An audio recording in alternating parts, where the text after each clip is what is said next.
This audiobook reveals a hidden power few ever master, the ability to influence reality through presence, not words.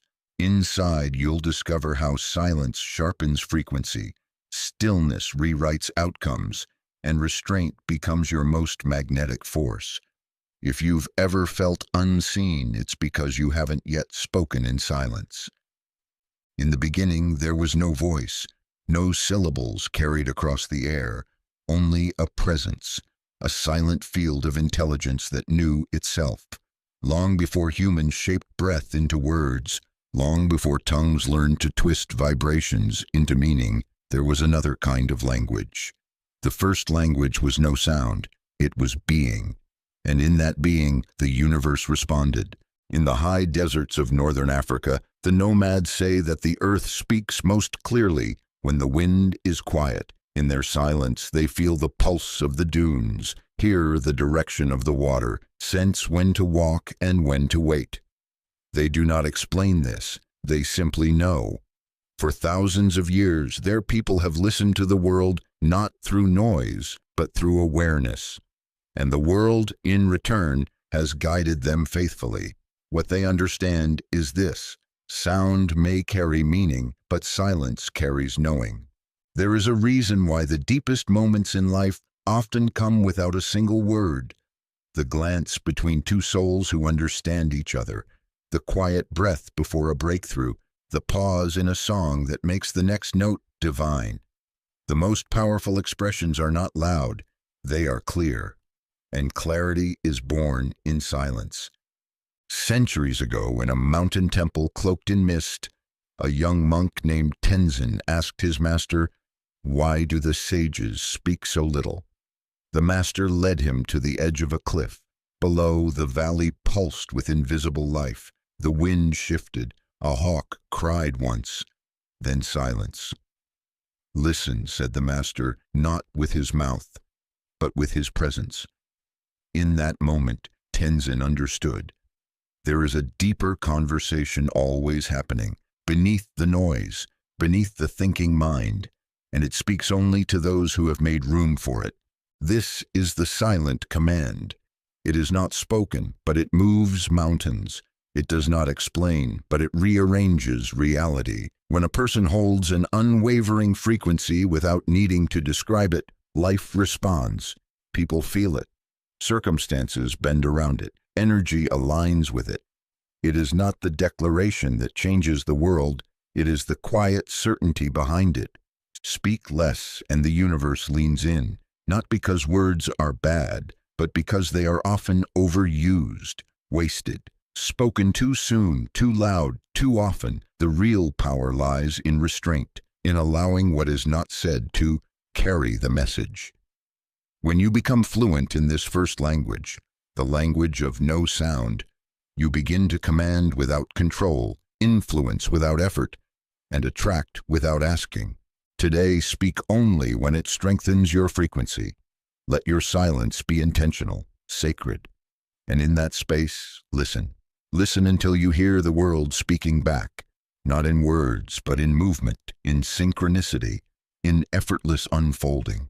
What you'll find is simple and profound. The universe has always heard you best when you said nothing at all. In the quiet alleys of Kyoto, there lived a gardener named Hiroshi who rarely spoke.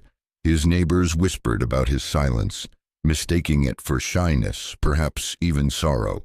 But Hiroshi wasn't avoiding conversation. He was listening, not to people, but to everything else. To the slow bloom of the cherry blossoms, the tension in the wind before it rained, the way stone and moss chose each other. Those who visited his garden always left changed, not because of anything he said, but because of everything they felt. In Hiroshi's presence, life spoke louder. There is an intelligence that exists beneath language, a rhythm, a current, a frequency that organizes the dance of existence. Most miss it, not because it is hidden, but because it is drowned out by noise. Every word, every thought voiced too quickly scatters the stillness required to hear that deeper truth. When you say less, life speaks more. It doesn't speak in your language, it speaks in events, in energy. in synchronicity, and only silence can interpret it. This truth revealed itself to a woman named Eleanor in 1947, Manhattan. She had spent years forcing herself into rooms, into conversations, into relationships that never quite fit. She talked to be liked, explained to be understood, and defended herself to feel seen. But after a sudden heartbreak, she grew quiet, not out of defeat, but because the words had run dry. In the silence that followed, something unexpected occurred. People listened more. Opportunities began to approach her. The life she had once chased began circling her like a hawk. It wasn't magic. It was a return to her natural signal. Her stillness made space for truth to find her. Life does not respond to performance. It responds to frequency. And your frequency is loudest when not buried under explanation. When you don't need to prove, defend, or narrate, the field around you clears. Clarity becomes your language. Intention becomes your voice. And the universe, no longer distracted by noise, begins to coordinate with precision. It moves on your behalf, not because of what you said, but because of who you became in your silence. Resist the urge to fill space. Let the silence become the signal. Watch how others lean in. Watch how new paths appear without you forcing them. The less you say, the more you see. The quieter you become, the louder your energy speaks. And energy, unlike words, cannot lie. You were never meant to explain your way into the life you desire. You were meant to embody it. And embodiment, more often than not, is wordless. So speak with intention, then step back. Let the space do the work. Let the silence make the introductions. You'll find that the most profound moments are never born in dialogue, but in presence. When you say less, life doesn't just hear you, it responds. In a dim hospital room in 1951, a young boy named Michael lay motionless, his body gripped by fever and weakness. Doctors spoke in hushed tones beyond the curtain, voices thick with doubt. His mother, seated beside him, held his hand and said nothing. No pleading, no dramatics, just a silent, unwavering presence. For hours she sat, eyes closed, heart open, whispering without sound. And in the stillness, something shifted. By morning, the fever broke. The doctors called it a miracle. She called it listening. Every miracle begins with a whisper, not a shout, not a command, but something softer than sound. Beneath every spontaneous healing, sudden breakthrough, or perfectly timed encounter, there is an inaudible thread weaving it all together, a force that doesn't come when called, but comes when space is made.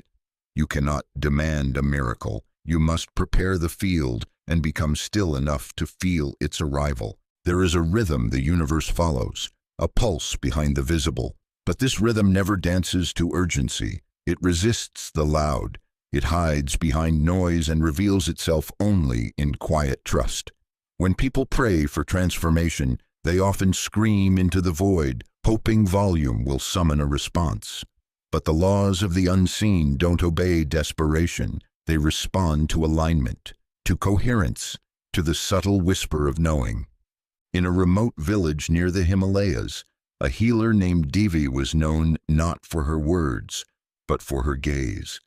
People traveled for days to sit before her in silence. She would not ask them what was wrong.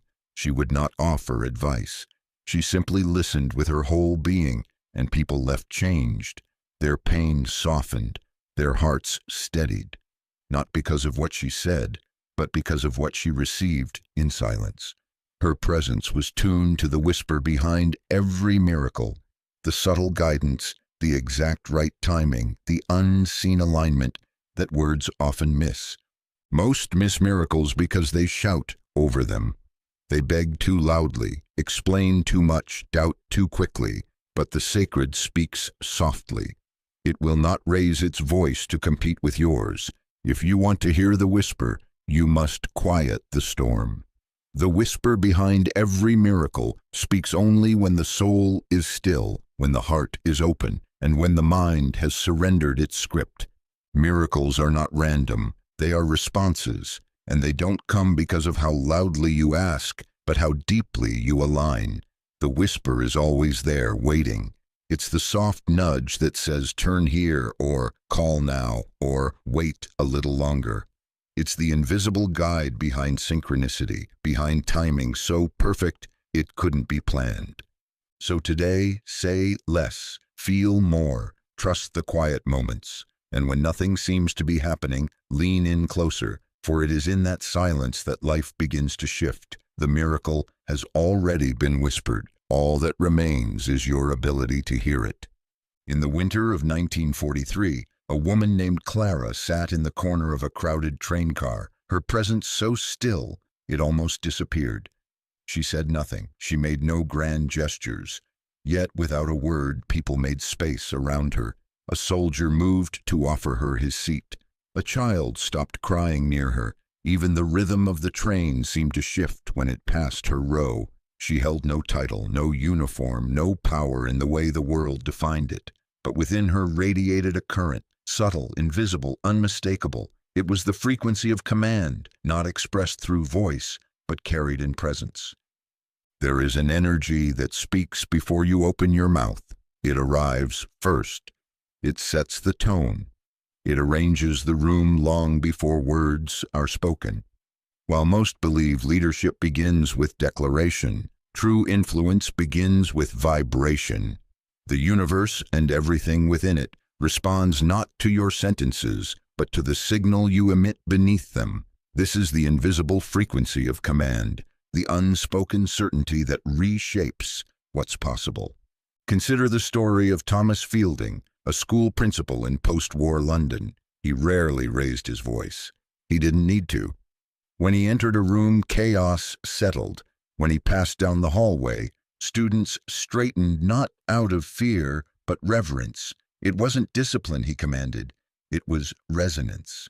Those around him felt something aligned, something solid, something so deeply still within him that it organized the space around him like gravity. His silence wasn't absence, it was clarity. The truth is, every being emits a frequency, and that frequency tells the world exactly what to expect. If you walk into a room uncertain, apologetic, or fragmented, your words will not override that signal. But when your inner state broadcasts coherence, confidence, and quiet power, the external world conforms. Circumstances realign, people listen more, life rearranges to match your signal, not your sentences. There is no force more underestimated than silent authority. It does not require charisma. It does not depend on volume. It moves through the room like wind through leaves, gentle but absolute. When you learn to generate the inner frequency of command, you stop needing to convince others. You stop chasing results. You start being the tuning fork that shifts the field. Command is not domination. It is clarity in motion. It is a steady vibration that says, this is what I am, this is where I stand, and this is what I allow. It requires no explanation. It needs no defense. And it never begs to be understood. Begin noticing how you enter spaces. What signal arrives before your words? Are you speaking from stillness or trying to cover your uncertainty with noise? The more you align your internal state with your desired outcome, the less you need to speak it aloud. Life doesn't need instructions. It follows frequency. And when your frequency is clear, grounded, and coherent, the world listens, even when you say nothing at all.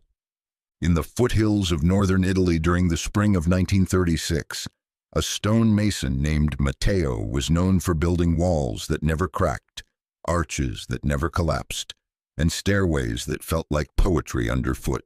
Visitors assumed he must possess some secret technique or ancient blueprint, but Matteo rarely spoke. He didn't teach, didn't explain, and barely acknowledged praise. When asked how he managed such precision, he would simply smile and return to his work. Yet those who observed him closely began to understand. It wasn't the tools in his hands that shaped the stone. It was the silence in his mind. Quiet minds move mountains, not by force, not by strategy, but by clarity. While the world praises hustle and noise, true transformation begins where thought ends. It begins in the deep interior stillness that gives birth to vision. A mind unclouded by doubt.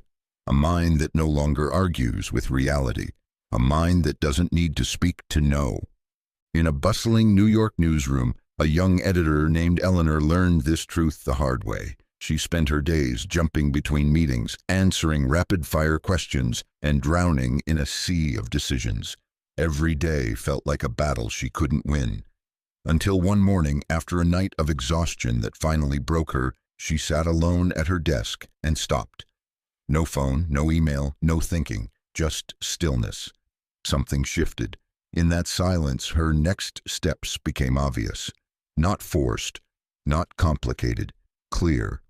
That day, she reorganized the newsroom in a way that saved both time and sanity. It wasn't the product of brainstorming, it was the result of peace. A quiet mind is not a passive one, it is a focused one.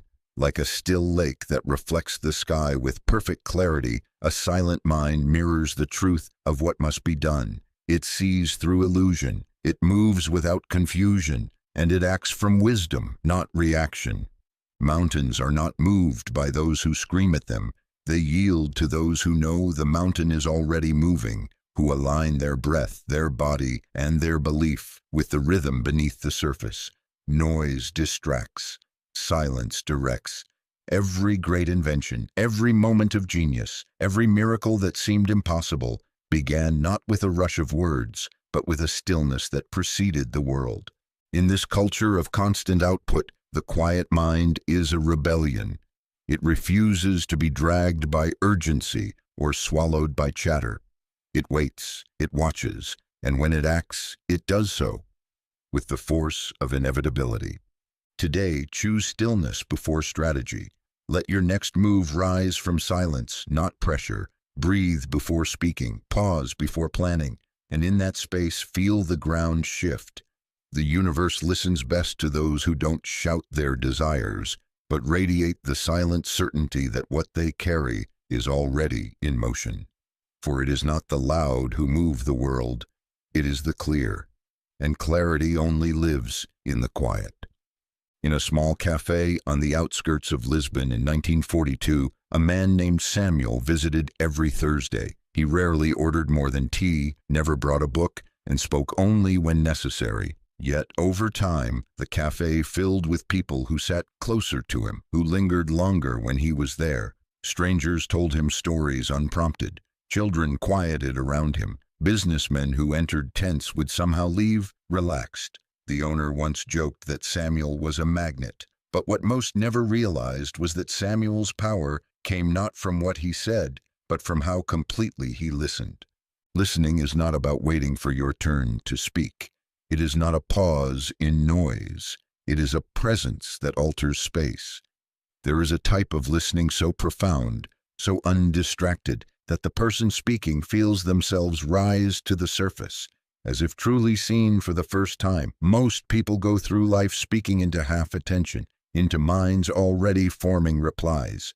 But the moment they speak into silence, a listening so deep it vibrates, they change. The air changes. The room listens with them.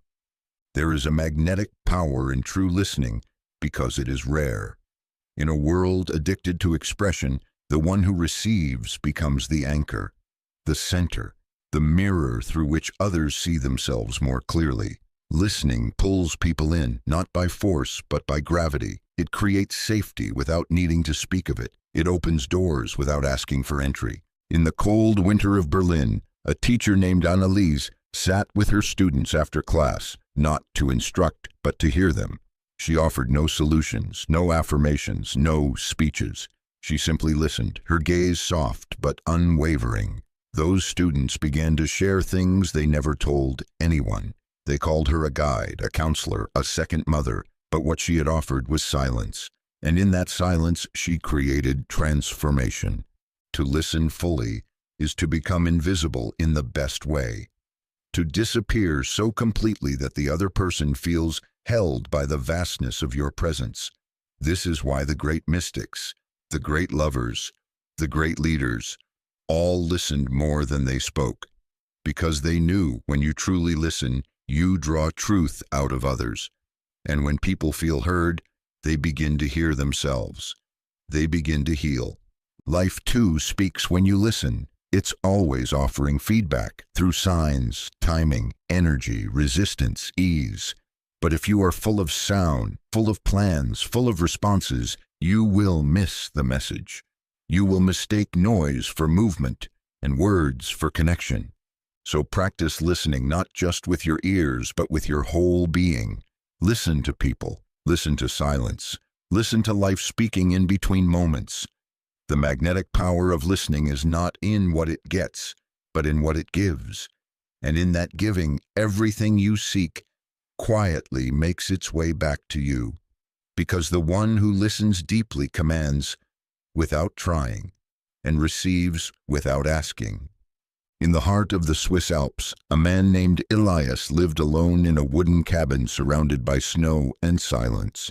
The villagers below rarely saw him, but when they did, they said the air around him felt different, calmer, clearer. He wasn't a mystic or a teacher. He didn't write books or give advice. But travelers who passed his home said they often left changed, not by anything he said, but by the way he was. He moved slowly. He listened fully. He answered only when needed. His presence, though quiet, carried the weight of thunder. In a world chasing noise, Elias had become a cathedral of stillness, and people heard him without a word. Stillness is the highest volume, not because it overpowers noise, but because it doesn't need to.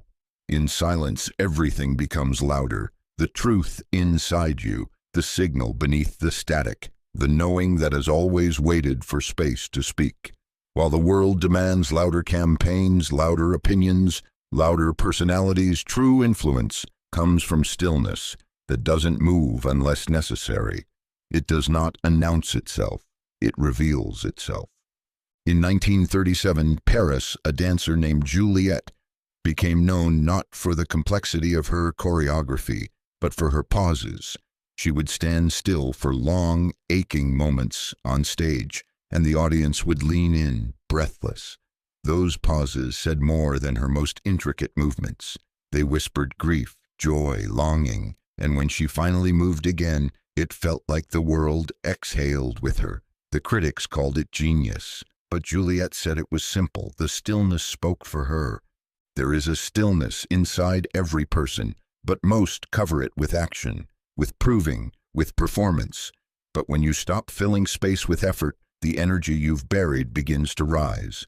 Your presence becomes a tuning fork, a quiet authority that shifts others without explanation. People don't remember what you say nearly as much as how they feel in your stillness, the calm behind your eyes, the groundedness in your silence. That's what echoes. Stillness does not mean absence. It means alignment. It is the place within you that doesn't flinch, doesn't hurry, doesn't chase. It's the eye of the storm, the center of the wave, the quiet command behind all creation. And when you find it, you don't need to convince anyone. You simply become undeniable. Try it. In conversation, allow a pause before responding. In conflict, wait until your clarity returns. In planning, wait until your next move feels like peace, not pressure. Notice how people begin to respond differently, not because you said more, but because you said less, with greater depth. You'll find that stillness doesn't remove you from the world. It brings the world to you. It makes you the point of gravity around which noise settles. The center others didn't know they were seeking. And when you walk in that state, you'll see what few ever do, that the quietest presence often carries the loudest truth. In the sun-soaked streets of Havana in 1948, there lived a barber named Manuel, who spoke so sparingly that many believed he had taken a vow of silence. He hadn't. He simply believed that words were like coins, meant to be spent with intention, not scattered carelessly. Customers would sit in his chair, eager to speak, to vent, to narrate. Manuel would nod, maybe murmur a single sentence, sometimes just smile. Yet those who left his shop often felt as though they'd received profound wisdom. He said little, but what he said stayed with people for years. His words were few, but they carried weight, because he didn't spend them lightly. Words are currency. Every sentence is a transaction. You trade energy, attention, clarity. The more you speak, the more you pay. And like money, when words are overused or spent impulsively, they lose their value.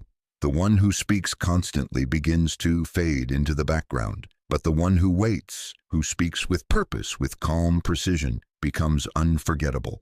Silence surrounds their words like velvet. People lean in to hear what they say, not because they are loud, but because they are rare. In Berlin, during the reconstruction of 1950, a young architect named Clara worked on a project that required constant meetings. She noticed how quickly others rushed to speak, to fill silence, to prove themselves through volume. But Clara did something different. She listened, she observed. She spoke only when her words would shift the entire conversation. Her suggestions were so concise, so exact, that when she spoke, entire rooms paused. People repeated her words. Minutes were revised around them. Her influence didn't come from presence, it came from precision. When you spend fewer words, those you do use begin to carry energy. They echo longer, they sink deeper, they travel beyond the moment in which they're spoken. Most people dilute their presence by narrating everything, defending themselves, explaining endlessly. But when you master the art of linguistic minimalism, you start shaping reality instead of reacting to it. You speak not to fill silence, but to direct attention. You use language as a tool, not as a noise. This doesn't mean muteness, it means mastery. Speak when you must, but let your words be anchored in clarity, in truth, in stillness. Before speaking, ask, is this necessary? Is it pure? Is it useful? And if not, let the silence speak for you. It often does a better job. Start treating every sentence like gold. When you do, people begin to treat your voice like treasure. They remember it, they reflect on it, they respond to it differently, because they sense what you already know, that words, when carefully chosen, can move mountains more effectively than speeches ever will. In a world oversaturated with talk, those who speak with restraint radiate a different kind of power, the power of presence. And presence, unlike noise, never needs to be repeated. In the vast deserts of Morocco, Bedouin tribes build their lives around the spaces between things, the silence between footsteps on the sand, the gaps between stars, the pause between the wind's movements. One elder, known simply as Zahir, often sat by the fire without speaking for hours.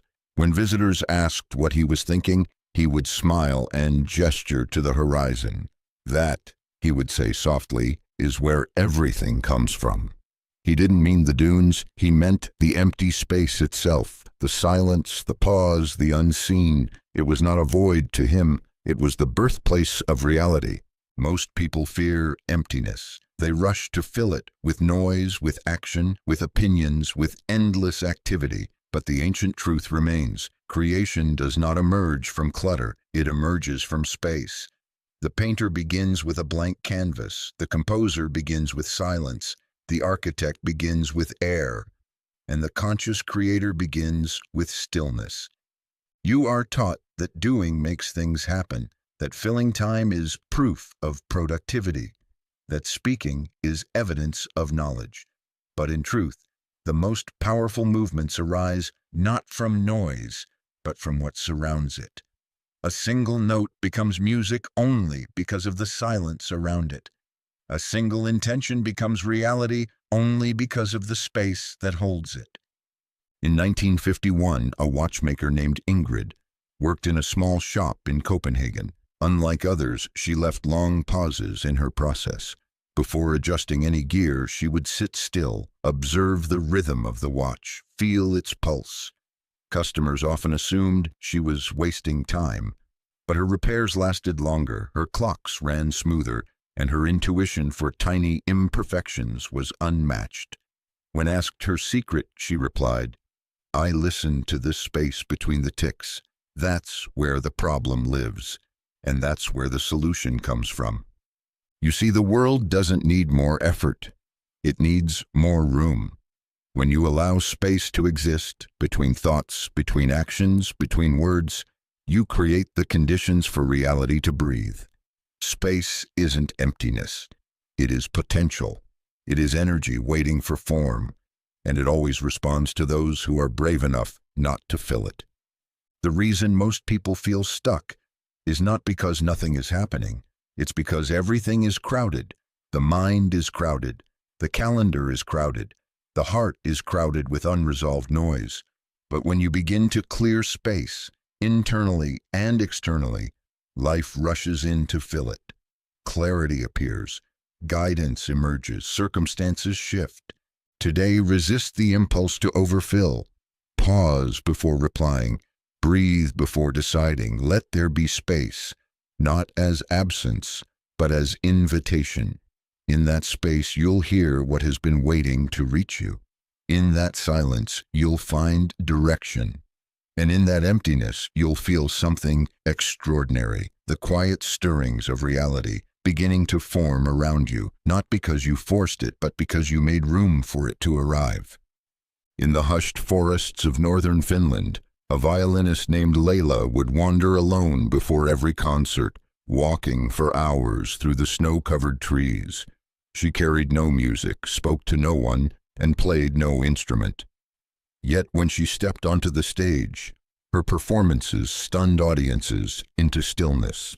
Listeners often described hearing something in her music that felt older than melody, like the sound of something they had forgotten but always known. When asked how she achieved such emotional depth, Leila answered only once, "I don't create the music. I listen to the silence before it's born." There is a voice inside silence. Not a metaphorical one, not poetic suggestion, but an actual resonance that speaks through stillness. Most people never hear it because they are too busy speaking over it, thinking, reacting, planning, filling the space with sound. But beneath all the noise, beyond the rush of thoughts and endless narration, something ancient waits. It does not scream, it does not interrupt. It waits for stillness to be allowed, and when it is, it begins to speak, not with words, but with knowing. In 1946, a man named Ezra worked as a telegraph operator in a small coastal town in Ireland. His days were filled with clicks and beeps, signals sent and received across wire. One morning, the machine went silent, no incoming or outgoing messages. For hours, Ezra sat in complete quiet, but something strange happened. In the silence, he began to feel a kind of pulse beneath his thoughts, not anxiety, not boredom, something clearer. A string of insights began to rise within him. By evening, he had made a decision to leave the telegraph and pursue a quiet life studying weather patterns. That decision, though small, led to him becoming one of the region's most respected natural forecasters. His ability to feel the weather was never explained, but he always said it started the day the signal stopped. Silence is not the absence of sound. It is the presence of something deeper. The voice within it does not use language, yet it offers guidance with absolute clarity. It's the same voice that tells you when to walk away, when to wait, when to trust. You've heard it before, perhaps in moments of heartbreak or awe or solitude, but because it doesn't shout, you may have dismissed it. Yet it has always been there beneath the surface, waiting for you to hear. This voice does not argue, it does not explain, it does not defend itself. That is how you'll know it is truth. It arrives like a breath that wasn't yours, but feels like home. It carries no agenda but reveals direction, and it only rises when you have stilled the world enough to listen. So sit, breathe, do nothing, let the silence stretch. Eventually the voice will come, not from outside but from within, and when it does, you will recognize it instantly, because it does not tell you what to be. It reminds you of what you already are. In the candlelit halls of a French monastery in 1932, there lived a monk named Brother René, who had not spoken aloud in over 15 years. He was not under any formal vow. His silence was chosen. Despite never uttering a word, René held more influence than any other in the abbey. Novices watched him closely. The head monks consulted him often. Visitors, even those unfamiliar with his ways, left with clarity after sitting in his presence. It wasn't what he said. It was how the world shifted around him. His silence didn't imply absence. It created direction. Most assume influence comes from persuasion, from powerful speeches, from knowing what to say and when to say it. But there is a more refined form of leadership, one that does not chase attention, but commands alignment. The less you speak, the more you begin to direct, not because silence is superior, but because it allows energy to organize around your presence, not your performance. In 1945, a woman named Lucille managed a textile mill in South Carolina. In a time when women rarely held such positions, she led a team of over 50 workers. Her secret? She rarely gave long instructions. She observed. She listened. When she did speak, it was brief, clear, and followed by action. Her team respected her not because of what she said, but because when she said something, it mattered. They felt her conviction before she spoke it. She didn't need to convince anyone. Her silence had already shaped the field. When you speak constantly, you scatter your energy. When you speak with restraint, your words become direction. They don't just inform, they initiate. People move not because of pressure, but because your clarity gives them something to follow. True direction is not barked, it's embodied. And when you carry it in your stillness, others begin to align. Speaking less doesn't mean withdrawing. It means speaking only when your energy is grounded, your frequency clear, your intent undistorted. It means letting your inner authority lead before your voice enters the room. When your presence speaks for you, your words become the punctuation, not the sentence. There is a reason great generals, master negotiators, and spiritual teachers often use silence more than speech. It is not mystery, it is mastery. In silence, they read the room. In silence, they tune into unseen currents. And when they do speak, their words move events like wind shifts sails, barely noticeable but utterly decisive. Start observing the way people react when you say less. Notice how your energy begins to lead, how others wait for your words with more attention, how the space you hold becomes the signal itself. You are not here to fill air, you are here to move it. And you will, the moment you stop trying to prove and start allowing your silence to become structure. Speak only when your words are more powerful than the energy your stillness already commands. Then watch how life begins to arrange itself, not around your noise, but around your quiet, unwavering direction.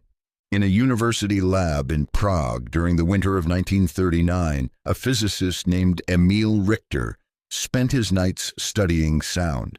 How it moved through air, how it interacted with matter, how it could be measured and manipulated. But one night, while experimenting with frequency and resonance, he noticed something strange.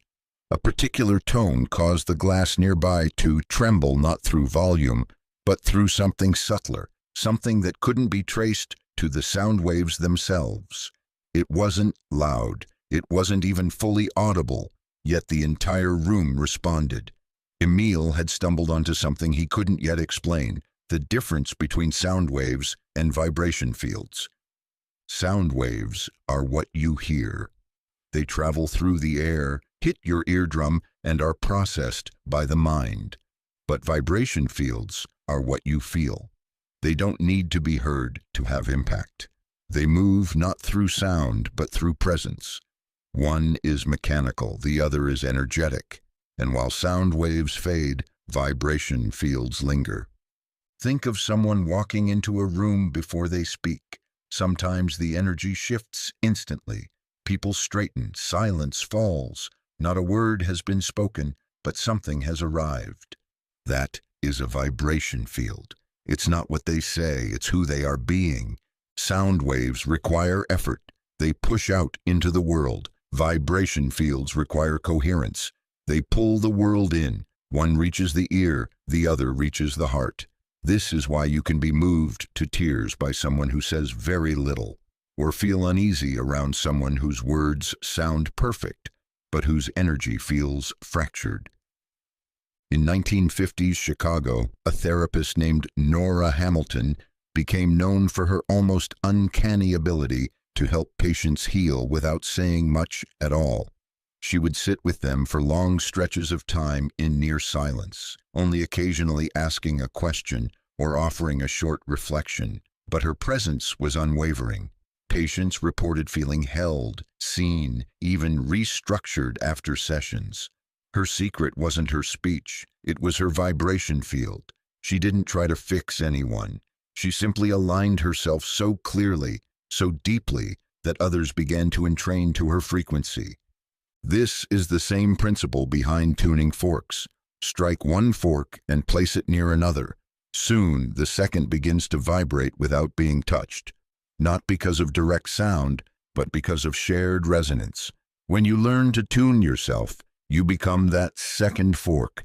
You begin to move people, outcomes, and opportunities, not by projecting noise, but by holding a frequency that others can feel and follow. Speak when you must, but don't confuse volume for influence. Real impact happens beneath the surface. Cultivate your inner field. Let your energy be the message. When you master the difference between sound waves and vibration fields, you stop trying to be heard and begin to be felt. And in a world drowning in noise, the one who is felt becomes the one who quietly shapes everything. In the quiet countryside of Kyoto in 1941, a calligrapher named Haru was known for creating scrolls that seemed to carry an invisible force. Visitors from distant towns would step into her studio and grow silent before even seeing the ink. Something in the room felt sacred, alive, as if the air itself carried meaning. Haru's secret was not her brush technique, it was her mind. Before ever touching the parchment, she would sit in complete stillness for hours, holding a single thought, a single feeling, with unwavering focus. When she finally moved, it wasn't just ink meeting paper, it was thought becoming form. The scrolls spoke without words, because her energy had already traveled ahead of them. Thoughts do not remain confined to the mind. They ripple outward. Every thought is a pulse, a signal, an invisible frequency moving through the unseen layers of reality. You may not hear it with your ears, but you feel it when you enter a room, when you stand beside someone, when you wake in the morning and sense something different in the air. These are energetic echoes, vibrations born not from sound, but from consciousness. Science tells us that the brain emits measurable frequencies, but long before instruments confirmed this, the mystics already knew. They spoke of telepathy, intuition, collective resonance. They taught that your inner world radiates far beyond your body, shaping not only your mood but the environment itself. Every thought you dwell in sends out an echo, and that echo begins constructing reality around you. In post-war Vienna, a conductor named Elias conducted orchestras with an unusual practice. Before lifting his baton, he would stand motionless, eyes closed, and visualize the emotion of the entire performance. Not the notes, not the cues, the feeling. Musicians later said they could always tell when he had done this. The performance would flow like water. Mistakes disappeared. Audiences wept. It was as if the entire room had been tuned in advance. Elias wasn't just leading music, he was transmitting an energetic blueprint. Your thoughts are not private. They are silent architects. They set the tone before a conversation. They shape how others perceive you. They draw in people or repel them, not because of what you say, but because of what you broadcast without speaking. And when your thoughts are clear, focused, emotionally charged, and consistent, their echo begins to organize reality around them. This is why people who dwell in worry seem to magnetize more problems, why those who live in gratitude seem to attract grace. The echo of your inner state becomes the invitation your life responds to. Today, pay attention to what you're silently transmitting. Before you speak, notice the thought behind your words. Before you act, feel the vibration beneath your intent. Let your inner signal match the reality you desire, not the one you fear. When you learn to shape your thoughts with reverence and precision, your world responds not to your noise, but to your silence. Because the most powerful messages don't need to be spoken. They're already echoing. In a dusty classroom in Cairo in 1937, a teacher named Amal was assigned the most disruptive group of students in the school. No one expected much from her. She was soft-spoken, young, and unfamiliar to the older staff. But within weeks, something remarkable happened. The noise quieted. The fights stopped. Students began to sit taller, speak softer, think more deeply. Not because Amal scolded them, or threatened them, or shouted over them. She rarely raised her voice at all. What she did was far more subtle. She watched, not with judgment, not with impatience, but with deep, steady, silent attention. Her gaze alone became a mirror so clear that the children saw themselves in it, and they changed. There is a power in observation that exceeds force. Most people believe that to change something they must intervene, explain, act. But in reality, the act of pure observation, silent, non-reactive, attentive presence, creates a shift that words cannot achieve. When you truly observe without interference, you initiate transformation from the inside out. The observer's power is not passive. It is catalytic. It brings awareness into places that have been hidden. It reveals the truth behind appearances. And when something is seen clearly, it begins to reorganize itself. Not because of effort, but because awareness is the first step of change. In a monastery outside Kyoto, a gardener named Koji was known for reviving plants others believed were dying. He didn't use special tools or techniques. He would sit beside the plant for hours before touching it, sometimes for days. He believed that if he watched carefully enough, the plant would reveal what it needed. And it did. The soil would crumble a certain way. The leaves would angle toward the light. His silent observation was so complete that nature began to speak, and he responded with precision, not guesswork. His garden was not loud, but it pulsed with life. In your own life, you may notice that attention is often split. You listen halfway, observe through filters, react before seeing clearly. But when you offer your full silent presence to a moment, a person, or even a thought, something begins to shift. It's not that you're doing more, it's that you've stopped diluting the field. Your still awareness becomes a tuning fork, a container, a field of coherence where truth becomes undeniable. This power is available to you at any moment. You don't need to speak to change a room. You don't need to act to guide a situation. You need only to see, fully, silently, without rushing to fix. Your attention alone begins to dissolve distortion. It invites alignment. It calls forward the next step, not through pressure, but through precision. So today, be the one who watches with presence, who doesn't rush to speak, who listens with every cell.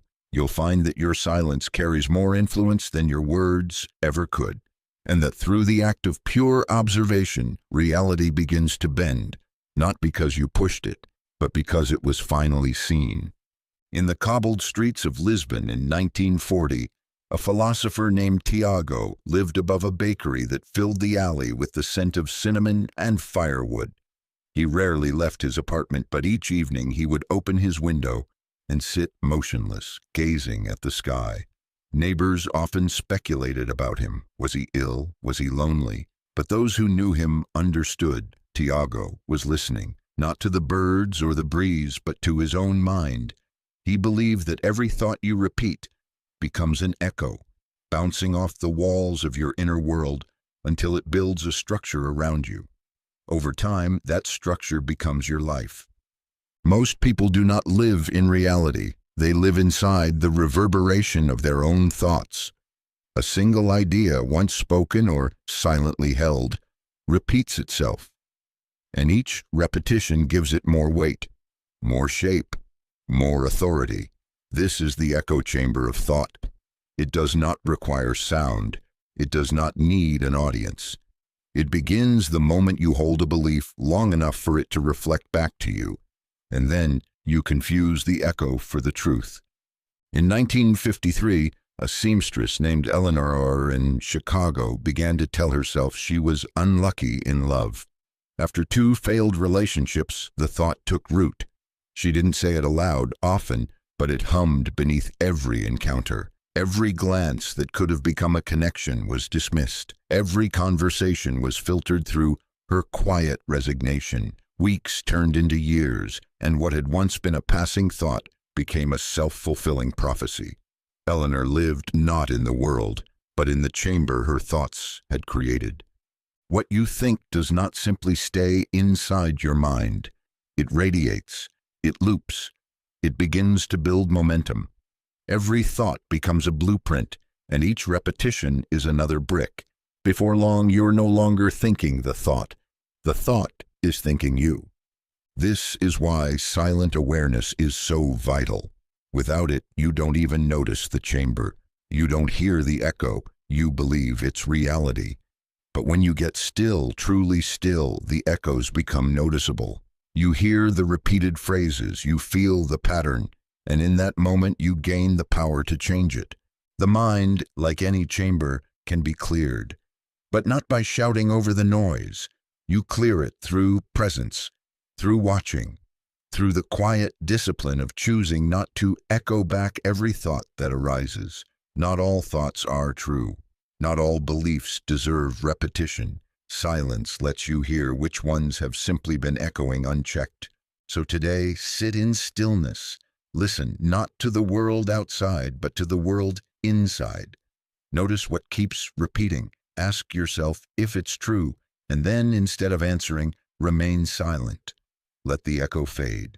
In that quiet, new space will form, and in that space something real can enter, not just the residue of yesterday's thoughts, but the seed of a new reality, one no longer built on echoes but on conscious, intentional presence. In the bitter winter of 1935, along the windswept plains of Mongolia, a young herdsman named Batu was left in charge of his village's horses. Though still a boy, he had a presence beyond his years. He rarely shouted, never raised a hand, and barely spoke when giving direction. Yet the animals moved in unison with him. Older herders watched with silent wonder. One day, an elder approached and asked how he controlled such wild creatures. Batu looked into the distance and replied softly, "I do not control them. I let them feel what I know." He had stumbled upon a truth older than language, the paradox of command without speech. We are taught that influence requires expression, that power demands presence, that leadership means stepping forward with volume and certainty. But the greatest command comes not from what is said, but from what is carried. There is a kind of silent clarity that radiates beyond language. It does not force, it aligns. It does not persuade, it anchors. And those near it begin to move without knowing why. In 1942, in a Parisian ballet studio recovering from war's shadow, a choreographer named Sabine was known for her rehearsals without words. She would enter, press play on a record, and stand completely still as the dancers began to move. No shouts, no corrections, only presence. The energy she held in her body, poised, exact, unwavering, began to organize the room. Dancers adjusted not because she told them to, but because her vibration made anything less than excellence feel out of tune. Her command was not spoken. It was absorbed. True command is not about control. It's about coherence. When your energy is aligned, your mind, your body, your intent, the field around you responds automatically. You no longer need to convince others. They feel your clarity, and clarity is magnetic. People don't follow words. They follow alignment. The paradox lies in this. The more you speak to prove authority, the less you possess it. The more you try to control with language, the more resistance you invite. But when you stand still, rooted in knowing, your silence becomes instruction. The room recalibrates to you. Life bends around your inner signal, not because you said it should, but because it already felt like it would. This kind of command can't be performed. It must be lived. It's not silence born of suppression. It's silence born of certainty. The kind that says, I do not need to raise my voice to be heard because I am already clear within myself. It is the silent general, the still dancer, the quiet parent whose child obeys, not out of fear, but because of presence. Today, test this. Say less, anchor more, let your body speak, let your stillness lead, and watch how others begin to respond, not because you demanded it, but because without speaking, you became the signal. That is the paradox. When you stop trying to command, you begin to, and the world listens, even when you say nothing at all. In the soft hills of Tuscany in 1944, a perfumer named Alessio was known not for the strength of his fragrances, but for their subtlety. His scents lingered like a memory, barely there yet impossible to forget. Visitors would lean closer, unsure of what they were sensing, only to discover that it wasn't the volume of the scent that moved them, it was its precision. Alessio once said, "Power doesn't come from intensity, it comes from accuracy. The finest note, barely released, can shift the entire composition." He was speaking of fragrance, but the truth reached deeper. It was the law of vibrational subtlety. This law governs more than aroma. It governs reality. You are taught that to create change, you must shout, force, or flood the world with action. But vibration doesn't need to be loud to be effective. In fact, the most potent energies are the quietest, the barely perceptible shifts in consciousness that move the largest pieces of your life. Subtle does not mean weak, it means refined, and refined is where true creation lives.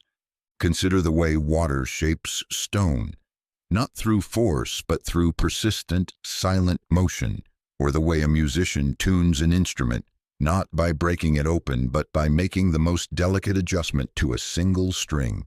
Energy works the same way. The tiniest shift in your inner frequency, one subtle change in how you feel, what you believe, or what you assume, can ripple out and reshape circumstances without any visible effort. In New Delhi, a healer named Meera was known to treat patients without touching them. She would sit in meditation near them, her eyes closed, her body still. Some dismissed her as superstitious, but others, those who stayed, reported healings that defied explanation. Meera explained nothing. She simply said, "I align with their wholeness, not their illness. I do not try to fix. I vibrate from the place where they are already well." It wasn't drama that caused the shift. It was the subtle transmission of belief, frequency, coherence. Your own life is governed by the same principle. You don't need to make dramatic declarations to change your reality. You only need to tune the dial inwardly. Choose a different assumption. Step into a slightly higher emotional state. Let go of one unspoken doubt. These are subtle moves, but subtle does not mean small. It means sharp, clean, directed. The universe is exquisitely sensitive. It does not respond best to noise, but to alignment. It's not the volume of your thoughts that creates. It's the vibration beneath them. And when your energy becomes subtle enough to be precise, your influence multiplies without effort. Today, instead of pushing harder, try softening more. Instead of shouting your desires into the void, whisper them into alignment. Make your movements clean, your beliefs intentional, your presence grounded in quiet confidence. Because it's not the loudest vibration that moves the world, it's the most subtle and the most certain. And when you master that frequency, life begins to respond with breathtaking accuracy. In a war-torn village in Poland in 1942, A woman named Miriam led a group of orphans through the forest to safety. She had no military training, no weapons, no plan, but instinct and faith. She did not raise her voice, bark orders, or explain her thoughts. She simply moved with conviction, quiet, unwavering, clear. The children followed, not because they understood her strategy, but because they trusted her presence. She was steady where others were frantic, calm where others collapsed. Without speeches or promises, she kept them alive. Her leadership came not through noise, but through a silent force that life itself seemed to recognize. It was not logic that moved the forest around her. It was alignment. The universe obeys that kind of frequency. Silent leadership is not passive. It is not retreat or submission. It is the deepest form of command, the kind that does not announce itself, yet shapes the field around it. The universe, like people, does not respond best to desperate direction or scattered force. It responds to coherence, to steadiness, to the quiet authority of one who knows within themselves what must happen, and becomes it.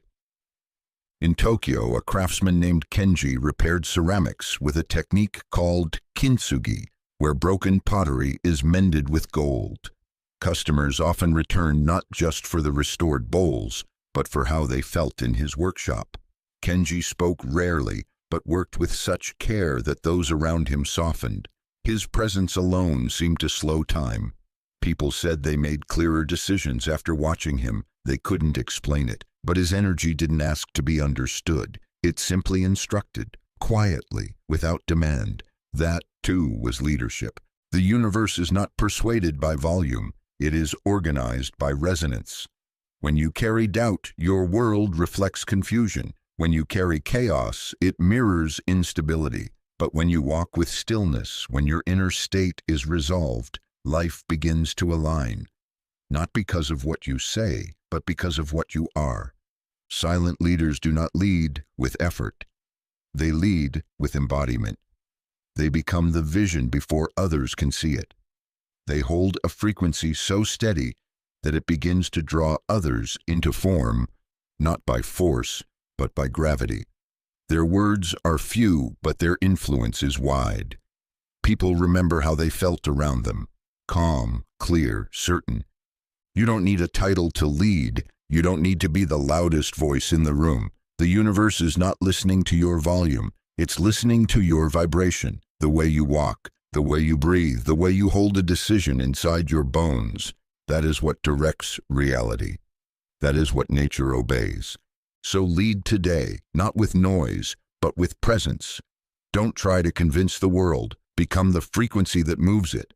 Step forward with silent certainty and watch as people, timing, and life itself begin to fall into rhythm, not because you pushed, but because the universe always obeys quiet truth.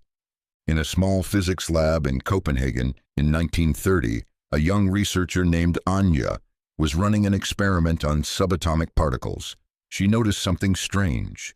When the particles were observed with forceful intention, they behaved erratically.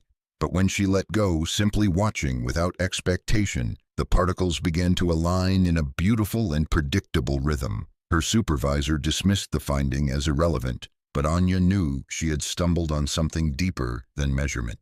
She had encountered a hidden law that ancient mystics had whispered about for centuries. Reality responds not to resistance, but to surrender. This was the science of quantum non-resistance. At the subatomic level, reality behaves differently. Particles don't have fixed positions. They exist in probabilities, shifting forms, waves of potential. They don't respond well to force or control. They respond to observation, and more precisely, to the quality of observation. When met with pressure, they collapse into chaos, but when met with still attention, they settle. They obey coherence. What Anja discovered was not just a principle of physics, it was a mirror of how life works. Everything you desire, peace, abundance, clarity, exists already in potential. It doesn't need to be created, it needs to be allowed. Most people block these potentials not through lack of effort, but through too much effort, through resistance, through constant interference. Every time you try to force something into place, you collapse its fluidity. You turn possibility into pressure, but when you become the quiet observer, attuned, open, receptive, life organizes itself around your stillness. In Brazil, a physician named Marco once told his patients, "Healing doesn't begin when we fight illness. It begins when we stop fighting and start listening." He noticed that those who surrendered, not in defeat, but in trust, often recovered faster, not because they gave up, but because they stopped interfering with the natural intelligence already working on their behalf. The body, like the universe, responds to non-resistance with order. It wants to heal. It wants to align. It simply needs space. Non-resistance is not passivity. It is not inaction. It is the conscious choice to stop opposing what is and start flowing with what wants to become. It's the art of removing friction from your frequency. When you drop the internal fight against time, against people, against yourself, you open the field. Suddenly, what you've been chasing begins to approach, not through force, but through resonance. Quantum physics shows that everything is connected. Every intention, every emotion, every thought sends a ripple. Resistance scrambles the wave, surrender tunes it, and in that tuning, matter begins to behave differently. Circumstances shift, possibilities rearrange, life softens. Today, choose non-resistance. Stop trying to bend the world into shape. Instead, become so still within that the world bends to meet you. Let the current of life carry you, not because you're drifting, but because you've aligned with the field that moves all things. The less you resist, the more reality reveals its precision, and the more you surrender, the faster it obeys. In a mountain village in Bhutan, in 1931, a weaver named Sonam was known for creating tapestries that seemed to carry messages beyond what the eye could see. Foreign traders would marvel at her work and ask her what the patterns meant. But Sonam would only smile and say, "It's not the pattern that speaks, it's the energy behind my hands when I make it." She never studied symbolism. She never explained her art. Yet those who took her tapestries home often reported strange synchronicities. Relationships healed, dreams intensified, old emotions surfaced and cleared. What they didn't realize was that Sonam's power came not from what she did, but the intent behind it. The universe didn't respond to her language. It responded to her state. Intent is the original language. Long before words, long before sentences, there was energy, undeniable, direct, precise. It is still the most fluent language in the universe, and it is the only one it fully understands. You can say all the right affirmations, speak beautiful mantras, and chant for hours. But if your intent is rooted in fear, resistance, or doubt, the universe hears that, not your words. In 1952, in a hospital in Amsterdam, a nurse named Elise cared for patients during the night shift. She rarely spoke to them. Many were unconscious, unable to respond, but she would sit beside them, hold their hand, and pour one thought silently into the room. "You are safe now." Families began to notice something strange. Recovery rates rose, panic attacks ceased. One patient, after waking from a coma, whispered, "There was a woman who never said a word, but I felt like I was wrapped in something soft." Elise had never told anyone what she was doing, but her intent had already done the talking. Intent is not a wish. It is not a vague hope. It is the vibration you hold beneath your actions and words. It's what you really mean, even when you don't say it. And the universe, like a tuning fork, responds not to your vocabulary, but to your resonance. It rearranges itself not based on what you declare, but on the signal you emit when you declare it.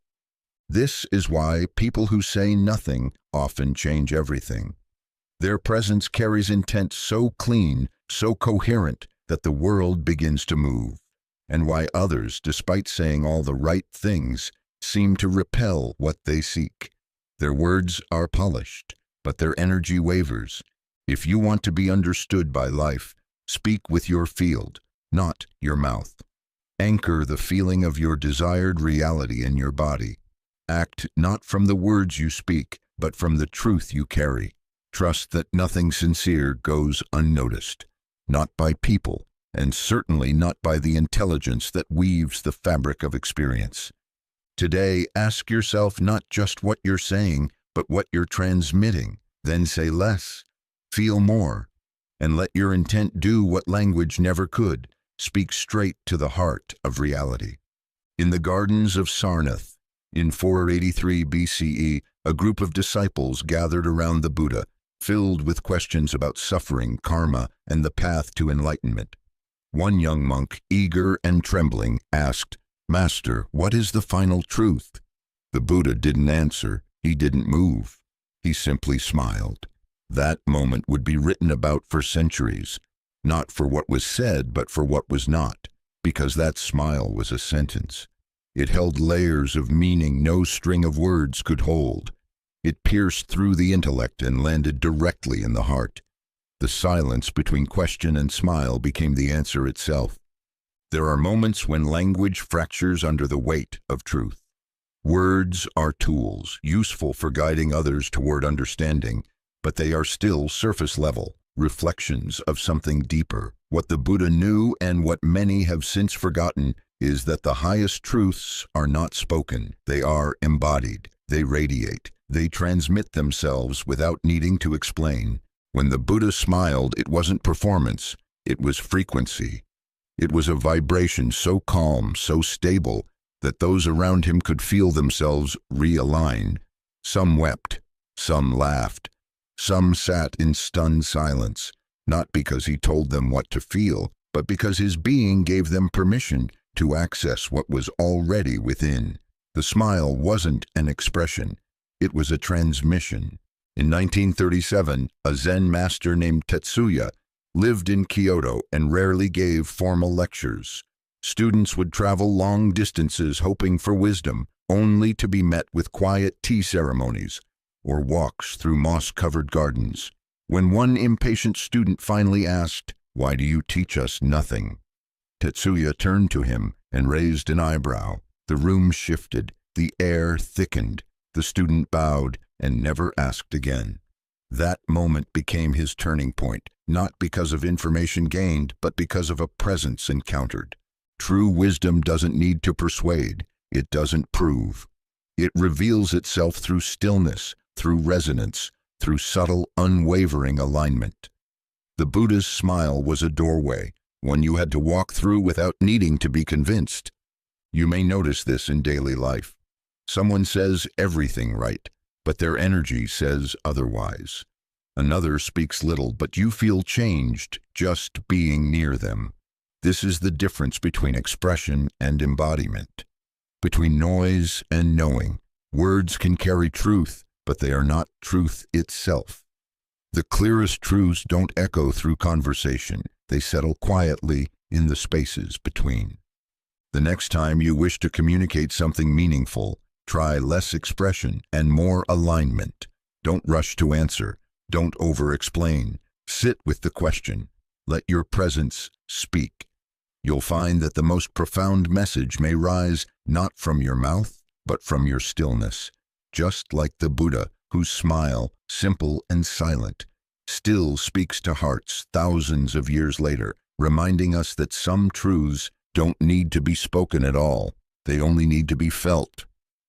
On a hillside outside Capernaum, a woman once touched the hem of a man's robe, not to draw attention, not to beg, not even to speak. She simply reached silently with her whole being. And Jesus, sensing her intent, turned not with alarm but with quiet recognition. "Your faith has made you well," he said. But what passed between them had already happened before those words. The miracle was not in the sentence. It was in the silence before it. No command was issued. No hand was raised. The healing came not through volume, but through vibration. This was the way of Jesus. His greatest miracles were not loud. They were not shouted into the sky. They unfolded in the presence of deep, wordless knowing. Jesus did speak, yes, but more often he listened, he paused, he wrote in the sand while crowds demanded answers, he wept without explanation, he walked into rooms and shifted the atmosphere with nothing but stillness. He moved with an inner alignment so complete that reality seemed to bend around him. When he healed, it was rarely with a sermon. Often, it was with a look, a gesture, a few words carried by a frequency that made explanation unnecessary. What most people overlook is this: the miracles of Jesus were not performances. They were permissions. They were activations of what was already possible. He did not impose power. He revealed presence. His silence didn't hide truth. It amplified it. When he stood before the tomb of Lazarus, he didn't give a speech. He simply said, "Come forth." But it was the stillness before those words, the complete absence of doubt, the full awareness of alignment, that carried the command. It wasn't the phrase that raised the dead. It was the presence that preceded it. In Nazareth, a carpenter's son became a figure who transformed the structure of human thought, not because he fought to be heard, but because he lived what he taught. He did not convince people with clever argument. He walked with such embodied peace that others questioned their own noise. And in his quiet confidence, they found their own stillness. The miracles were not demonstrations of his power. They were reflections of his inner silence. This is why the most powerful spiritual presence needs no amplification. The frequency of truth speaks louder in silence than any proclamation ever could.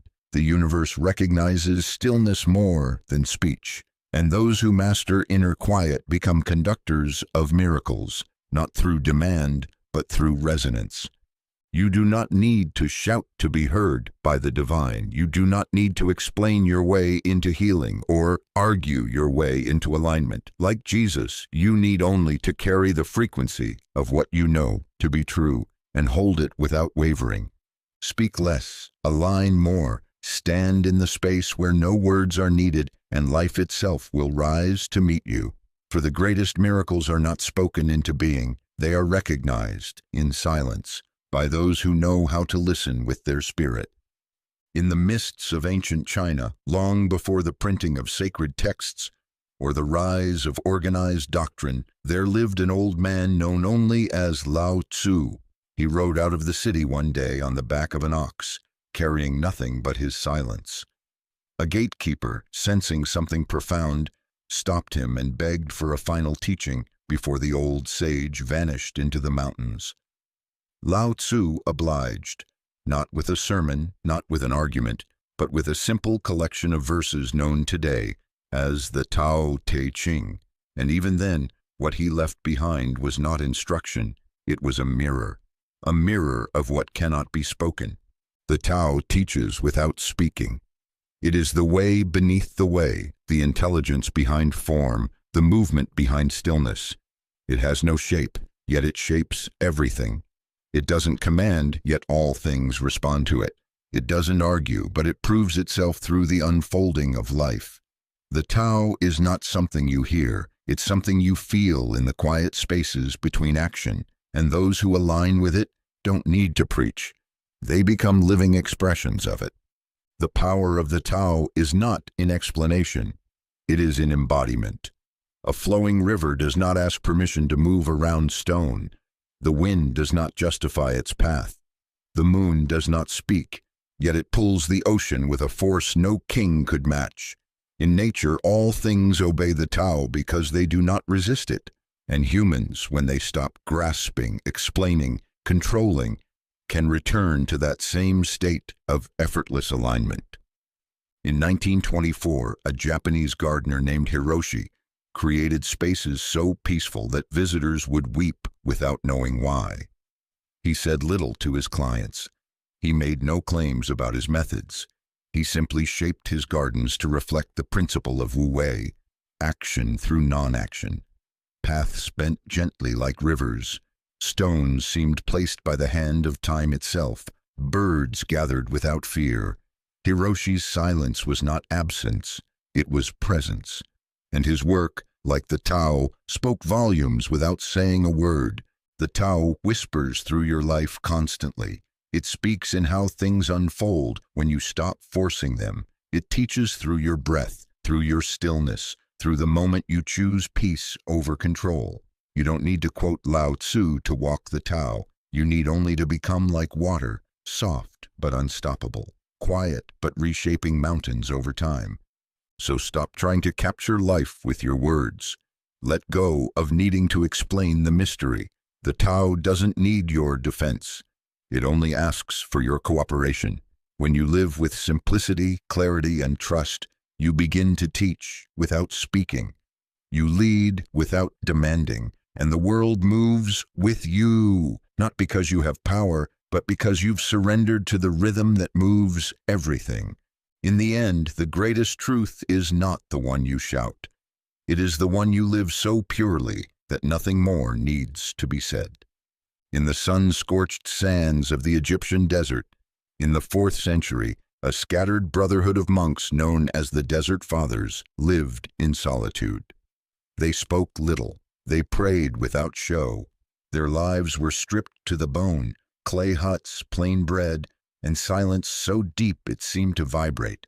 Travelers seeking wisdom often came to them expecting lectures or sacred rituals, but were instead greeted with stillness. A nod, a bowl of water, a silence that held more truth than any scroll.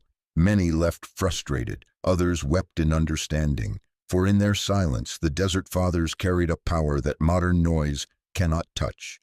They believed that every unnecessary word was a step away from the divine. To them, silence was not emptiness, it was a field of direct communion. When a young man once asked Abba Pambo, "Teach me to speak wisely," the elder replied, "If you are not yet able to be silent, you are not yet able to speak." It wasn't rejection, it was instruction. First, enter silence, then let it shape what remains. The Desert Fathers understood a truth now buried beneath modern urgency. That speech can dilute essence, and silence, when held with reverence, becomes a vessel for power. They lived without distraction, and because of that, they tuned into a frequency most never touch, the frequency of presence so clean that even the wind seemed to listen.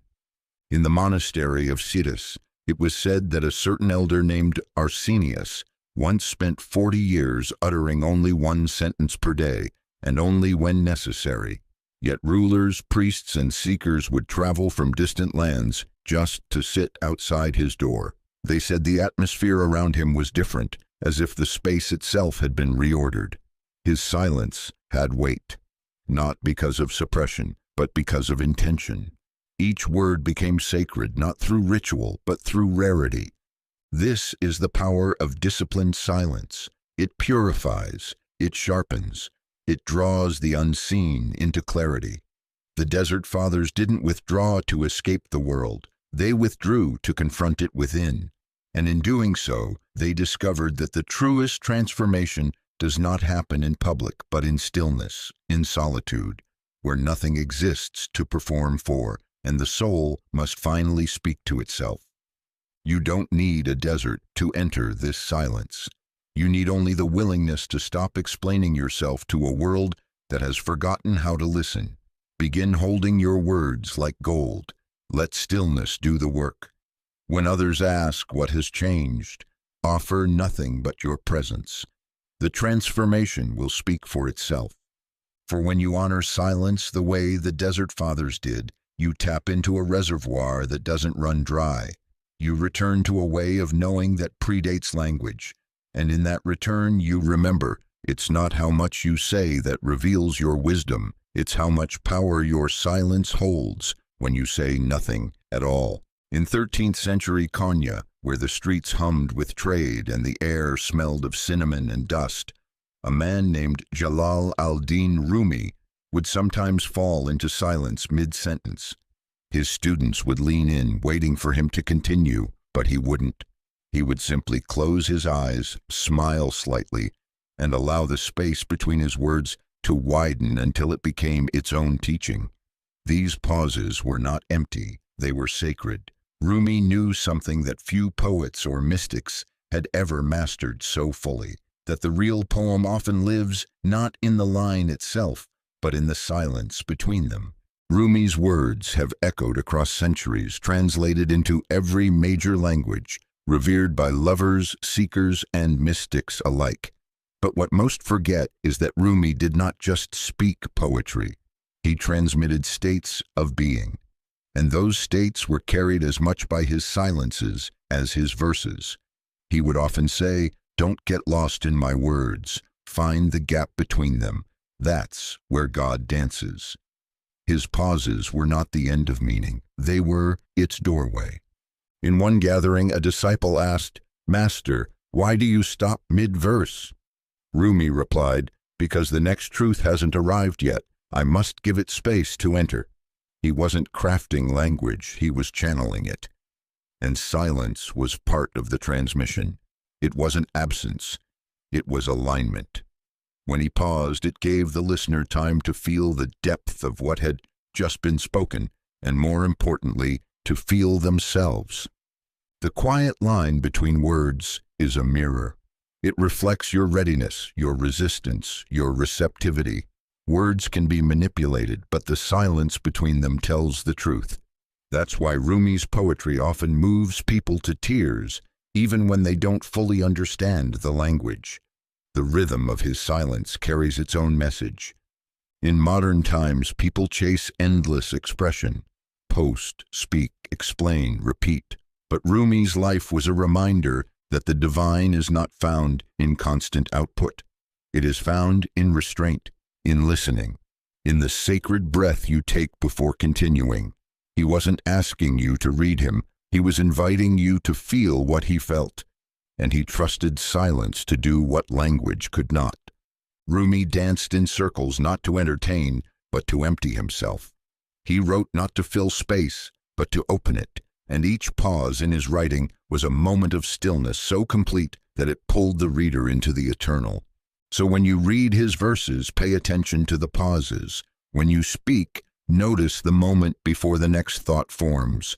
That's where the truth lives. That's where intuition rises. That's where presence becomes power. Rumi didn't use silence as punctuation. He used it as revelation. The space between his lines was the bridge to something beyond form. And when you learn to honor that quiet line in your own life, you too will begin to speak less and be understood more deeply than words could ever allow. In feudal Japan, as wars raged between clans and honor was written in steel, there lived a man who became legend, not just for how he fought, but for how he didn't. Miyamoto Musashi, the undefeated swordsman, wrote that the true battle is not with an opponent, but within the mind. He was a warrior who understood something few did, that victory does not always come from striking first, or even striking at all. Sometimes it comes from silence, from stillness so deep that it unnerves the world around it. Musashi carried a sword, yes, but his greatest weapon was the energy he didn't release. His most lethal technique was presence without sound. Those who faced him often lost before steel was drawn. They lost when they looked into his eyes and saw no fear, no haste, no noise, just calm. An inner silence so absolute that it shattered the rhythm of aggression. Musashi didn't rely on intimidation. He relied on emptiness, and in that emptiness, he controlled time. He slowed the moment. He let others rush, burn, flail, and then, with a single move, he ended the chaos. Not through fury, but through timing sharpened by silence. In 1645, near the end of his life, Musashi retired to a cave and wrote the Book of Five Rings. Within its pages are not only the tactics of swordplay, but the philosophy of life itself. He spoke of the void, the soundless center where all mastery comes from. In the void is virtue, he wrote. No evil. Wisdom has existence. Principle has existence. The way has existence. Spirit is nothingness. These were not metaphors, they were instructions. His silence was not absence, it was guidance. He taught that if you move from noise, you will be predictable. But if you move from stillness, you become unreadable, untouchable, inevitable. Musashi did not speak when silence would win the duel. He didn't explain himself. He didn't react to insults. He waited. He watched. And then, when the moment was aligned, not a breath before, he acted. That was his true sword, not the one in his hand, but the one forged in the furnace of non-reaction. This is the path of silent power, not passivity, but discipline, not delay, but precision. The less you react, the more you control. The quieter you become, the more clearly you perceive. When others expect action, stillness becomes your weapon. When they expect words, silence becomes your edge. And when they rush in with noise, you move like wind. Unseen, ungraspable, decisive. You don't need a blade to carry Musashi's sword. You only need presence. You only need to move from the void within you, where clarity lives and impulse dies. Let the world make noise. Let others try to win by shouting. You instead stand still, wait. And when you move, let it be so clean, so calm, so soundless, that nothing can stop it. That is the strike that cannot be blocked. That is the sword that makes no sound. In the mountain passes of ancient China, travelers spoke of an old man who disappeared on the back of a water buffalo, leaving behind nothing but a slim book and the wind's whisper. That man was Lao Tzu, the philosopher credited with writing the Tao Te Ching. Unlike the generals and emperors of his time, who led through decree and domination, Lao Tzu guided with something much rarer, the invisible force of alignment. His strategy was not to conquer, but to yield, not to control, but to flow. It was a strategy so quiet, most never recognized it as power at all, yet it remains undefeated. Lao Tzu understood something most leaders miss. The world bends not to force, but to rhythm. He wrote, "The soft overcomes the hard. The still overcomes the restless." To those obsessed with tactics, these words sounded passive, but they were not. They were precise. The river does not smash the stone with a single blow. It wears it down through patient, consistent contact. The tree does not resist the wind. It bends, and in doing so, outlasts the storm. Lao Tzu's strategy was not to resist life, but to cooperate with it so deeply that it obeyed without ever being commanded. There's a legend that a local warlord once tried to summon Lao Tzu for counsel. He wanted advice on how to win an upcoming battle. But when the messenger arrived, Lao Tzu was tending to his garden.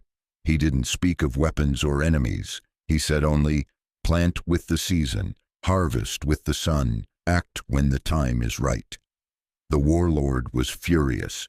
He had come for war plans and received what he thought were riddles. But those who applied Lao Tzu's wisdom found that the less they fought the current, the more life moved in their favor.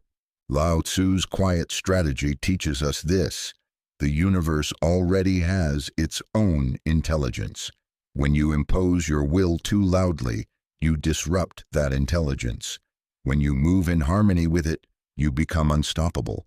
Not because you push, but because you no longer create resistance. His wisdom was not about doing less. It was about doing with such precision that no energy was wasted. Every gesture, every word, every step emerged from awareness, not ego. This kind of strategy doesn't announce itself. It doesn't seek attention. It works in the background, influencing everything without needing credit. It is the power of water, shaping mountains not by aggression, but by consistency. It is the power of emptiness, allowing space for right action to arise, instead of forcing action into space. You don't need to shout to lead. You don't need to control to create change. You only need to be like the Tao, present, aware, unhurried. Let others chase outcomes. You move with the current. Let others scheme. You align. And in doing so, you'll find that the quietest strategy often yields the loudest results. Not through effort, but through effortless precision. That was Lao Tzu's way. It can be yours, too. In the high plateaus of Tibet, tucked between wind-carved cliffs and frozen rivers, lived a group of monks who spoke no words. Their monastery had no chants, no sermons, no scripture read aloud. Visitors who arrived with questions were greeted only by open palms, steady gazes, and the soft crunch of snow under sandaled feet. These were the silent monks, guardians of a tradition older than language itself. They believed the divine could not be spoken, only carried, only felt. Their silence wasn't a void, it was a doorway. They rose before the sun. Their first act was not prayer through voice, but breath. With each inhale, they tuned to the earth's rhythm. With each exhale, they emptied their identity. This was their first practice, synchronization, aligning with the natural field so deeply that they became indistinguishable from it, not resisting the day, not commanding it, meeting it in perfect coherence. Their meals were taken without a word, but something passed between them, looks, gestures, frequencies. When one monk reached for salt, another had already placed it before him. When one walked toward the bell, the others were already gathering. Their movements revealed their unity, but that unity wasn't taught. It was remembered through silence. This was their second practice, energetic communication, not thoughtless instinct, but attuned awareness so sharp that sound became unnecessary. Visitors often asked, "If you don't teach with words, how do your novices learn?" The abbot would simply gesture toward the novices themselves, young monks who had once come restless and uncertain, now gliding through the corridors like water. What trained them wasn't speech, it was presence. This was the third practice, transmission by example. No correction, no critique, just living so completely in alignment that others could not help but calibrate. Once a traveler broke into tears during a shared sitting. He hadn't heard anything, but in the presence of the monks, something within him unraveled. Old grief, old noise. He said, "It's as if they're saying something without speaking." They were, not in words, but in frequency. In their silence, he felt himself return to what he'd forgotten, stillness as truth. That was the fourth practice, vibrational healing. Silence not as escape, but as a mirror in which the soul remembers itself. The monks were not mute. They had simply mastered the art of only speaking when sound added to stillness. When a word was spoken, and it was rare, it struck like lightning, not because of volume, but because of contrast. Their silence gave their words weight. You don't need to climb a mountain to learn from them. Begin where you are. Breathe with the room. Listen to the space between voices. Communicate with your presence before your tongue. And when you must speak, let your words be shaped by silence, not opinion. The secret practices of the silent monks are not lost. They are waiting, beneath the noise of the world, in the quiet rhythm of your own being. Step into that silence, and you will find a power that moves mountains without a single sound. In the thick forests of northern Russia, in the winter of 1921, a man named Semyon vanished from village life without warning. He was not disgraced, nor broken, nor exiled. He simply left. Into the woods he went, with a satchel of bread, a worn cloak, and no explanation. The villagers assumed madness or defeat, but decades later stories began to return, of travelers who stumbled upon a small hut deep in the pines and found not a madman but a presence so still it made them weep. They left with clarity, with peace, with answers they didn't even know they were asking. Semyon had become a hermit, but not to escape the world, to shape it, silently, invisibly. By stepping out, he had stepped deeper in. The way of the hermit is misunderstood. In a world addicted to visibility, the act of retreat seems like surrender. But true retreat is not withdrawal, it is command. It is the conscious act of stepping back, not out of weakness, but to reclaim authority over the inner world, and in doing so, quietly influence the outer. Hermits have existed in every tradition, in the deserts of Egypt, in the caves of India, on the cliffs of Ireland. They are not merely recluses, they are architects of vibration, builders of frequency. Without preaching, they shift the collective by purifying their own signal. In solitude, they become so aligned with truth that their energy radiates beyond mountains. You won't see them in palaces, but their silence reshapes cities. In Kyoto, a calligrapher named Aiko once left her career at its height. She moved to a small house near a bamboo grove and disappeared from the public eye. Years later, her scrolls, unpublished, unseen, were discovered by accident. Each stroke carried such precision, such restraint, that it felt like the paper was breathing.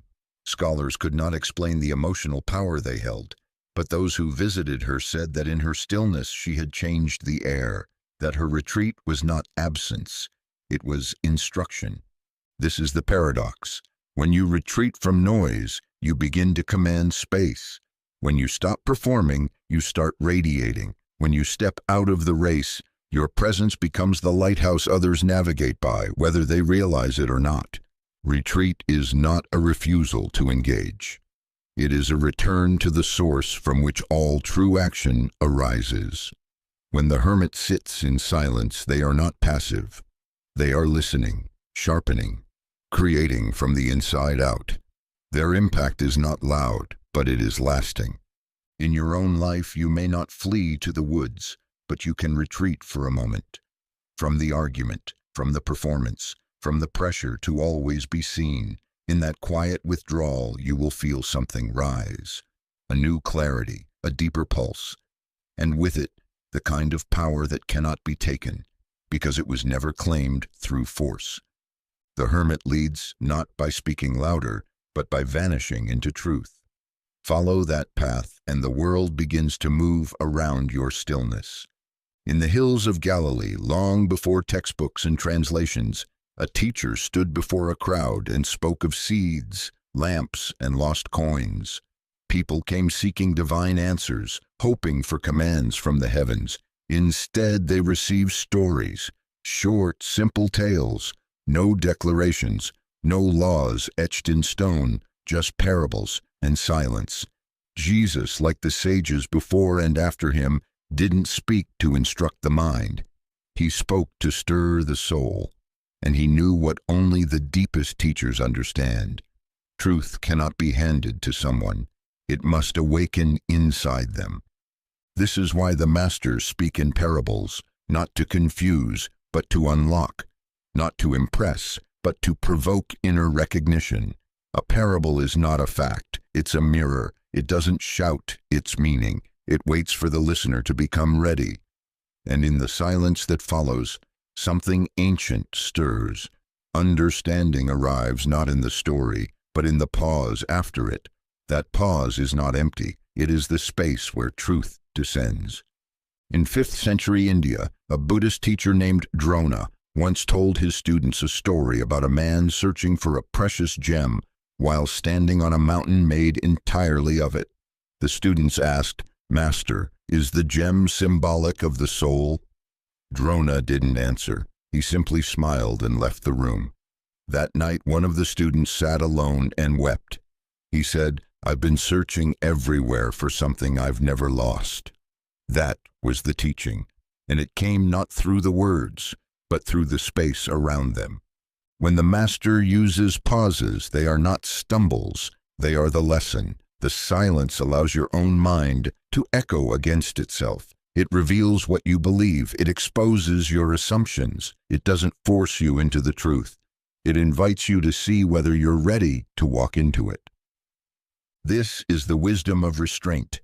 The most powerful teachings do not instruct, they invite. They don't deliver truth.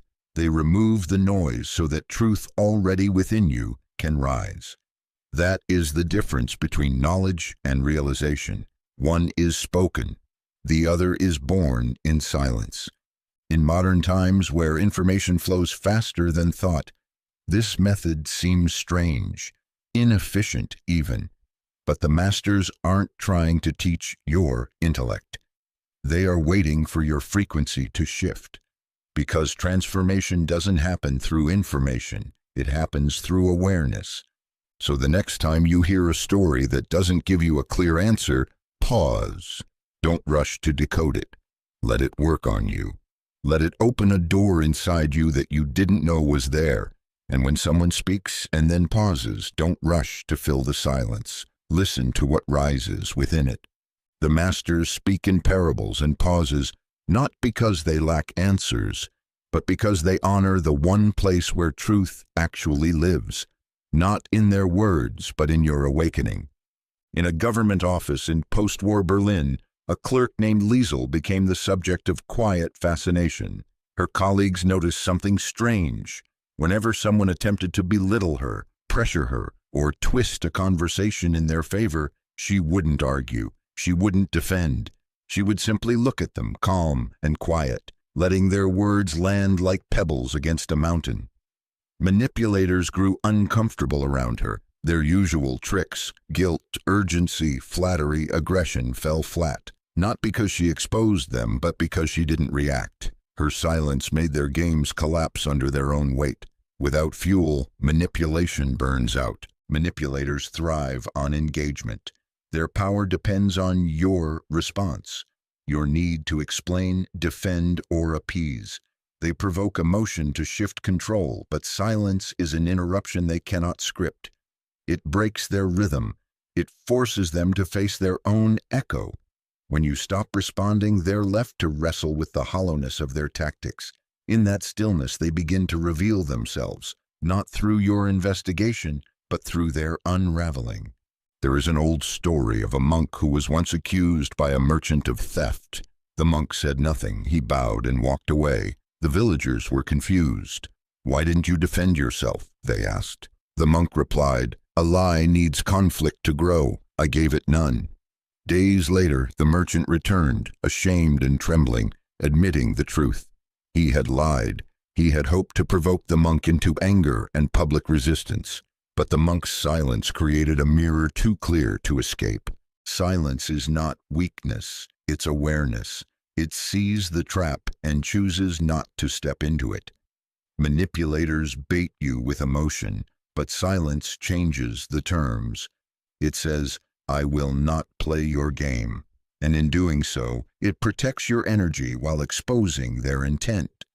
In 1950s New York, a woman named Ruth worked as a secretary in a legal office. One of the partners often tried to corner her with sly comments and veiled threats. Ruth never protested directly. She would meet his gaze, say nothing, and return to her work.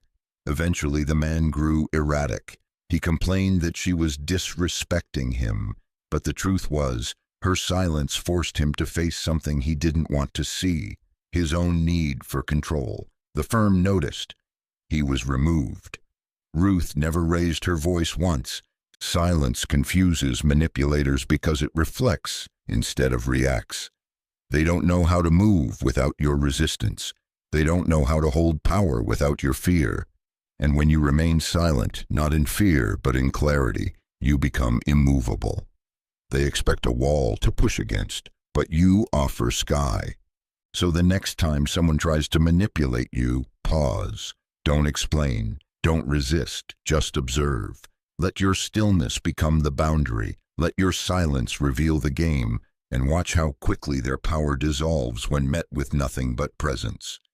For in a world full of noise, the clearest refusal is the one that makes no sound. In the coastal town of Amalfi in 1949, a fisherman named Matteo was known not for the size of his catch, but for the way he spoke, or rather, how rarely he did. He would listen intently during conversations at the dockside tavern, saying little, sometimes nothing at all, but when he did speak, the room fell silent. His words always landed with eerie precision, timed, clear, undeniable. People began to say he had a kind of second sight, but Matteo would just smile and say, "I wait until the tide is right." He wasn't speaking about the sea. He was speaking about energy.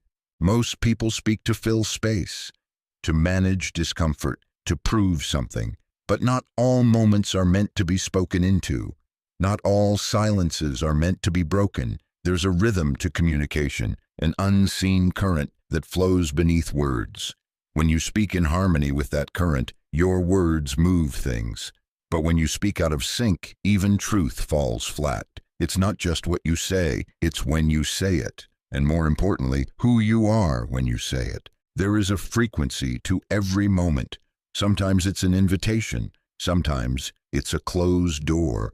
Those who speak carelessly miss this entirely, but those who learn to wait, to feel into the energy before releasing words, discover a strange kind of influence. Their voice begins to carry, not because it's louder, but because it rides the wave of timing. It enters when the world is ready to hear. In a small dojo in Osaka, a martial arts master named Reina taught her students to strike not when they wanted to, but when the energy of the opponent opened. Do not move just because you can, she would say. Move when the opening asks for you. Her philosophy didn't end at combat. In town meetings, she rarely spoke, but when she did, the conversation shifted. Her words felt like keys turning in locked doors. People listened, not out of obligation, but because her timing made sense on a level beyond thought. Speaking only when the frequency is right requires patience. It requires humility. You must let go of the need to be heard and embrace the deeper goal of being received. It means asking yourself not, do I have something to say, but is now the moment it will serve? It's not suppression, it's precision. This doesn't mean staying silent forever. It means learning to feel the pulse beneath the moment, the readiness, the openness, the resonance. When you speak from alignment with that frequency, your words don't just inform, they transform, they ripple, they settle into the hearts of others because they arrive exactly when they're needed. So today, pause before you speak, breathe, sense the moment. Is the tide right? If not, wait. Let silence hold the space. And when the frequency opens, speak, not to be heard, but to shift the world with one well-timed sentence. That's how true power sounds. Never forced, always felt. In Vienna in the early spring of 1936, a composer named Eliana was known for conducting orchestras with an unusual technique. She often held her baton suspended in midair for several seconds before beginning the first note. Musicians would hold their breath. The audience, leaning forward in their seats, would fall into an almost sacred hush. That silence, just before the music, felt like the overture itself. The pause didn't delay the performance, it defined it. Eliana understood something most never grasp. Silence, when held with confidence, becomes presence. And presence, when embodied fully, commands attention without needing to demand it. The pause that commands a room is not hesitation. It's not fear. It is clarity. It is the act of holding the moment rather than rushing through it. Most people speak too soon. They answer before thinking. They interrupt their own truth because they're afraid of silence being mistaken for weakness. But in reality, silence held with poise is one of the most powerful forces in communication. It slows time. It focuses energy. It pulls attention toward you like gravity.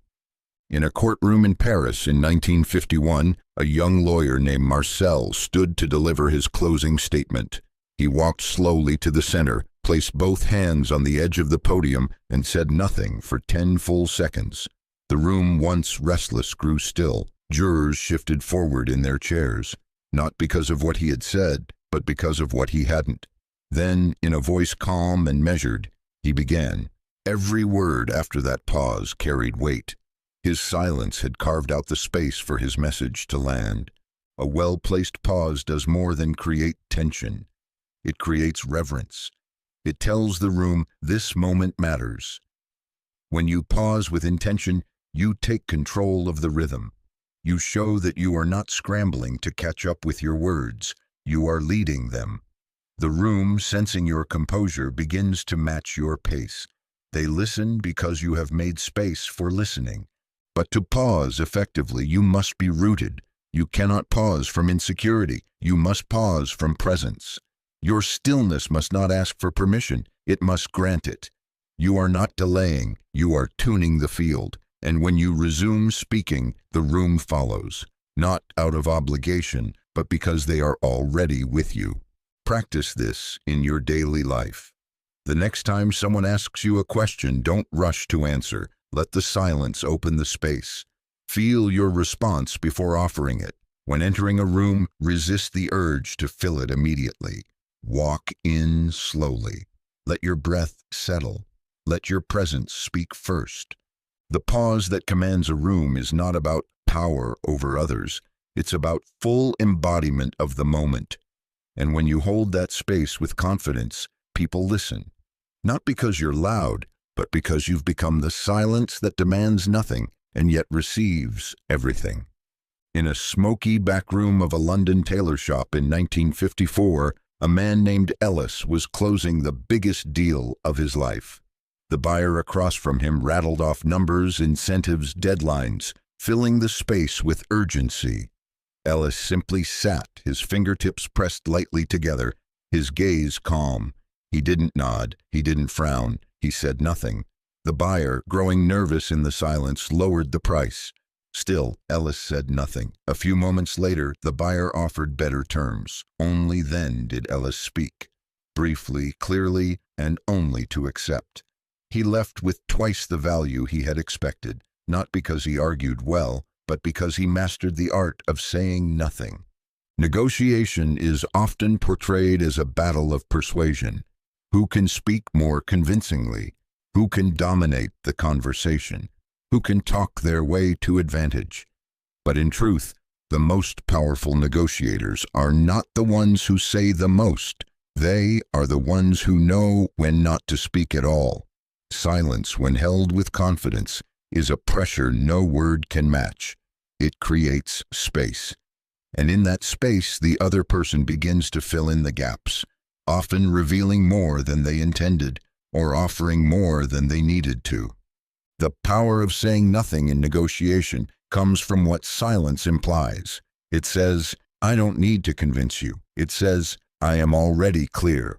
It places the burden of uncertainty on the other side of the table. While most people rush to justify, explain, or persuade, the one who holds their tongue becomes an immovable mirror. Their stillness makes others second guess. And in that uncertainty, leverage shifts. In 1941, a schoolteacher named Margaret was negotiating for better pay in a district that hadn't increased salaries in years. She entered the meeting with a folder of notes, but when the board asked her what she wanted, she slid forward a single piece of paper with her request and said nothing more. The room waited for her to explain. She didn't. Minutes passed. The board members exchanged glances. Finally, one said, Well, I suppose we can make this work. Margaret had done what countless others failed to do. She let the silence work on her behalf. This approach isn't about being cold. It's about being centered. When you are truly clear on your value, you don't need to argue for it. When you're grounded in your intention, you don't dilute it with excess explanation. The less you say, the more others are left to interpret. And often, they will assume strength where there is quiet. So the next time you enter a negotiation, try this. State your position, then stop. Say what is necessary and nothing more. Don't rush to fill the silence. Let the other side respond to the space you've created. In that space, power shifts, pressure builds, truth surfaces, and you will find, more often than not, that silence speaks the loudest deal. In the marble halls of a Milan art gallery in 1957, a man named Lorenzo stood quietly in the corner, observing the crowd. He didn't speak, didn't draw attention, didn't perform. While others gestured wildly, eager to impress patrons and critics, Lorenzo simply watched.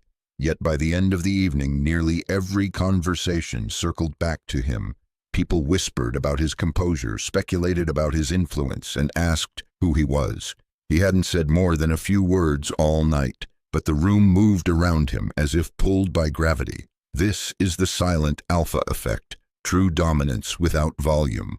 The world often mistakes alphaness for aggression, loudness, and control. But those qualities are often compensations, not commands. The true alpha doesn't dominate through force. They hold presence. They speak less, but are listened to more. They move slowly but with certainty. They don't need to declare their power because it radiates without effort. Their silence is not empty. It's charged with knowing. The silent alpha doesn't seek approval. They don't adjust themselves to be palatable. Their comfort in their own energy creates a field others feel without understanding. It causes people to pause, to rethink their posture, to measure their words, not because the silent alpha ask them to, but because they lead through energetic clarity. In 1948, a young woman named Adela managed a team of factory workers in Buenos Aires. She was soft-spoken, reserved. Many thought she'd be overlooked in a male-dominated environment. But when conflict erupted on the floor, she didn't yell. She simply entered the room and stood still. The arguments died out. Her presence alone rebalanced the space. Later, workers confessed they felt seen when she was near and off-center when she wasn't. Adela had mastered the unspoken current of influence. She led not through pressure, but through alignment. This effect is not something you perform. It's something you become. It requires inner coherence, your words matching your values, your body matching your beliefs. The silent alpha doesn't need to prove anything because they are already full. They don't chase, they attract. And in rooms full of noise, their stillness becomes the loudest presence. People naturally respond to strength that doesn't ask for validation. It disrupts the usual hierarchy. When someone enters a room without needing anything from it, the room orbits them. Others seek their approval. They listen more attentively. They lean in, not because they've been told to, but because they sense a kind of authority that needs no introduction. To embody the silent alpha effect, begin by anchoring your energy before you speak. Walk slower, listen longer. Let your silence stretch. When you do speak, let your words be clean and measured, not rushed or over-explained. Let others fill the space you've created. The one who speaks least but moves with depth becomes the one others follow. And in a world of noise, the silent alpha leads, not from the front, not from above, but from within, effortlessly, quietly, completely. In the spring of 1946, at a university in Prague, a visiting lecturer named Sophia entered a philosophy hall filled with students ready to debate. She was not loud. She didn't stride in with declarations or arguments. She simply walked to the front, placed her notes on the desk, and stood silently for a moment, surveying the room with calm attention. The students quieted, not because she demanded it, but because something in her presence made them listen. When she finally spoke, her voice was soft but grounded. By the end of the lecture, no one remembered her exact words, but everyone remembered how they felt. She had said little, she had made no dramatic points, yet the energy she carried lingered in the space long after she left. That was the message. Energy speaks louder than opinions. In every room, beneath every conversation, an unspoken current is always flowing. It's not shaped by logic, it's not dictated by credentials. It's not crafted by cleverness. It is the energetic frequency a person carries into a space, the unspoken truth of their presence. While opinions argue, energy imprints. You've felt it before someone enters a room and instantly shifts the atmosphere without saying a word. Another speaks endlessly and leaves no impact. That's because words alone don't move people. Energy does. Opinions may win debates, but energy shapes perception. It informs trust. It decides whether a message lands or dissolves, and it cannot be faked. In 1950s Casablanca, a businesswoman named Layla negotiated land deals in a male-dominated world. She was often outnumbered, her proposals picked apart with skepticism, yet she succeeded again and again, not because she out-argued her counterparts, but because of how she carried herself. Calm, composed, rooted, her energy said, "I don't need you to agree, I already know." And that energy, more than any point she made, became the leverage that moved mountains. Most people believe they need to talk more, explain more, prove more to be heard. But often the opposite is true. The more grounded your energy, the fewer words you need. The less you try to convince, the more others feel the weight of what you're not saying. Your energy carries your conviction more clearly than your vocabulary ever could. This is why the most influential people often speak the least. Their power isn't in their position, it's in their alignment. They don't need to broadcast their views. Their presence already communicates their center. When you're in alignment with your truth, people feel it. And when you're not, no amount of talking can compensate for that gap. So before you express your next opinion, ask yourself, what energy am I transmitting? Because the room may hear your words, but it feels your frequency. And that feeling, not your argument, will be what they remember. Speak if it serves, but let your energy lead. In a world where everyone is shouting their truth, the quiet resonance of someone who is their truth cuts through the noise like lightning through fog. In Paris, in 1952, at a small publishing house along the Seine, a young editor named Henri was known for one peculiar habit. When meetings became performative, manipulative, or steeped in ego, he would quietly stand up and leave. No dramatic exits, no pointed words, just a calm removal of his presence. At first, people were stunned. Is he angry? They'd ask. But over time, something became clear. Henri's silence wasn't weakness. It was strategy. His absence said what no argument could. Without raising his voice, he restructured the room. That was tactical disengagement. And it worked. We are taught to explain ourselves, to make others understand, to prove our point before we step away. But that's not always necessary. In fact, explanation often becomes entanglement. The more you justify your departure, the more energy you give to what no longer serves you. Tactical disengagement is the art of walking away without bleeding power, without apology, without noise. It is an act of mastery, not escape. There is a difference between quitting and exiting with precision.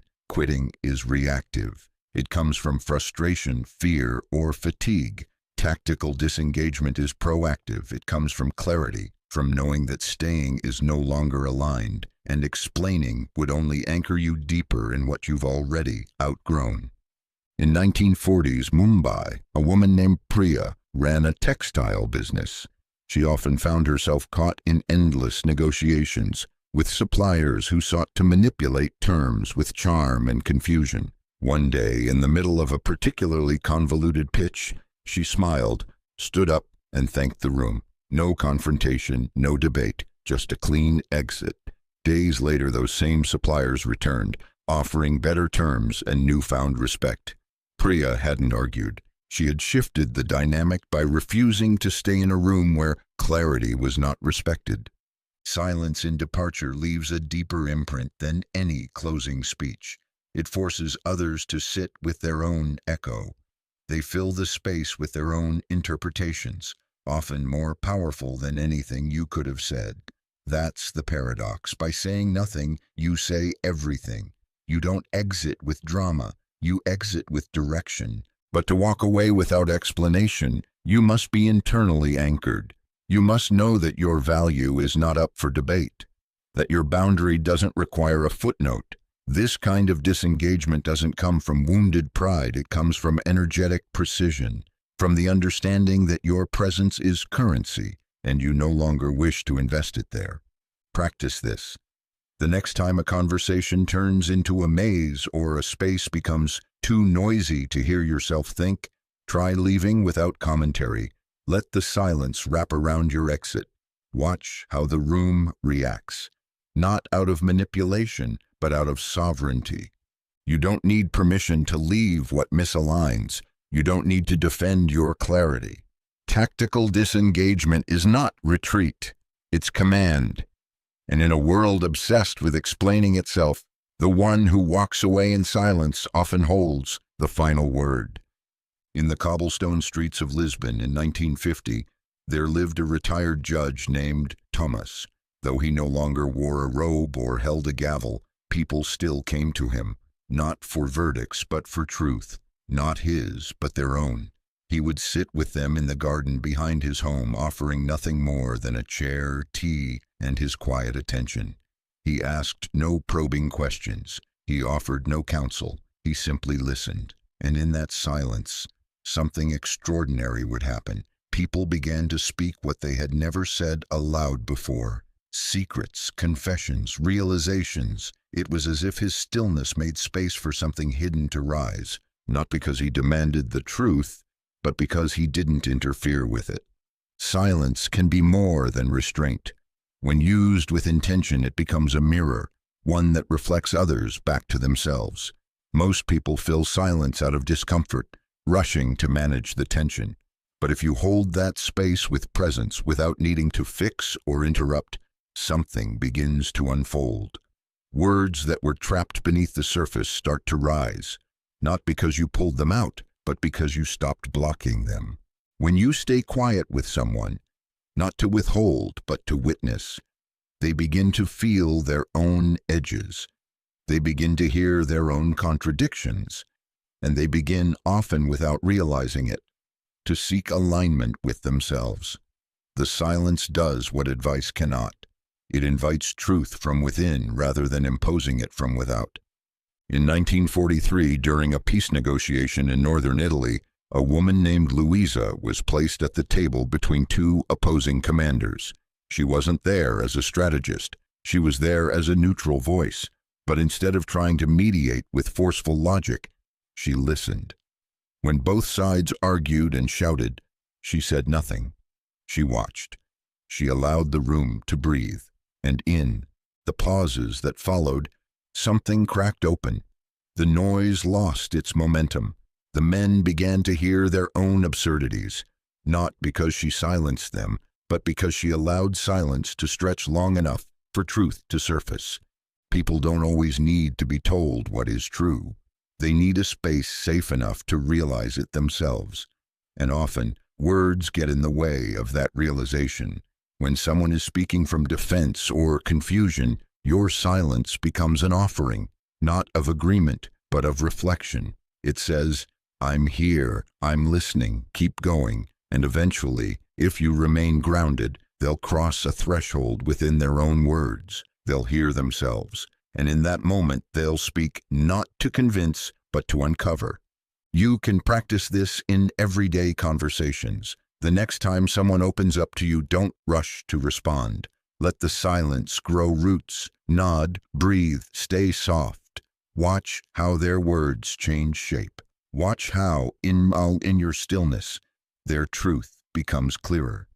Not because you drew it out, but because you got out of the way. That is the quiet art of making others speak their truth. It begins not with what you say, but with what you're willing to hold. In 1958, at a narrow train station outside Prague, a man named Jakub stood face to face with an angry supervisor. The accusation was false, the tone was sharp, and the crowd of onlookers waited for Jacob to respond. But he didn't. He didn't shout, didn't defend, didn't retreat. He stood still, eyes calm, breath steady. He let the accusations pass through him like wind through an open window, and something shifted. The supervisor's voice faltered. His posture weakened. He had expected resistance, but received stillness. Jakob didn't win the argument. He ended it without a word. That moment became legend among his peers, not because of what he said, but because of what he didn't. Reclaiming power in conflict doesn't require domination. It doesn't require louder volume or better logic. It requires energetic sovereignty, the decision to stop feeding the drama. The one who holds stillness in the face of chaos becomes the center of gravity. While others burn their energy trying to prove, the silent one regains control by simply refusing to play. Most conflict is fueled not by the disagreement itself, but by reaction. Every word, every defense becomes another log on the fire. But when you choose not to engage, not as retreat, but as recognition, the fire begins to starve. The other person is left facing themselves, their own energy echoing back with no target to land on. That emptiness is powerful. It interrupts the game. In 1940s Paris, a cafe owner named Celeste became known for her quiet strength. When a customer insulted her staff or raised their voice, she wouldn't argue. She would look at them silently until they fell quiet. Then she would walk away. Staff noticed something strange. Those customers either apologized or never returned. Her refusal to react made her unshakable, and in her unshakability, the space began to rearrange itself around her. Reclaiming power through silence doesn't mean suppressing emotion. It means mastering it. It means knowing the difference between speaking from clarity and reacting from ego. When you respond only when grounded, your words become rare, and because they are rare, they carry weight. But even without words, your energy does the talking. And when your energy says, "I do not belong to this chaos," the conflict starts to dissolve. Try it. The next time someone pushes, accuses, provokes, pause. Don't mirror their volume. Don't match their frequency. Breathe, hold your posture. Let the silence become a mirror. In that mirror, they may see what they've become. And if not, they'll feel the futility of fighting someone who won't fight back. You don't reclaim power by overpowering. You reclaim it by refusing to abandon your center. No word can win a battle more effectively than the stillness that refuses to be baited. In conflict, silence is not retreat. It's a reset. And from that place, you don't react to energy. You redirect it quietly, unshakably, completely. In 1955, in a quiet Lisbon bookstore, an elderly man named Daniel spent his afternoons speaking with strangers who wandered in. But those conversations were different. Visitors often left saying things they had never told anyone, sometimes feeling confused, sometimes in tears, sometimes lighter than when they arrived. Daniel never gave advice.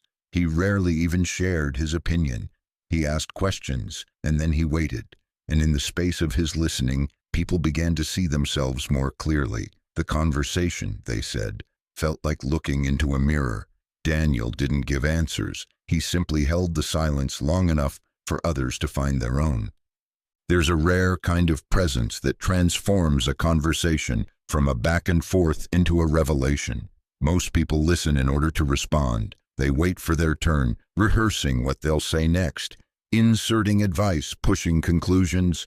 But a deeper kind of listening exists, one where you become so present, so still, that the other person begins to reflect against you.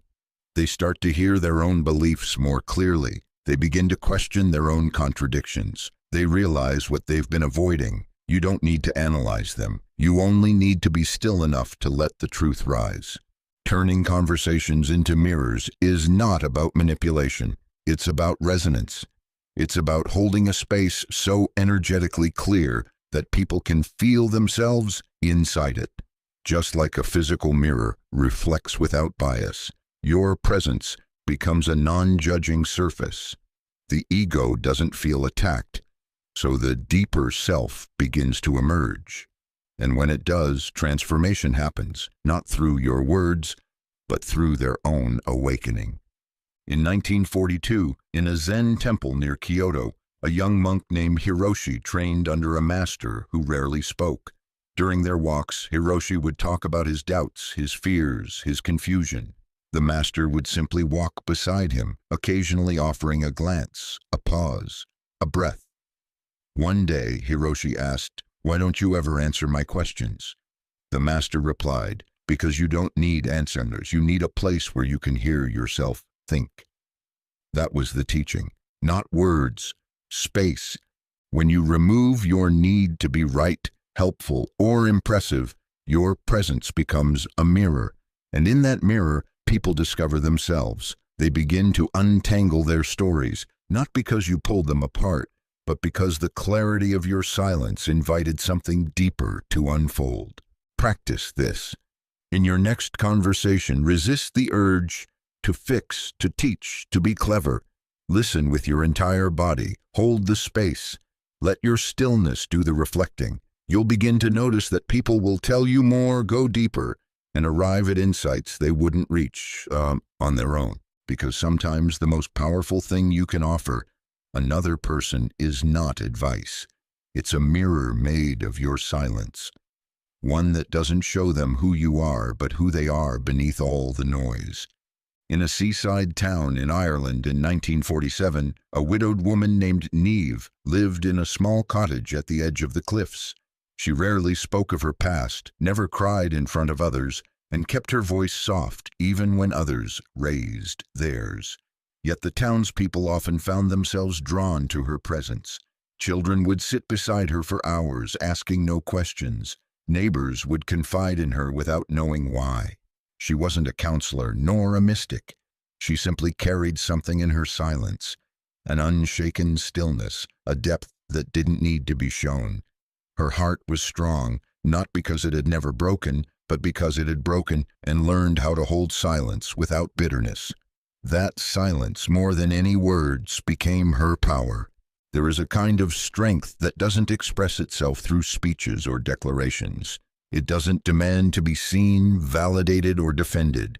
It lives beneath the surface, quiet, constant, unshakable. This is the strength of the unspoken heart, a heart that doesn't need to prove how deeply it feels, how much it's endured, or how far it's traveled.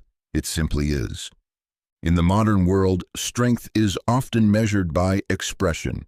How loud, how visible, how certain. But some of the strongest people are those who carry their truth inwardly, not because they are afraid to share it, but because they have nothing left to prove. Their silence is not suppression, it is mastery. It is a kind of presence that doesn't flinch, even when the world roars around it. In 1951, a soldier named Thomas returned home after the war. He didn't talk about what he'd seen, he didn't fill the air with stories of survival. But when he entered a room, people noticed the way he moved, the way he looked at others, steady, present, listening without judgment. His family once asked, "Why don't you speak of what happened?" He replied, "Because I'm still listening to it." His unspoken heart held more than pain. It held wisdom, and people felt it without needing to hear it. There is a sacredness in what is unspoken. When a heart has learned not to rush to explain itself, it becomes a sanctuary for others. It becomes a space of quiet strength where others can soften, be still, and begin to hear their own truth, not because they were told, but because they were felt. You don't need to broadcast your resilience. You don't need to wrap your heart in language to make it understood. Let your stillness speak. Let your presence carry what your voice doesn't need to. You'll find that people begin to trust you more. Not because you've shared everything, but because they feel something in you that does not waver. The strongest hearts aren't always the loudest. They are the ones who've faced the storm, swallowed the lightning, and emerged with a silence so deep it becomes a sanctuary. Let your silence hold its ground. The world will feel its weight without a single word. In 1943, in the heart of Budapest, a baker named Eli worked silently behind his counter. He served all with the same quiet dignity, young, old, rich, poor. One day, a man stormed into the shop, furious over a misread receipt. He called Eli names, accused him of dishonesty, raised his voice so loud that passers-by began to gather outside. But Eli said nothing. He did not flinch. He didn't defend. He listened. And when the man finished, red-faced and shaking, Eli gently corrected the error, handed back the difference, and bowed his head. The man stood still, ashamed. "I'm sorry," he whispered. "I came in here ready to fight." Eli nodded, still silent, and with that, the man walked out, changed. Stillness in the face of insult is one of the greatest forms of strength. It does not mean passivity. It does not mean surrender. It means that you have learned to value your peace more than your ego. It means you understand that not all battles are worth entering, especially the ones that pull you out of alignment with yourself.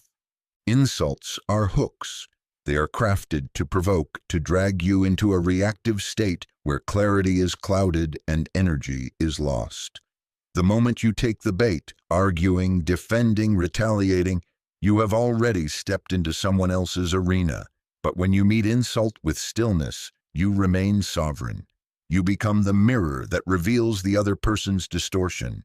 In the monasteries of Tibet, young monks are trained not just in meditation, but in presence under pressure. Their teachers hurl insults during debates, trying to break their composure, not to shame them, but to train them in the art of remaining still when the ego is under fire. A monk who can smile or sit quietly when provoked is considered spiritually mature, not because he's emotionless, but because he knows the power of restraint. True stillness does not numb the heart. It protects it. It knows that insult is rarely about you. It's about the pain, fear, or confusion in the one who throws it. And when you do not respond with equal force, you end the cycle before it begins. This kind of stillness is magnetic. People feel it. They may not understand it, but they respect it. And often, those who come to wound end up revealing their own vulnerability in the silence you hold. Your lack of retaliation becomes a mirror they didn't expect. It humbles. It disarms. Practice this. The next time someone throws words like arrows, take a breath. Drop into stillness. Let their energy pass through you without attachment. If you must respond, do it later. From clarity, not heat. You'll find that your stillness doesn't make you weak. It makes you unshakable. Because in a world where everyone fights to be right, the one who remains still becomes the one who transcends the fight altogether, and in doing so, rises above it. Quiet, whole, untouchable. In 1951, in a small village in northern Spain, a young man named Raphael sat each evening beside his father on the stone wall outside their home. They never spoke much, sometimes a nod, sometimes silence wrapped in the sounds of sheep in the hills and wind through olive trees. When his father passed, Raphael didn't cry at the funeral. He didn't give a speech. But years later, whenever someone asked about him, Raphael would simply smile and touch the wall where they used to sit. That was the monument. That was the memory. No dramatic expression, just presence. Just the quiet feeling that had only deepened with time. The grief was never explained. The love was never declared. But both had grown into something vast and sacred without a single word. Some emotions shrink when we speak them too quickly, but others grow stronger, deeper, more resonant when left unspoken. They settle beneath the surface like roots, anchoring themselves in stillness. They do not need to be articulated to be real. In fact, their silence makes them truer. A word can limit what a feeling is still becoming. Sometimes expression clips the wings of something meant to expand quietly. Love, grief, awe, these are not always meant to be packaged into language. They stretch beyond syntax, beyond comprehension, and when we rush to label them, we risk reducing them. We convert mystery into definition, and something is lost in the translation. In Kyoto, an artist named Emiko would sit for hours beside a blank canvas, not sketching, not mixing paint, just breathing, watching, feeling. She once said, "If I paint too soon, the feeling disappears. But if I let it rest in silence, it becomes clearer." Her most powerful work was created after days of saying nothing, holding the emotion like an ember, allowing it to grow within until it was ready to become form. Not before. There's a sacred maturation that happens when you allow an emotion to live quietly inside you. It begins to refine itself. You begin to understand it without analyzing it. You carry it like a presence, not a story. It doesn't make you distant. It makes you precise. You don't speak it to the world, but the world feels it in your presence. This doesn't mean repression. Repression hides from emotion. Silence honors it. There's a difference between pushing something down and letting it steep. When you allow yourself to feel without rushing to say, you give the emotion space to become something more complete, more truthful, more impactful. So the next time you feel something rising, grief, joy, reverence, try holding it without words. Let it breathe in your chest. Let it echo in your stillness. You may find that what grows there becomes stronger than anything you could have said. And when the time comes to express it, if it comes at all, the world will feel that it was born not from noise, but from depth, from silence, from truth. In the mountains of northern Greece in 1954, a midwife named Eleni became known for more than her work with newborns. Villagers would visit her long after their children were grown, not for medicine, but for presence. They would sit in her small kitchen, nervous at first, guarded. Eleni would pour tea, place her hands gently on the table, and say nothing. No questions, no advice, just a nod, a breath, an invitation to speak. And they did, slowly at first, then all at once. People walked in burdened and left lighter, as if something old had been pulled from their chest. Yet Eleni never offered a solution. She listened, completely, without interruption, without judgment, without hurry. That was her medicine. Sacred listening. There's a kind of listening that heals, not because it offers answers, but because it offers space. In a world full of noise, where most are waiting to reply rather than receive, being truly heard is rare, and that rarity alone is powerful. Sacred listening is not passive. It is an active, devotional stillness. It says, I am here with you. I am not trying to fix you. I am not trying to change what you feel. I'm simply making room for you to be. Most people don't realize how much of their pain comes not from the original wound, but from the feeling that no one saw it, that no one stayed. Sacred listening interrupts that loneliness. It says, you are allowed here, just as you are. It transforms presence into a form of shelter. In 1949, in a crowded train station in Warsaw, a man named Samuel comforted a woman whose child had gone missing. He said nothing for 10 full minutes while she wept into his coat. When she had no more tears, she looked up and whispered, "You're the only one who didn't tell me to calm down." Samuel simply nodded. That moment stayed with her for years. Later, she called it the beginning of her healing, not because of what he said, but because he didn't make her emotions inconvenient. Sacred listening doesn't rush discomfort.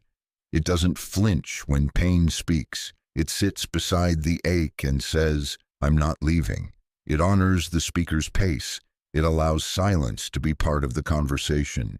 It's less about what is heard and more about how it is held. To practice sacred listening, start by becoming fully present. Put down the need to reply. Release the impulse to interpret. Let the other person unfold without interruption. Breathe with them. Let your presence speak louder than your tongue. You may not remember every word they said, but they will remember how safe they felt around you. Healing often begins not with solutions, but with silence soaked in care, with someone who dares to simply listen, and in doing so, gives another the most precious gift of all, a space where their pain is not pushed away, but welcomed home, quietly, gently, whole. In 1956, in a narrow alley of Naples, a tailor named Carlo found himself the subject of a heated outburst. A customer, upset over a misplaced jacket, accused him of dishonesty, incompetence, and worse. People gathered. The words flew fast, cutting and sharp, but Carlo didn't respond. He stood with his hands clasped gently, eyes steady, breath calm. He neither agreed nor defended. And something unexpected happened. The man's voice began to falter. His accusations unraveled midair. What had started as a fire burned out, not because it was extinguished by rebuttal, but because there was nothing to feed it. Carlo said nothing, and in doing so, he said everything. The argument dissolved. Arguments are not sustained by disagreement. They are sustained by resistance. Every reaction, every defense, every counterpoint adds another log to the fire. Even the most rational response can energize conflict if it's coming from the same frequency of tension. But silence cuts differently. Not the silence of withdrawal or fear, but the silence of grounded presence. It doesn't oppose the noise. It absorbs it. And when there's nothing pushing back, the force of conflict collapses on itself. In 1942, in a Zen temple outside of Kyoto, a student once challenged his teacher mid-lecture. "What you're teaching is nonsense," the student shouted.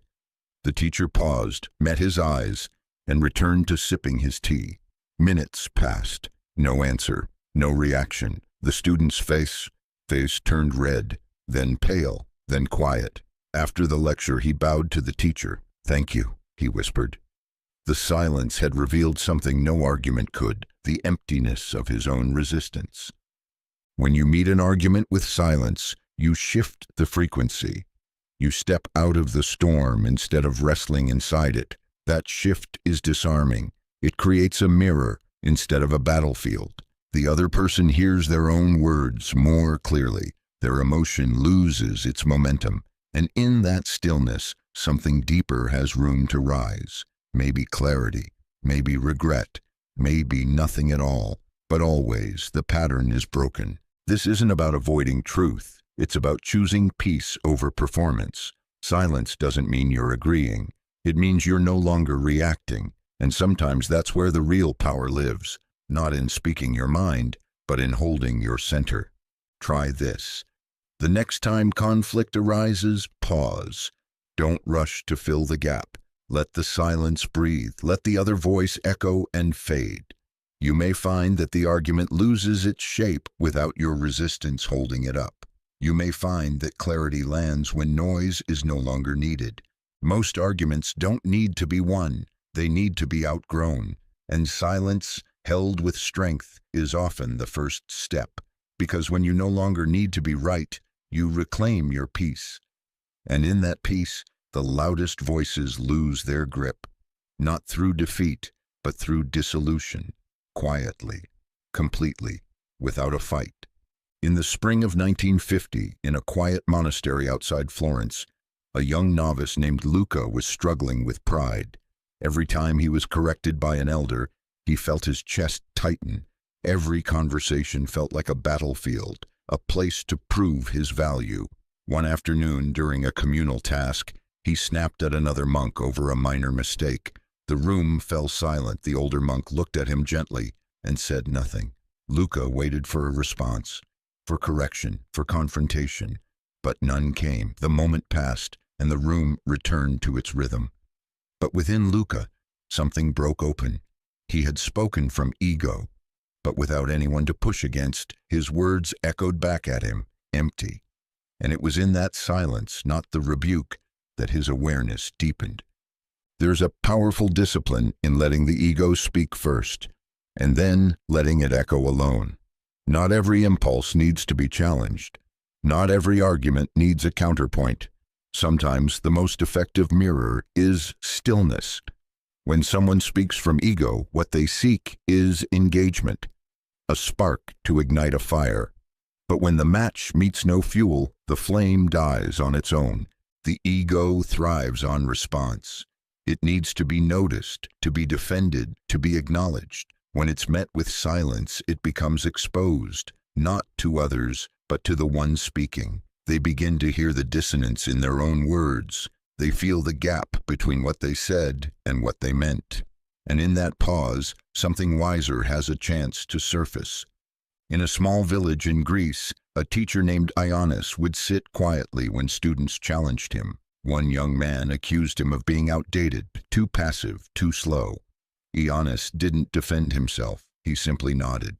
Days later, the student returned, apologizing. "Your silence made me hear what I was really saying," he admitted. Ioannis had offered no resistance, only a stillness that allowed the ego's voice to stretch long enough to hear its own echo. Letting the ego speak first doesn't mean indulging it. It means recognizing that its power is not sustained by truth, but by opposition. When no one wrestles it, it stumbles over its own weight. This is not about superiority. It's about subtlety. It's about trusting that silence can teach what words often cannot. The next time someone reacts from ego, whether it's anger, arrogance, or insecurity, try allowing the moment to pass without reply. Not in judgment, but in presence. Let their words hang in the air. Let them return to the speaker with no resistance to disguise them. You may find that the conversation deepens not in your speaking, but in your not speaking. And when it's your own ego that rises, let it speak in your mind. Then listen. Hear its echo. Feel the hollowness. Don't fight it. Let it fall silent on its own. That's where clarity begins. In the echo left behind when the noise no longer has anyone to hold it. In 1944, in the dim kitchen of a farmhouse outside Warsaw, a woman named Helena sat at the table, holding a letter with trembling hands. Her husband, missing for months, was now confirmed dead. The room was still. No one spoke. Her sister reached for her, but Helena gently waved her away. She didn't cry. She didn't scream. She didn't speak. She sat in the silence hour after hour, her fingers pressed against the paper, like it was the only thing keeping her tethered to the earth. That silence became a container, one that did not erase the pain, but held it without collapsing. Years later, she said, "It was not the words that helped me grieve. It was the silence that stayed with me until I was ready to live again." Pain often arrives with a storm of thoughts, questions, regrets, anger, and the world rushes to answer it with noise, advice, distraction, words meant to soothe but often only to fill space. But pain, real pain, is not healed through sound. It is witnessed in silence, held, not explained, understood, not solved. When you let silence hold your pain, you stop running, you stop performing strength, you stop trying to out-talk the ache, you sit with it, you breathe with it, you listen, not for answers, but for presence. And in that presence, the pain begins to soften, not because it's gone, but because it no longer needs to scream to be heard. In a small village in the French countryside, a painter named Lucien lost his daughter to illness. He stopped painting for nearly a year. Neighbors came with words, consolations, sermons, suggestions. But the only person he welcomed was the old gardener who came to tend the grounds. The gardener never said a word about the loss. He just worked. Lucien would sit nearby, silent, watching, day after day. That quiet companionship became his lifeline. Eventually, Lucien returned to his canvas. His first piece was a portrait of his daughter, bathed in light, surrounded by space. It was called The Garden of Silence. There is wisdom in letting silence be the first witness to pain, in allowing the ache to breathe without forcing it to perform. When you stop trying to explain what hurts, the truth behind the pain begins to emerge. Not the story, but the essence. Not the details, but the depth. And from that depth, healing begins, not as a fix, but as a slow return to wholeness. If you are carrying something heavy, try sitting with it in stillness. No music, no commentary, no self-interruption, just you, your breath, and the ache. Let it speak, let it be, and let silence hold it the way no sentence ever could.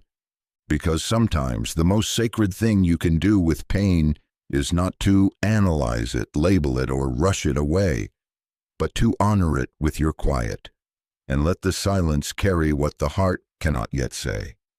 In 1957, in a crowded cafe in Buenos Aires, a pianist named Emilia was performing when a man near the bar began heckling her. He mocked her song choices, called her a fraud, laughed loudly between verses. The room stiffened. All eyes turned to her, expecting a reaction, anger, confrontation, maybe tears. But Emilia didn't flinch. She kept playing. Her hands moved with calm precision, her breath steady. She didn't look at him, didn't acknowledge his presence. And slowly the man quieted, not because he was silenced by force, but because he had no energy to feed on. By the time her final note faded, the cafe was silent, transformed by a grace that required no defense. Emilia had demonstrated a rare and profound skill, non-reaction. Emotional intelligence is often misunderstood as the ability to manage other people's emotions. But its true power lies in managing your own, especially in the moments that beg for reaction. When someone triggers you, provokes you, or throws chaos into your space, your first impulse may be to respond. But wisdom knows that not every fire deserves your breath. Sometimes the highest intelligence is to stay still. Non-reaction is not repression. It's not pushing feelings down or pretending not to care. It's the ability to feel deeply without being hijacked by what you feel.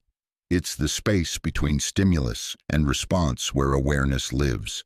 And in that space, you reclaim your power. In a monastery outside Seoul, a young monk once asked his teacher how to deal with insults. The teacher pointed to a bell and struck it. The sound rang out and slowly faded. "Most people are like this bell," he said. "Someone strikes them and they echo for hours." Then he struck the bell again, this time gently holding its rim so the sound stopped instantly. "Be like this," he said.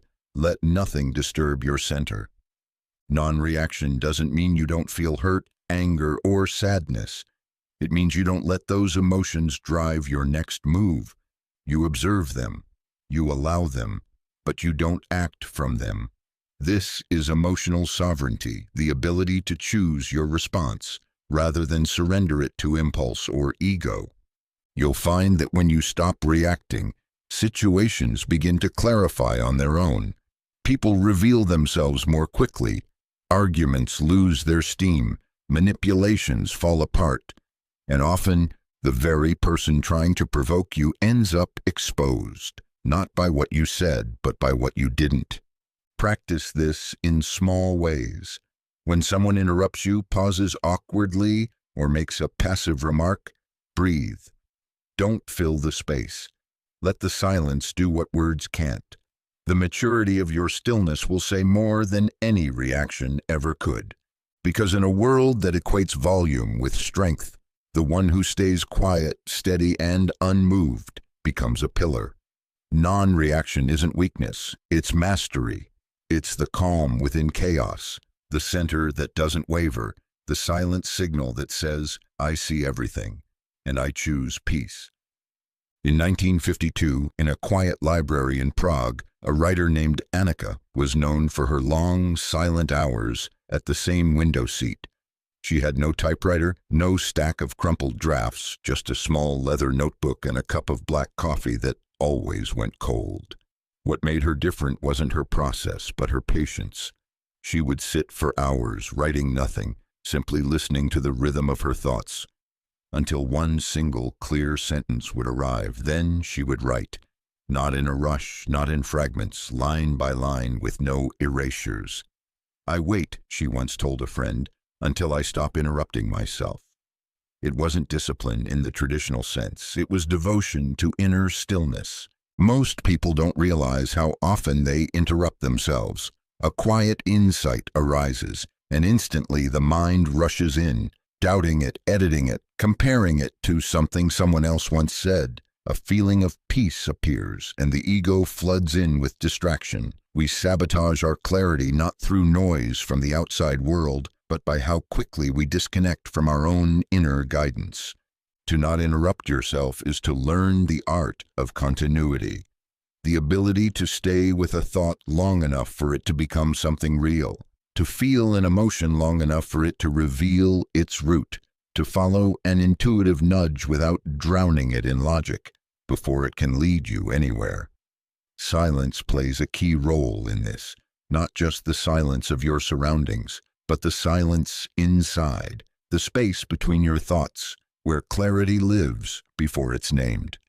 In 1946, a violinist named Marco practiced a single phrase of a concerto for an entire week, never once playing it aloud.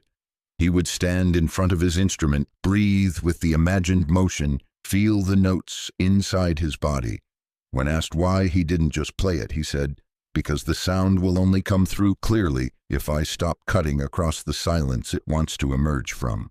When he finally performed the piece, it moved the audience to tears. It wasn't technical perfection they heard, it was uninterrupted intention. The art of not interrupting yourself is not just for artists or musicians. It's for anyone who wants to live from their center. It's for the speaker who pauses before rushing their truth, the parent who listens to their child without filling in the blanks, the thinker who sits with an idea long enough to let it unfold, rather than stuffing it into premature certainty. Start to notice the ways you cut off your own wisdom. The moment an insight arises, do you override it? distract yourself. Try to make it palatable before it's fully formed. Try instead to stay, to wait, to listen longer. You'll find that the deeper truths come not with noise or urgency, but with the kind of stillness that requires your full attention. And when you stop interrupting yourself, you'll hear what was trying to speak through you all along, quietly, clearly, fully. In the spring of 1950, in a sanatorium nestled in the hills of Lucerne, a nurse named Elise became known for her unusual presence. She didn't offer long reassurances or soft-spoken motivational words. Instead, she was simply there. When patients cried, she didn't console them with phrases. She sat beside them in silence. When someone received difficult news, Elise didn't try to frame it in optimism. She placed a hand gently on their shoulder and stayed. And somehow, that quiet, her still, grounded presence, became the thing people remembered most. Patients would later say it wasn't the medicine that helped them heal first. It was her silence, not the absence of words, but the fullness of them withheld. There is a point where words can no longer reach, where advice falls short and comfort becomes noise. In those places, grief, fear, exhaustion, the mind no longer seeks language. It seeks permission to feel without fixing, to be without shaping, and that permission is granted most powerfully through silence. When silence is held with presence, it transforms into something medicinal. It becomes a sanctuary. It allows the nervous system to soften, the breath to deepen, the heart to finally feel what it had pushed away. It does not push for resolution. It does not press for progress. It waits, not passively, but reverently. In 1943, in a temple on the outskirts of Kyoto, a monk named Haruki would sit with villagers who had lost loved ones in the war. He never led prayers aloud. He never offered explanations for suffering. He simply prepared tea, poured it slowly, and shared it in silence. Those who came in with tight chests and clenched jaws would leave with tears they didn't know they needed to cry. Haruki's silence didn't demand that pain be erased. It gave it room to speak, and when pain is allowed to speak without interruption, it begins to soften on its own. Silence becomes the healer when it is anchored in presence, not withdrawn, not avoidant, but deeply attuned. It says, "I see you, and I'm not trying to change you." It offers no resistance, and that lack of resistance becomes a balm. It doesn't tell the wound to close. It simply sits long enough for the body, the heart, or the soul to remember how to begin that process on its own. You don't need to have the right words. You don't need to fix the pain of someone you love. You only need to be still enough, quiet enough, to let your presence say what words never could. You're not alone. Try this.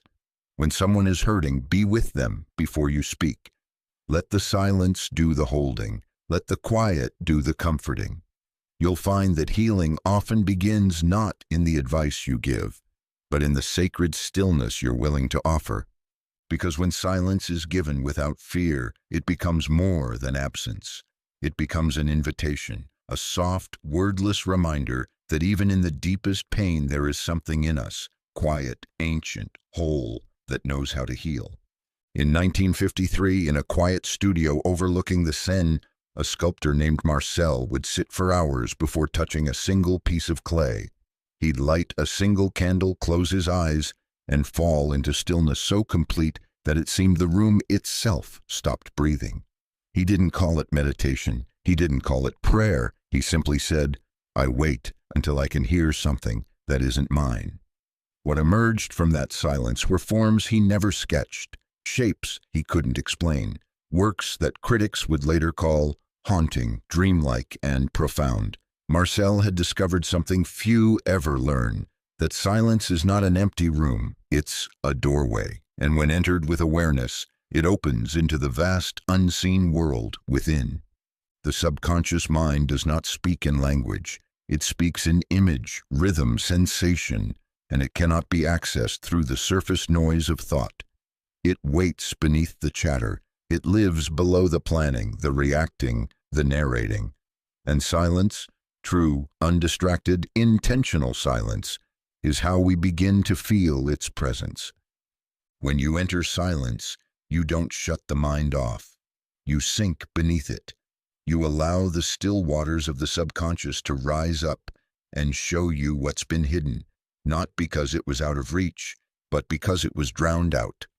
The creative impulse, the unprocessed emotion, the quiet knowing, all of it waits patiently beneath your noise.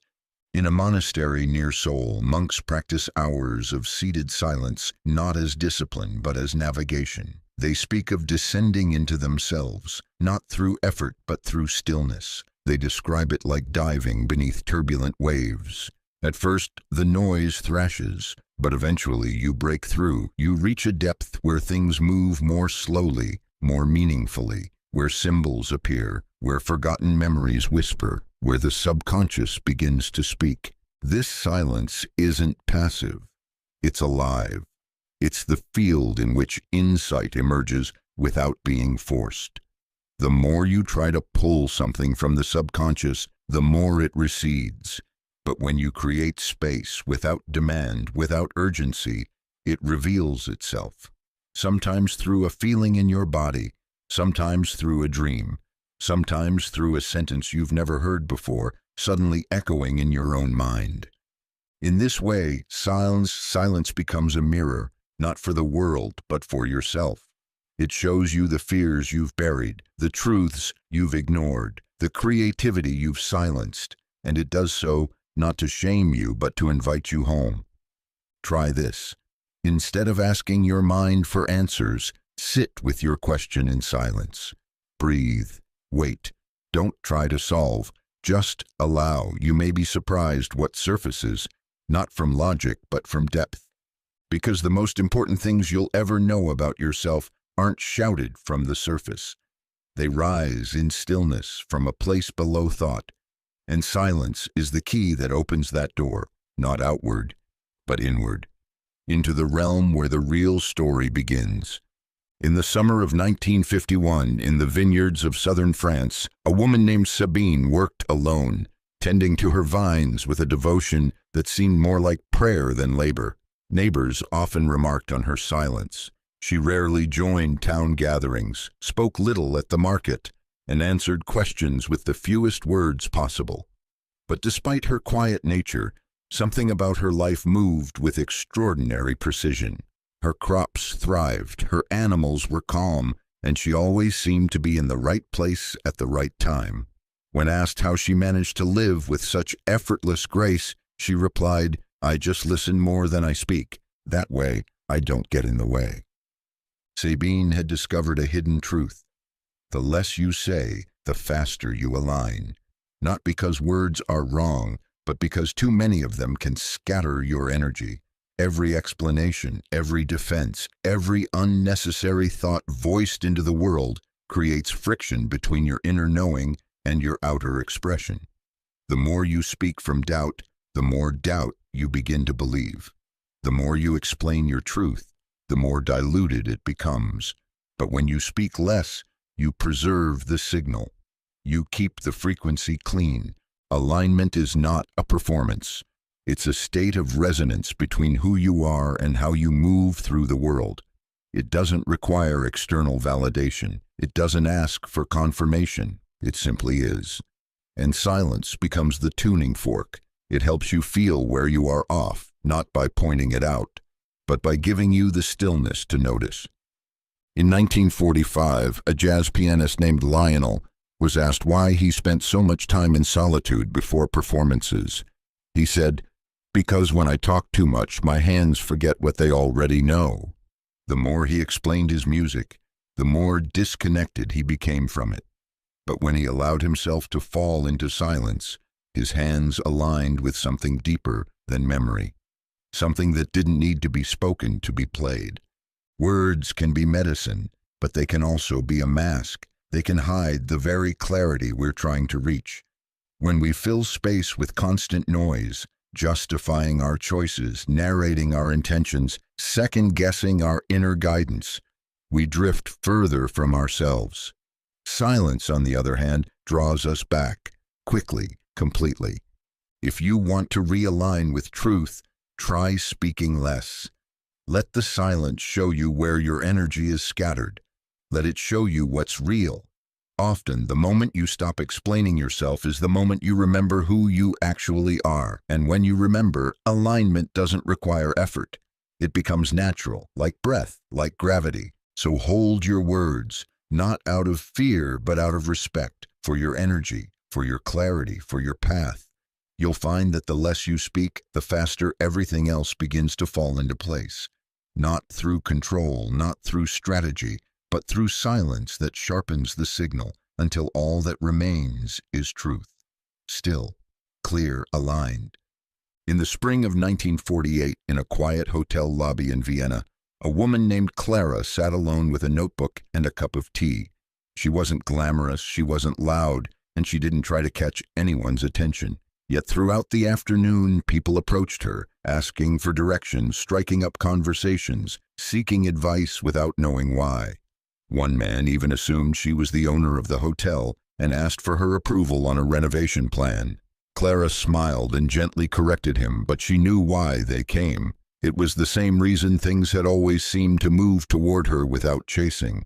She carried a kind of energy that required no introduction, silent certainty. There is a rare frequency that emerges when you no longer seek to convince, when you stop asking the world to agree with your choices, your value, or your path. This energy cannot be faked, it cannot be mimicked.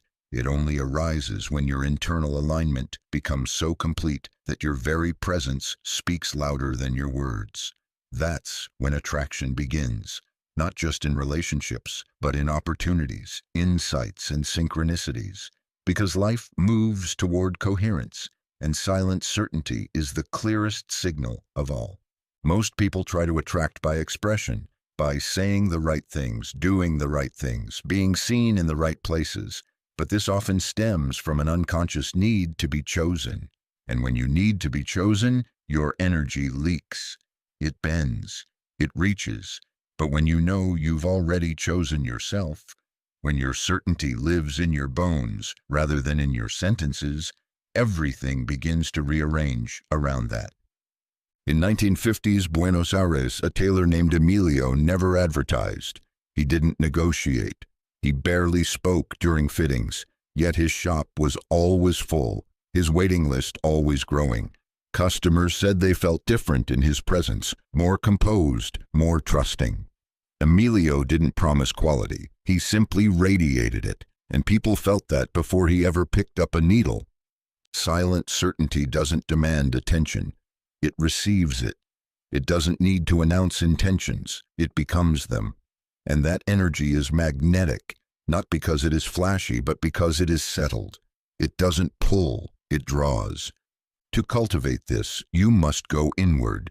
You must anchor your belief not in what the world mirrors back to you, but in what you know without proof. You must become so steady in your path that silence no longer feels empty, but full of knowing, full of presence, full of power that doesn't shout. Try it. The next time you want to be noticed, say less. Instead of trying to prove, embody. Instead of trying to attract, align. You'll find that when your certainty becomes silent, the world begins to listen differently. Not to your words, but to your frequency, and what you've been chasing will often arrive. Not because you called for it, but because it recognized you were already the place it belonged. In 1955, in a quiet bookstore tucked into a corner of Amsterdam, a man named Willem was known for something peculiar. He had the sharpest literary mind in the district, yet rarely shared his opinions unless asked. He would listen to debates on philosophy, history, and poetry without interrupting, even when he clearly had something to say. And when he finally did speak, briefly, precisely, everyone fell silent. Not because he spoke loudly or with bravado, but because his words had weight. They were never wasted. People began to seek him out, drawn to the magnetism of someone who could hold back when others rushed forward. Willem had discovered a paradox few understand. Restraint does not diminish power, it concentrates it. Magnetism is not created by giving everything away. It grows in the space between what's felt and what's revealed. Restraint creates that space. It sharpens the signal. It draws others in not through performance, but through gravity. In a world flooded with overexposure, the one who knows when to hold becomes magnetic by contrast. Because the unspoken carries a kind of energy, the spoken often dilutes. We live in a time that encourages constant output. Speak more, share more, show more. But magnetism isn't about volume, it's about tension, it's about presence. And presence, when paired with restraint, becomes irresistible. When you don't reveal everything, people lean in. When you stop trying to be understood immediately, people begin to wonder. Curiosity is the bridge to influence, and restraint builds that bridge far faster than explanation ever could. In 1947, a French painter named Colette would unveil only one painting each year. She never explained her work, never promoted herself, never attended her own exhibitions, but her shows were always full. Why? Because people felt something in her absence. The restraint made her mysterious, and that mystery became a magnet. Critics would write pages trying to decode her silence. Her decision to hold back wasn't fear, it was a quiet confidence that said, if it's real, it doesn't need to be shouted. Restraint is not about suppression, it's about timing. It's about understanding that when energy is held instead of scattered, it builds pressure, and pressure becomes power. When you speak, create, or act from that place, measured, intentional, clear, your impact is multiplied. You don't have to chase attention. It arrives, drawn in by the contrast between your stillness and the world's noise. Practice this. The next time you feel the urge to overshare, to over-explain, to prove, pause. Hold the moment. Let the silence build. You'll feel your presence gather itself. You'll feel the energy sharpen, and you'll notice that those around you begin to respond differently, not because you gave more, but because you gave less, with more precision. Because restraint doesn't limit your power, it amplifies it. It makes your presence magnetic, not by what you show, but by what you withhold. And in that withholding, your energy begins to speak a language far louder than words ever could. Quiet, focused, undeniable. In 1959, in a sunlit apartment overlooking the rooftops of Lisbon, a woman named Beatrice sat at her writing desk each morning without fail. She kept a stack of unsent letters in a drawer, pages filled with longing, hope, sorrow, and clarity. Letters to people she hadn't spoken to in years. Letters to dreams she hadn't pursued. Letters to versions of herself she had left behind. She never mailed them. She never read them twice. She wrote in silence, folded the paper, and tucked it away. But over time, something curious happened. The very people she wrote to began to reappear. Opportunities once deemed lost found their way back. Without a word spoken aloud, the world around her began to move. Beatrice understood something few did. The universe doesn't just hear your voice. It hears your vibration. It hears what you're not saying. We tend to believe that we must speak clearly, ask precisely, and act loudly to receive what we want. But reality is not moved by noise. It is moved by frequency, by intention, by what lives beneath your words, what you believe silently, what you feel consistently, what you carry without sharing. These are the forces that shape the field around you. You may say you want peace, but if your body is tense and your energy is scattered, the universe responds to the tension, not the phrase.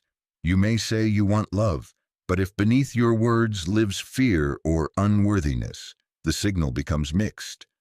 And the universe, which operates by vibration, responds not to what you say, but to what you are in the silence between your words. In a small shop in Kyoto, a potter named Kenta spoke very little. He would bow to each customer, but rarely engaged in conversation. Still, his shop was always full. Tourists and locals alike were drawn to the space. They didn't come for sales pitches or charm. They came because something in the stillness of his presence felt like truth. His humility, his care, his reverence for his craft were all unspoken, yet they filled the room. The universe doesn't need you to declare your intentions when your energy already reflects them. This is the quiet principle. What you hold in your field is louder than what you hold in your mouth. The universe listens to the resonance beneath your routines, the quiet expectations behind your actions. Every thought repeated without voice becomes a silent broadcast, and every feeling unexpressed still shapes the texture of your life. So if you want to shift your reality, look not just at what you're saying, look at what you're not saying. Look at the silent contracts you've made with fear. Look at the beliefs you've never voiced, but always obeyed. Then ask yourself, what is my energy asking for when my mouth is closed? Because the universe isn't waiting to hear you speak. It's already listening. Every day, every moment, not to your noise, but to your truth.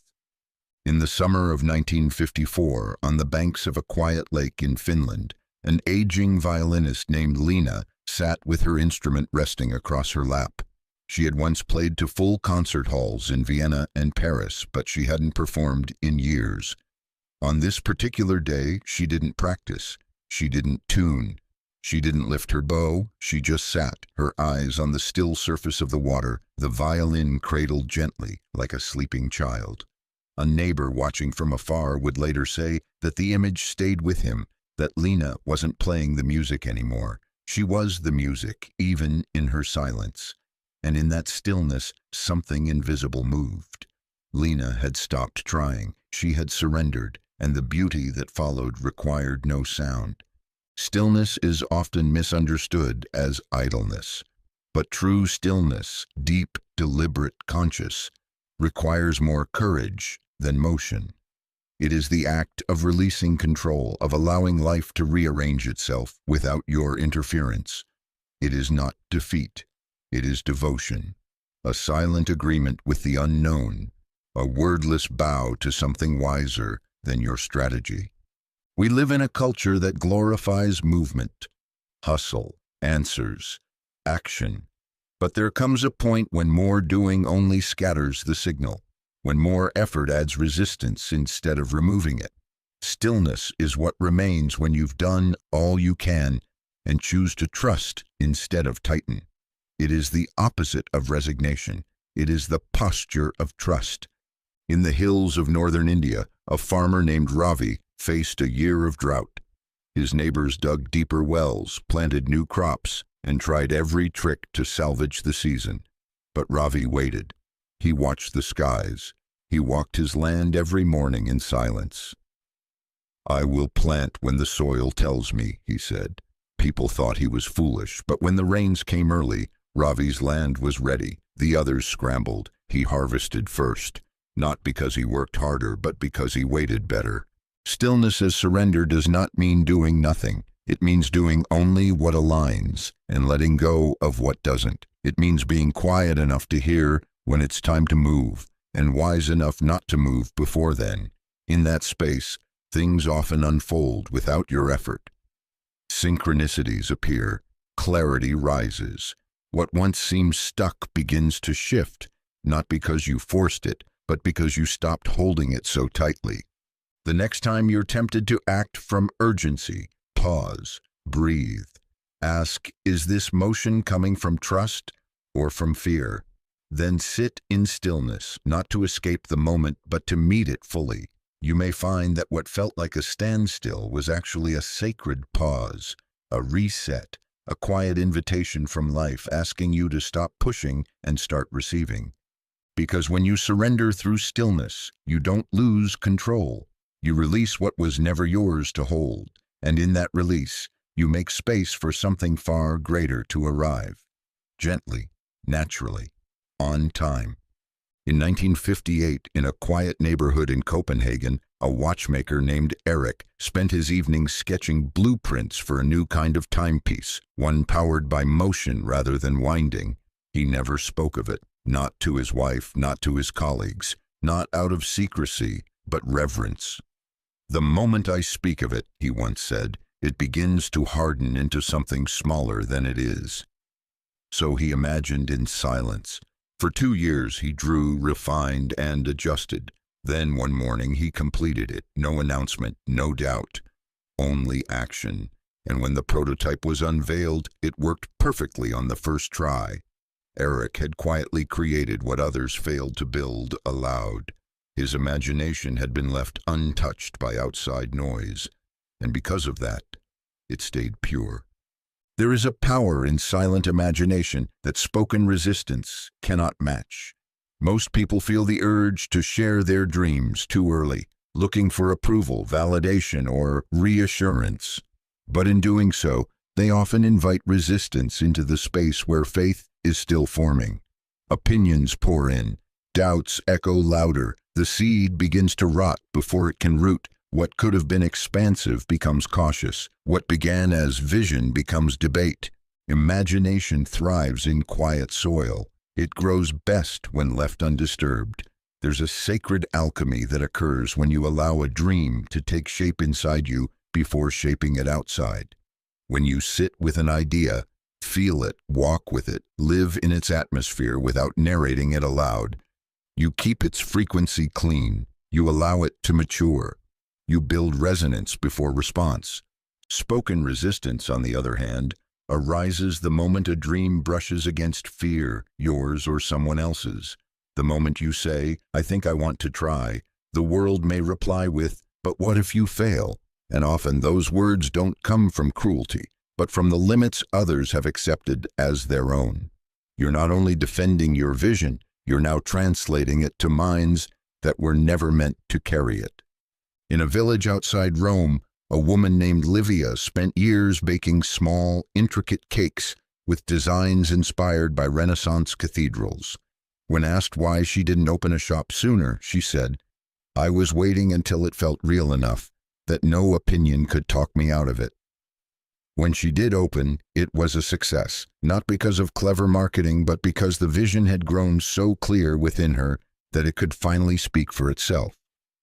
The lesson is this: imagine first in silence. Let the vision steep. Let it become undeniable in your bones before it's ever spoken. You don't owe your ideas to the world while they're still taking shape. Protect them. Nurture them. Because once imagination becomes a vibration you live in, not one you constantly explain, it begins to unfold without resistance, quietly, powerfully. And when you finally speak, it won't be a question. It will be a declaration already rooted in truth. In 1950, in a quiet bakery tucked into a side street in Prague, a young woman named Lenka baked bread every morning before dawn. She moved with calm precision, kneading and shaping, her focus unwavering. What no one knew was that she dreamed of owning the entire building, not just the small shop she rented, but the apartments above, the courtyard behind, the roof where pigeons landed. She never spoke of it, not to friends, not to family, not out of fear, but out of respect. "A dream," she once wrote in her journal, "is a fire. If you speak too early, you scatter the heat." Lenka understood something few people do: the power of holding a desire silently without announcing it to the world, not hiding it, but protecting it, letting it grow, take shape, gain momentum in the unseen. While others voiced their goals out loud, looking for encouragement or affirmation, she allowed hers to ferment like dough, quietly, slowly, until it was strong enough to rise on its own. There is a frequency you emit when you hold a desire that doesn't beg for permission. It's not loud, it's not boastful, but it's unmistakable. People feel it in your presence, not because you told them what you want, but because your energy is already aligning with it. It's the quiet magnetism of someone who knows where they're going, but doesn't need to announce every step. Most people share their desires too soon. They speak them into rooms that aren't ready to hold them. They let doubt, comparison, and premature feedback interfere with something still forming. The desire gets tangled in explanation. It loses its charge. But when you hold it close, when you let it live in the silence of your heart, it begins to mature. It begins to move reality. In 1946, a tailor named Elias worked in a small shop in Buenos Aires. Every day he walked past a closed storefront on the next street over. He never mentioned it to anyone, but he saw himself there, his name on the glass, his tools arranged just so. He began saving quietly, adjusting his habits, preparing for something he never announced. 2 years later, when the shop went up for sale, he didn't hesitate. Within a week, it was his. Not because he spoke it into being, but because he had become the man who was ready for it long before he ever said a word. Holding a desire in silence isn't suppression. It's refinement. It's the discipline of allowing the want to shape you before you declare it to the world. That restraint becomes strength. It sharpens your focus. It tunes your energy. And when the time comes to act, you move cleanly, without apology, without explanation. Let your desire grow in the soil of your stillness. Let it root deeply before the world ever sees its bloom. Because the strongest dreams are not always shouted. They are carried in silence until the moment they arrive fully formed, needing no introduction at all. In 1957, in a small tailoring studio in Florence, a man named Luca worked quietly day after day, perfecting his craft.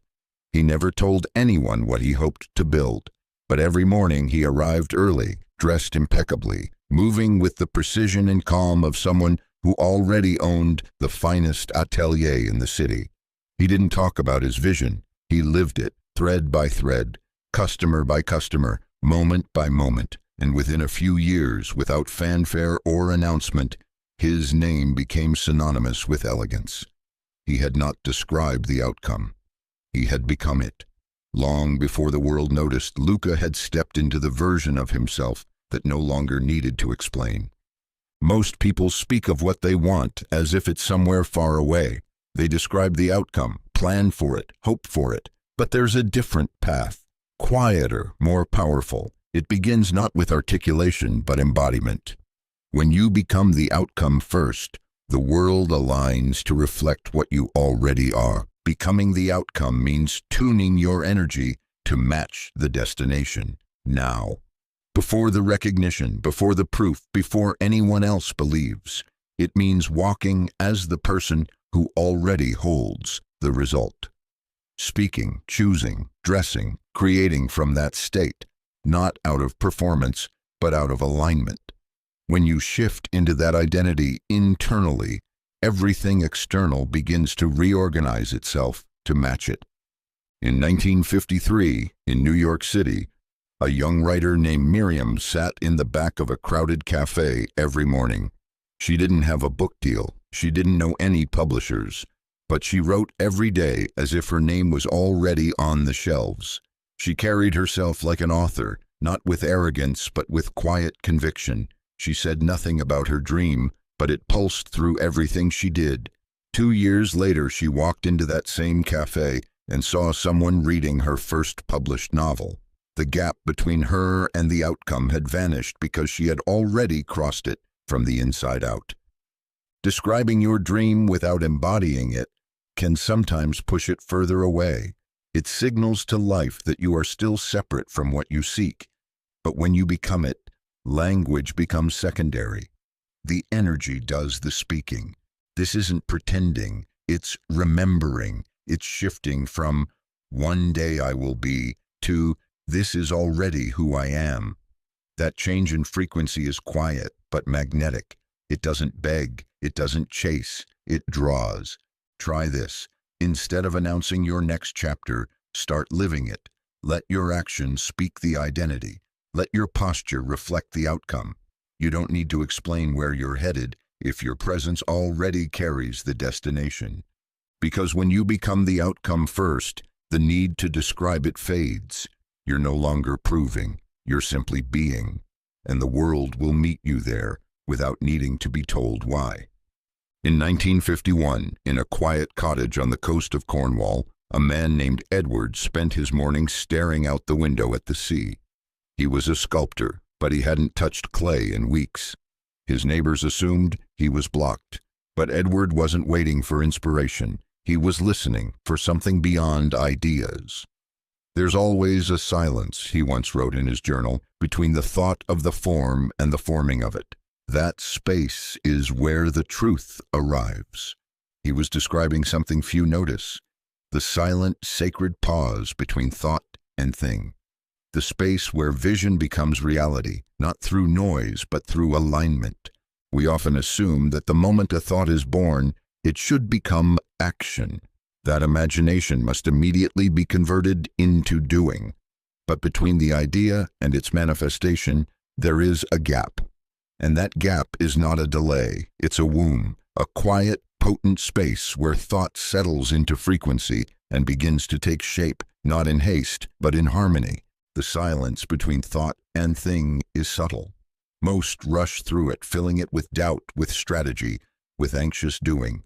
But the ones who learn to wait there, who allow the thought to steep without interruption, create more purely. Their actions are not reactions. Their results are not forced. They move only when the energy is ripe, and so what they build carries resonance, not resistance. In Kyoto, a calligrapher named Sora was known for creating scrolls with a single stroke. She would sit in stillness for hours, the brush untouched. To observers, it looked like inaction, but to her, it was listening. "The brush moves only after the silence is full," she said. Her art did not begin with ink. It began with the pause before it, the space between thought and thing. This silence is not just for artists. It exists in every moment of creation. The space before you speak, the breath before you choose, the quiet between the vision and the act. If you rush it, you disturb the coherence. But if you honor it, what comes next arrives clean. You may notice it in your own life. The moment an idea feels alive, yet not ready. The mind wants to act, to announce, to execute, but something inside says, wait.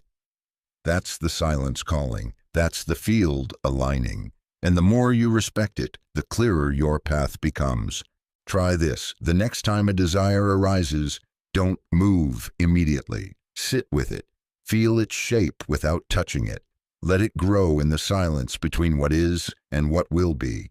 You'll begin to sense when the energy clicks into form, quietly, unmistakably, because every reality begins as a vibration, and the silence between thought and thing is where vibration becomes direction.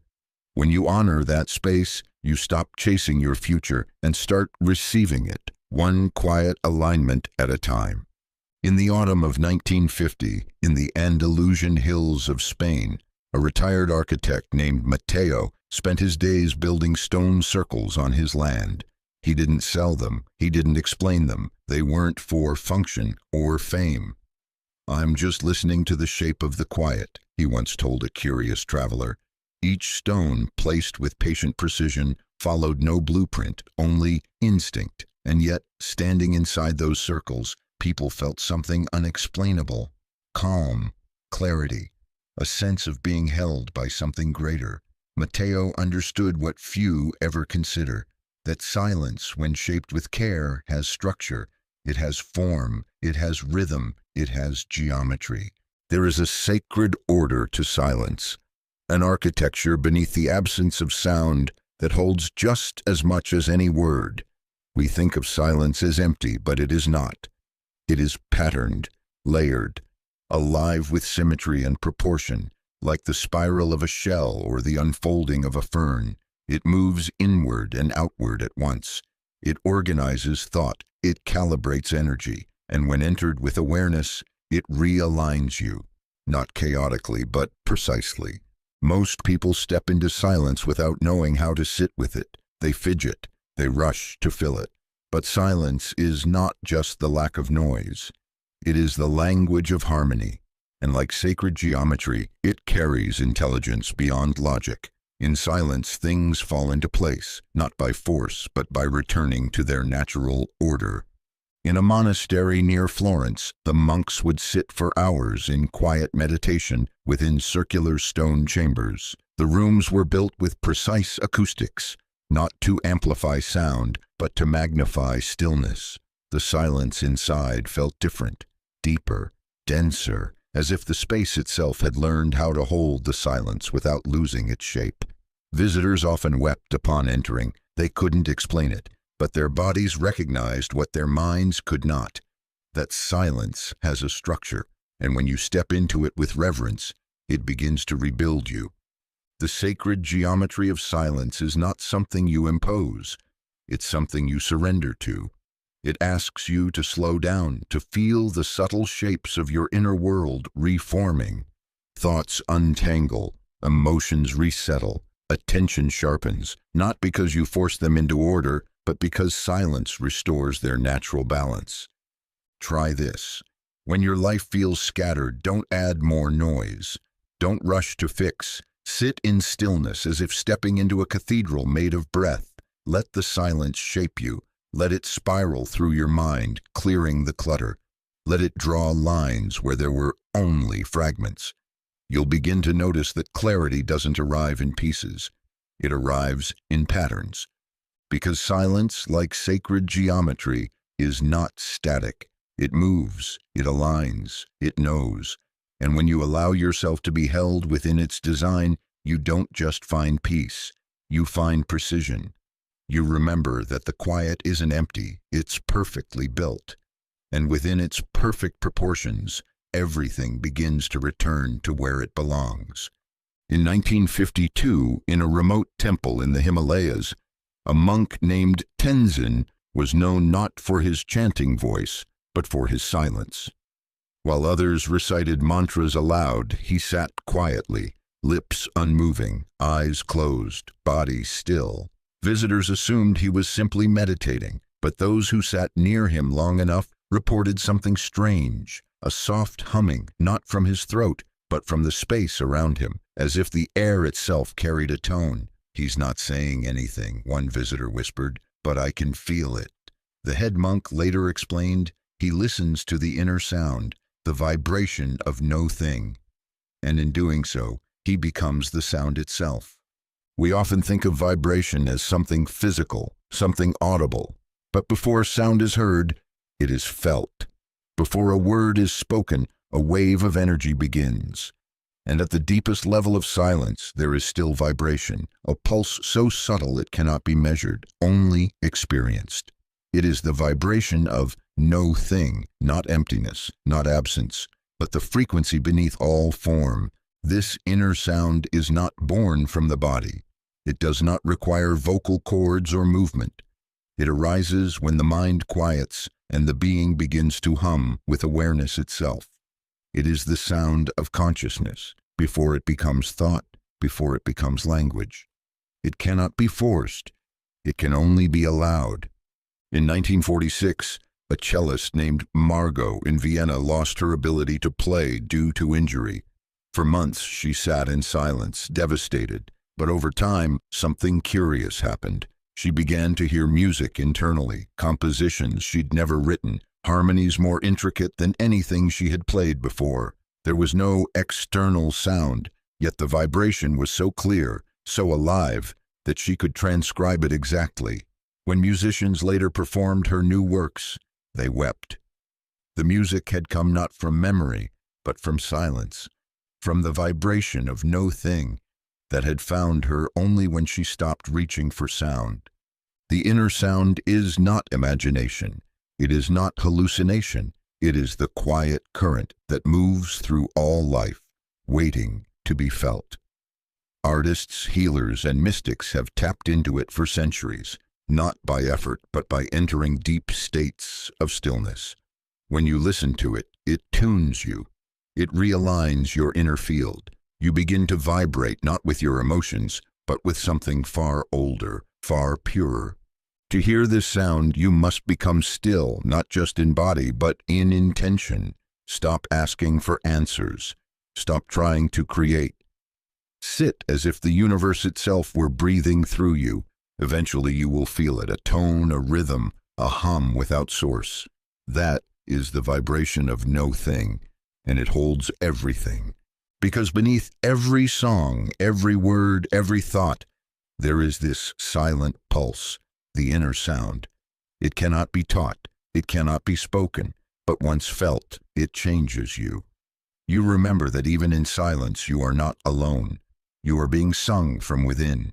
In 1956, in a quiet town outside Barcelona, a man named Tomàs worked as a clockmaker. He was quiet, kind, and precise.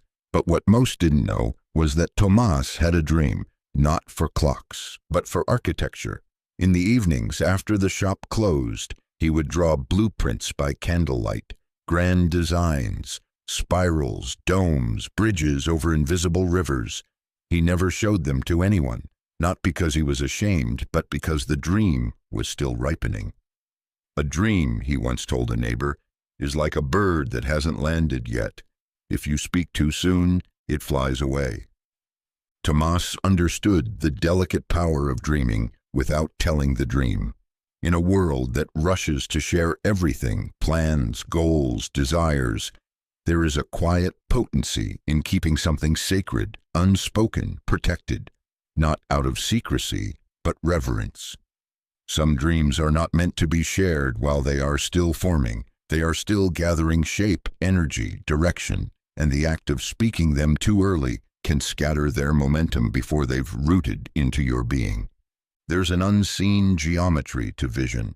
A dream begins as a frequency long before it becomes a form, and that frequency is fragile in its early stages. It needs stillness. It needs silence. It needs to live inside of you long enough to become you, not a performance, not a wish, but a truth vibrating in your bones.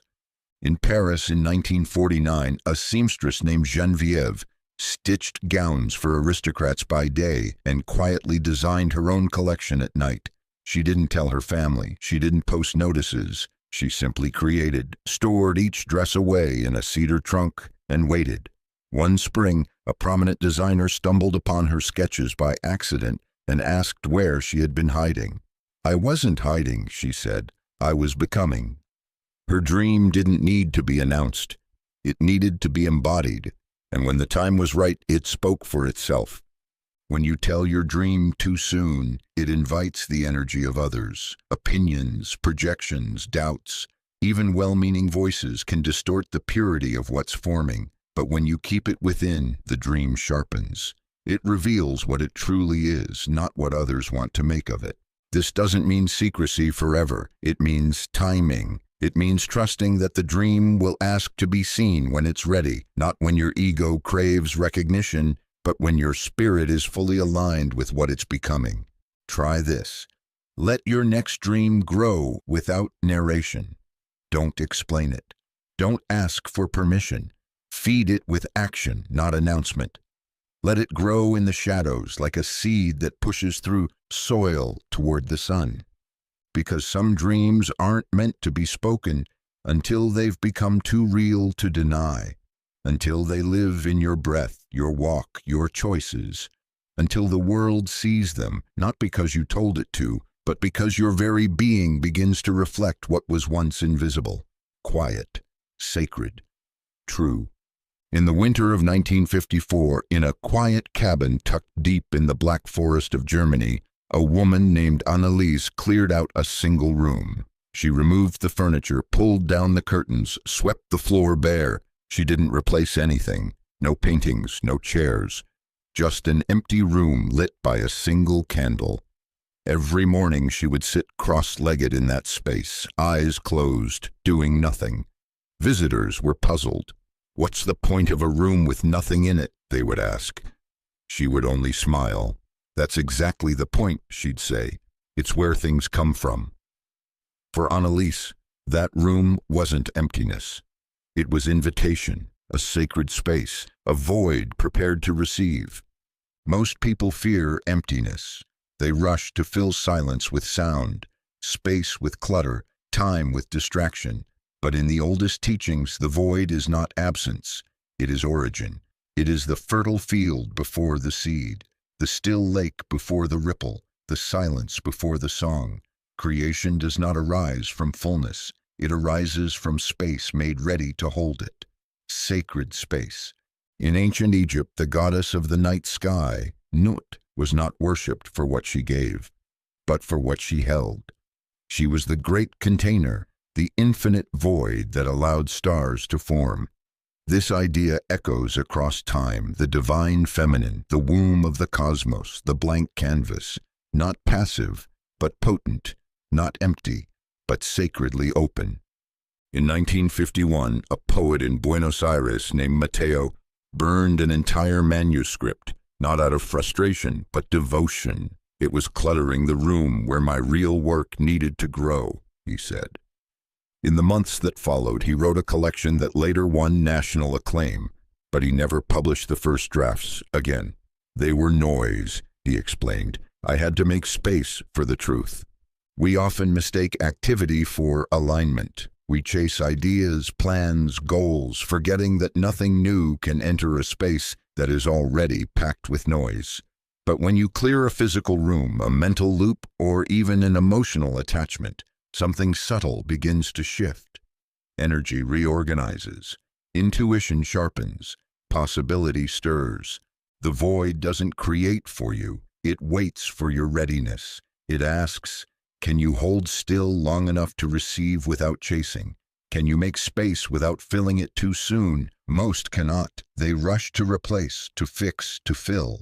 But if you can sit inside that quiet, if you can honor the pause between what was and what could be, you become magnetic to the next chapter. You attract not by demand, but by design. Try this. Clear a space, a shelf, a corner, a part of your day. Let it remain untouched. Visit it, breathe into it, and watch.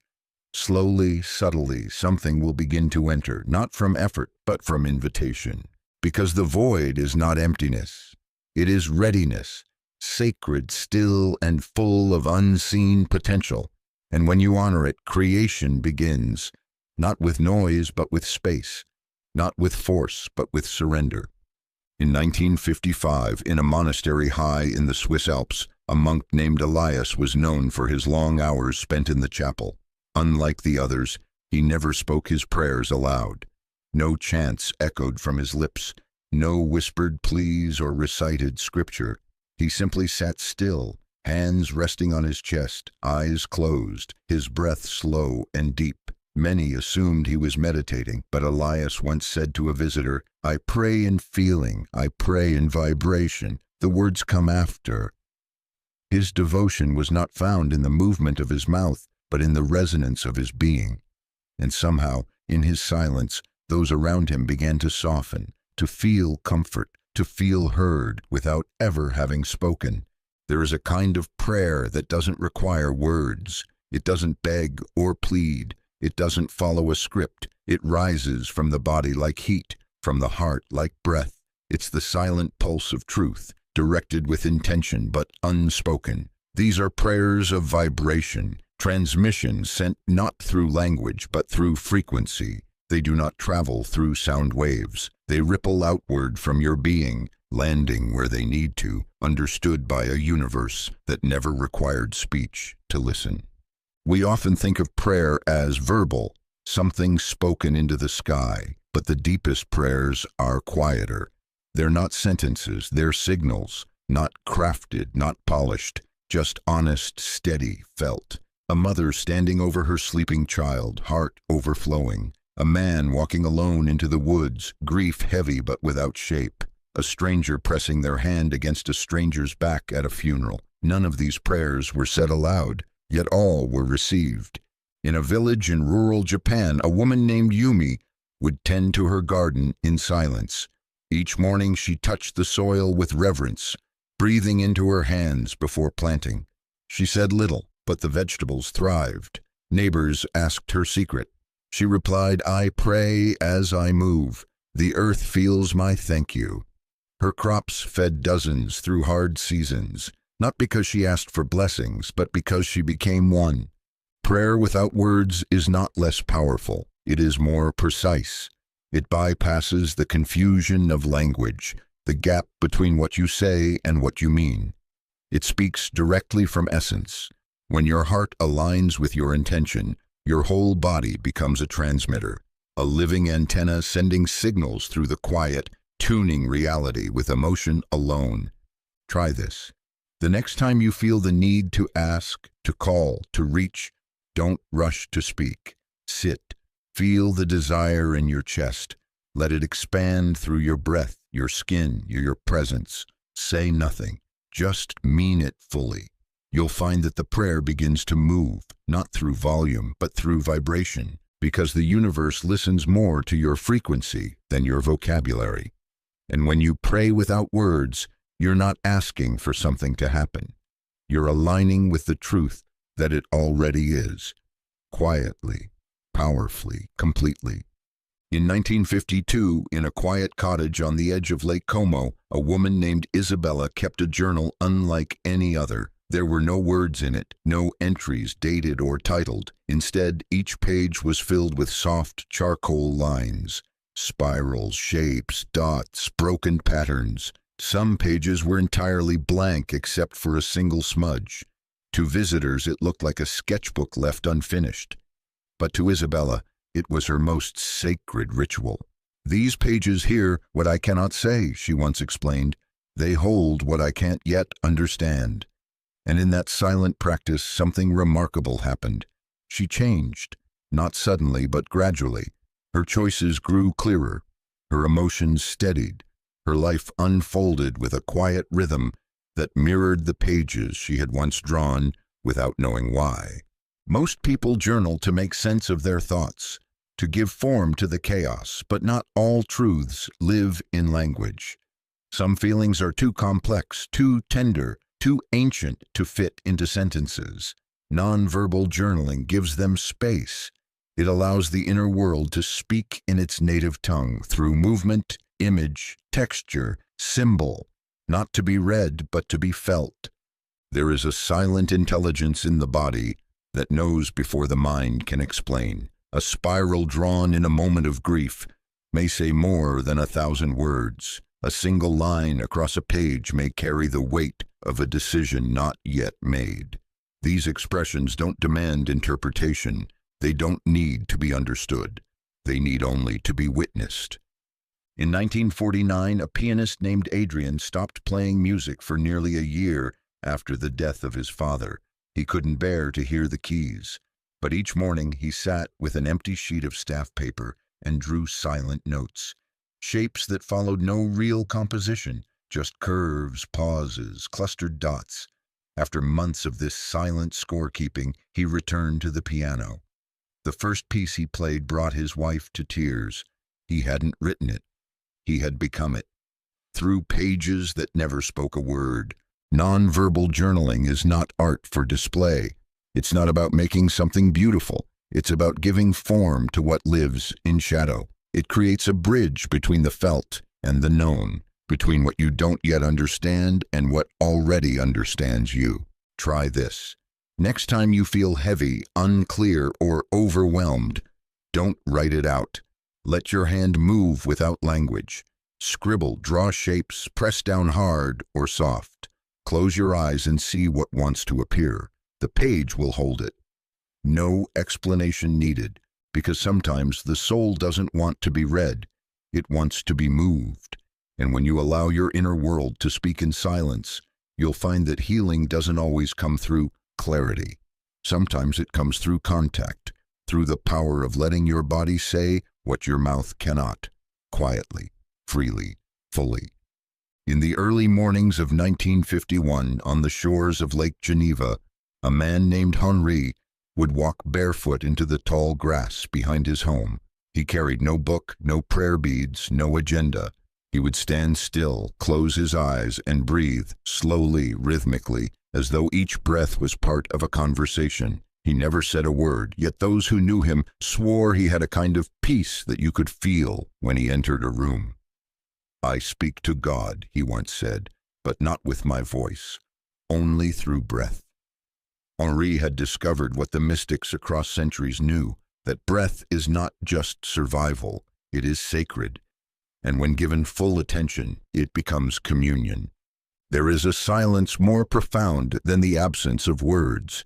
It lives in the inhale that enters without resistance and the exhale that leaves without fear. Breath is the first thing we are given and the last thing we release. In between, we rarely pay attention to it, but when we do, when we sit with it, listen to it, and move with it, we step into a dialogue older than language. Every tradition holds breath as holy. In Sanskrit, it is prana, life force. In Hebrew, ruach, spirit. In Latin, spiritus, breath and soul.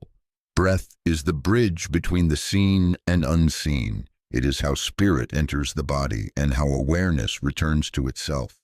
And unlike words, breath carries no contradiction. It simply is. Pure, honest, present. In 1948, in a hospital in Naples, a nurse named Sophia sat beside a dying patient. The woman had no family left, no last words to speak. She was afraid. Sophia didn't offer platitudes. She didn't try to fill the silence. She simply placed her hand over the woman's heart and began to breathe slowly, deeply. After a few minutes, the patient matched her rhythm. No words passed between them, but something shifted. The woman's shoulders softened, her jaw released. She died not with panic, but with presence. Not because of anything spoken, but because of breath shared. It was a farewell without language, a communion beyond sound. Breath is always with you. It never judges. It never asks for credentials.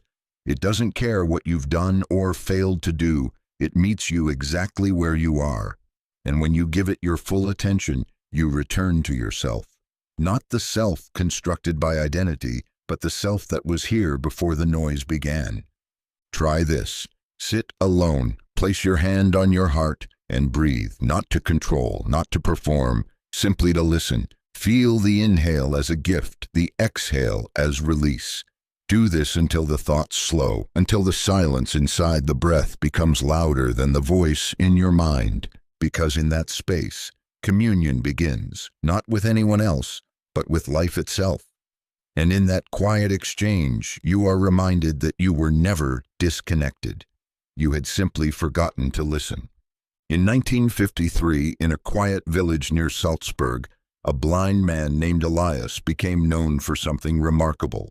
He tended his garden without assistance, planting, pruning, harvesting, each motion as fluid as someone who could see. Visitors were stunned. They asked how he knew where to place his hands, how he sensed when to water, or which herbs were ready to be cut. Elias would smile and tap his temple. "I see and hear," he'd say softly, "and what I see, I trust." His garden flourished not because of sight, but because of inner vision. Elias understood something most overlook, that inner vision is not just imagination, it is instruction, it is command. When you hold a vision internally with clarity and conviction, you begin to direct reality, not through force, but through frequency. You don't wait to see the world change before believing in it. You see the change first, so fully, so vividly, that the world begins to respond. Inner vision is not a daydream. It is a silent directive, a quiet signal that reshapes the external through the certainty of the internal. Most people try to lead their lives with outer eyes. They react to what is, adjusting their actions based on appearances. But appearances lie. They lag behind the truth. What you see outside is often just a delayed echo of past belief. If you lead only with what you can observe, you remain bound to yesterday's version of reality. Inner vision breaks that loop. In 1949, a dancer named Colette lost her ability to walk after an injury. Doctors told her she would never perform again. But each day she sat in front of a mirror, eyes closed, imagining herself dancing, feeling every turn, every movement, every breath. She did this not as hope, but as embodiment. Months passed, then a year. One morning she stood. Her body had followed the path her inner vision had laid, not because of willpower alone, but because she had never allowed her mind to stop moving. Inner vision becomes command when it is consistent, when you no longer flirt with the image, but marry it, when it's no longer a possibility, but an identity. You don't just see the desired outcome. You become the person who naturally lives it. That shift sends a ripple into the field around you, and the field listens not to what you say, but to what you consistently see. Try this. Close your eyes and hold the image of the reality you choose. Not from longing, but from knowing. See it not as distant, but already yours.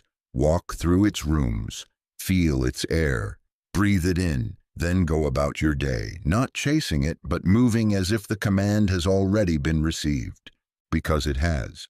Reality doesn't follow your wishes, it follows your frequency. And when your inner vision becomes unwavering, your life begins to reorganize, not by chance, but by quiet authority, not by noise, but by alignment. That is command, silent, precise, unstoppable. In 1950, in a quiet village in northern Morocco, a woman named Amira was known by the locals as someone who could call in rain during drought. She didn't chant. She didn't shout into the sky or perform dramatic rituals. Instead, she would sit alone at sunrise, eyes closed, palms facing the earth, her breath steady and her heart soft. She would remain still for hours, unmoving, as if listening to something no one else could hear, and days later, without fail, clouds would gather. The elders called her blessed, but Amira never claimed power. "The spirits don't hear noise," she once said. "They feel what you mean." The spirit realm does not respond to volume. It responds to vibration. It listens not to the loudest plea, but to the clearest frequency. When you speak to the unseen, it is not your words that travel. It is your energy, your intention, your coherence. And when your vibration aligns with what you seek, the spirit world moves, not because it was commanded, but because it was matched. Many believe that they must speak louder to be heard by God, their ancestors, their guides, that they must repeat mantras, shout affirmations, or speak endlessly into the void. But what is heard in those realms has nothing to do with decibels. It has to do with resonance. The clearer your vibration, the more easily your signal is received. In 1947, a man named Emilio in rural Argentina would sit each night by his late wife's photograph. He never spoke to her, never whispered her name, but he would close his eyes and feel her presence. Feel her laughter, her softness, her memory like a current moving through him. Over time, small synchronicities began to occur. Music they once danced to would play randomly in shops. Letters she'd written but never sent were discovered in old drawers. Her presence responded, not to his voice, but to his vibration. His quiet remembrance became a signal, and she heard it. When you vibrate in grief, the spirit realm feels your ache. When you vibrate in gratitude, it feels your readiness. When you hold the frequency of clarity, it begins to organize on your behalf.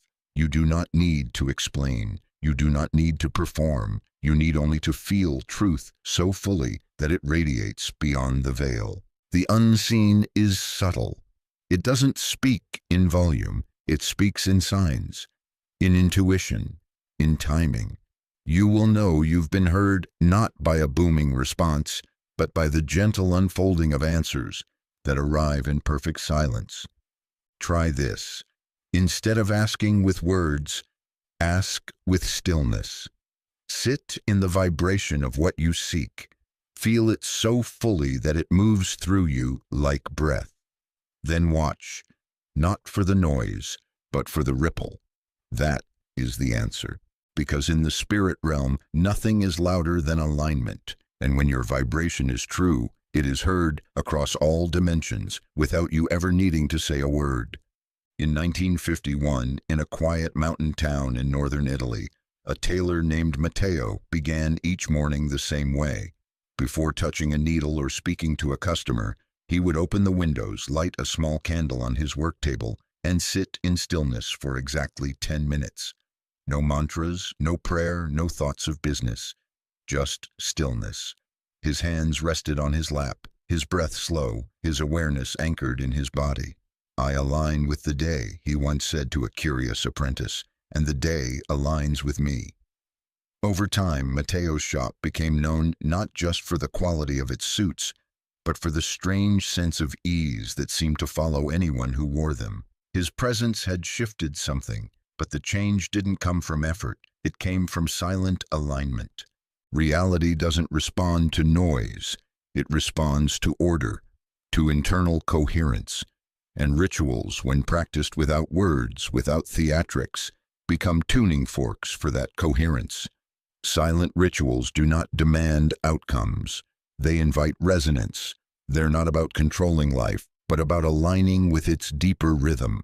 And when your inner field is tuned, the outer world begins to organize itself around it. A silent alignment ritual is any act done with full presence, intention, and reverence, without the need to explain or affirm. It could be the way you breathe as you make tea, the way you stand for a moment before opening your front door, the quiet pause before you respond to an email. These are not empty pauses. They are choices, moments where you center your energy and become a signal rather than a reaction. In 1948, a sculptor named Liane in Marseille would begin every session not by sketching, but by placing both hands on the stone and closing her eyes. She would stand there unmoving, sometimes for 15 minutes. "The stone listens," she said, "and I must first be silent enough to hear it answer." Her work gained recognition for its depth, not in detail, but in presence. People said her sculptures felt alive. That's because they were shaped from alignment, not ambition. Try this. Begin tomorrow with a single silent ritual. It doesn't need to be dramatic. Sit for 2 minutes with your hand on your heart. Light a candle and breathe with it. Walk without speaking for 5 minutes, feeling your feet touch the ground. Don't ask for anything. Don't push for clarity. Just align quietly, intentionally, as if the entire day will follow your frequency, which, in truth, it often does. These rituals are not about fixing reality. They're about attuning to the version of it that's already aligned with who you are becoming. And once you step into that vibration, the shift happens naturally. Doors open, timing improves, resistance softens, because when you move from silent alignment, you don't need to force anything into place. You've already become the place it belongs. And the world, always listening, always responding, meets you in that stillness with effortless precision. In 1957, in a small town on the outskirts of Vienna, an old violin maker named Joseph rarely spoke during his work.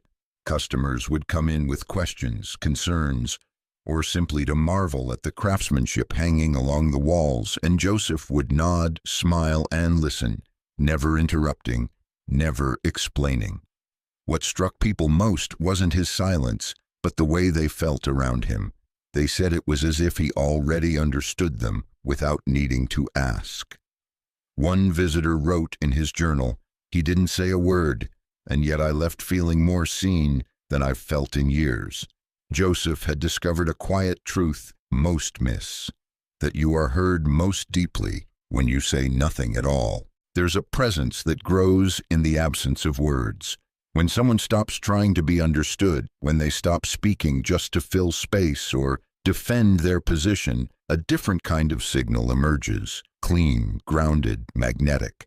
Silence doesn't diminish your voice. It amplifies it by stripping it down to its essence. In that stillness, others feel you, not as a collection of thoughts, but as a field of energy.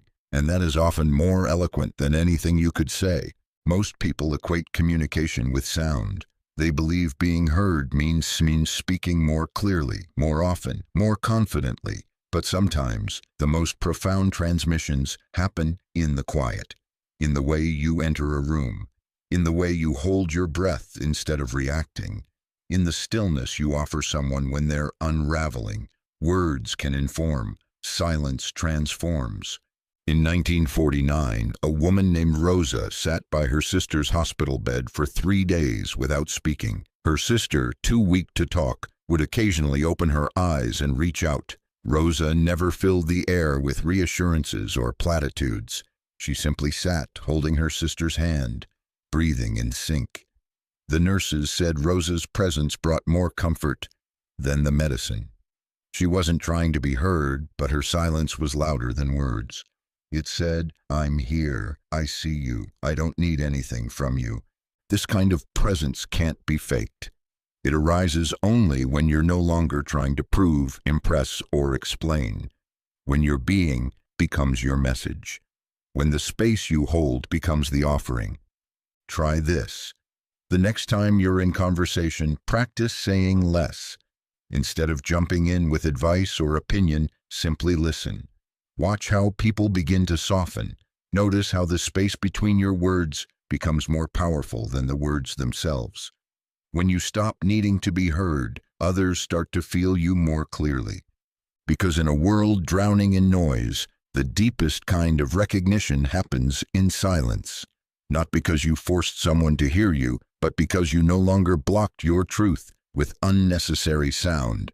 You became still, you became clear, and in that clarity you spoke louder than language ever could.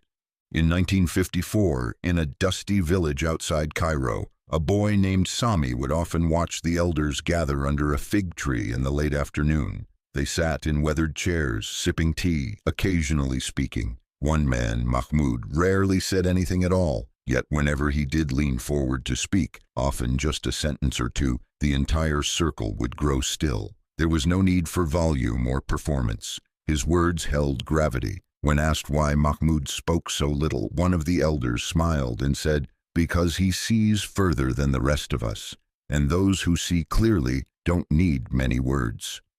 There is a rhythm in life that belongs to those who know. They do not rush to answer every question. They do not insert themselves into every discussion. Their power is not in speaking often, it's in speaking only when the moment calls. Their words carry more weight because they are not diluted by excess. They've learned what most have not. That knowledge, when matured into wisdom, becomes quieter. Those who know say less because they are no longer trying to be seen. They are not proving, posturing, or persuading. They speak to contribute, not to control. They understand that truth, when spoken too often or too loudly, can lose its sharpness. But when it's offered with precision, it cuts through noise like a blade through silk.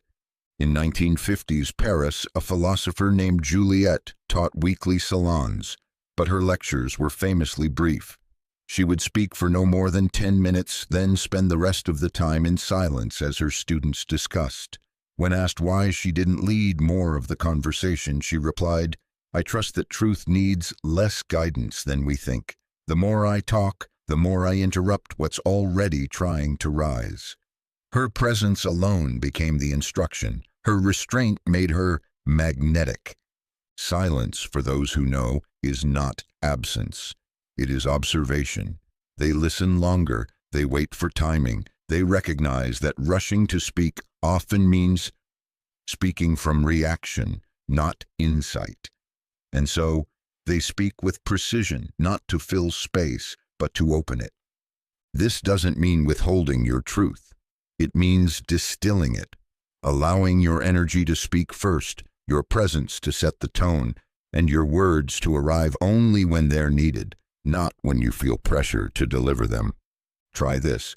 In your next conversation, pause before speaking. Ask yourself, is this necessary? Is this aligned? And notice how often silence says more than speech. Because those who know, truly know, understand that wisdom isn't in how much you can say. It's in how little you need to. They leave space behind their words, and in that space, others find clarity they didn't know they were seeking. In the end, those who carry deep truth become quieter, not because they have less to say, but because they finally understand how little needs to be said at all.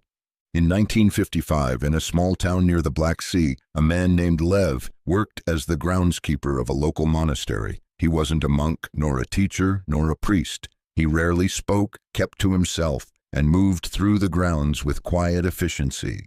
But something about him unsettled people, not in fear, but in reverence. Visitors who passed him often lowered their voices. Children quieted around him without being told. Even the monks, men of great spiritual stature, deferred to Lev when decisions required stillness. He never gave orders. He never demanded respect, but somehow everyone sensed it. He carried authority without saying a word. There is a kind of presence that cannot be faked, a kind of authority that doesn't need titles, volume, or attention. It moves through energy, not position. It speaks through stillness, not commands. The energetic authority of the Silent One is not about control, it's about coherence. When someone is deeply rooted in themselves, anchored and unshaken, they begin to emit a field that others feel before a word is ever spoken. Most people chase influence through visibility. They believe the louder voice holds the power, the one who talks more leads, the one who explains best must be right. But true energetic authority isn't earned through explanation. It's earned through alignment. When your thoughts, actions, and energy are in harmony, you become a tuning fork for others, not because you ask them to listen, but because your silence contains more truth than their noise. In Tokyo, a woman named Aya ran a calligraphy studio. She welcomed visitors with a bow and rarely spoke during her sessions. Instead, she would glide across the paper, each stroke intentional, each pause sacred. Students sat with her in silence, learning not just how to write, but how to be. They left transformed. "She didn't teach me with her words," one student said. "She taught me with her stillness." Aya didn't need to assert her authority. Her energy had already spoken. To embody this kind of authority, you don't need to be perfect. You need to be clear, clear in your being, clear in your presence, clear in your refusal to be pulled into chaos or performance.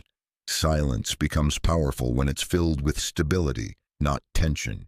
When it arises from peace, not repression. Try this. The next time you feel the urge to prove, to argue, to insert your opinion, pause. Ask yourself, is my energy already saying it? If it is, trust it. Speak only if your silence would weaken the message. Because the silent one who knows themselves is unshakable, not because they dominate, but because they do not waver. Their authority is not given by others. It radiates from within. And in a world of scattered noise, that energy commands more than words ever could. Quietly, powerfully, completely. In 1958, in a quiet village tucked between the mountains of Austria, a woman named Ingrid lived alone in a modest cottage. She didn't speak much, didn't travel far, and didn't seek attention. Yet, over time, neighbors began to notice something unusual. When she walked into a room, tension dissolved. When disputes arose in the village, people would often look to her, not for advice, but for her calm. She rarely offered opinions. She never told others what to do. But when she stood still, something shifted.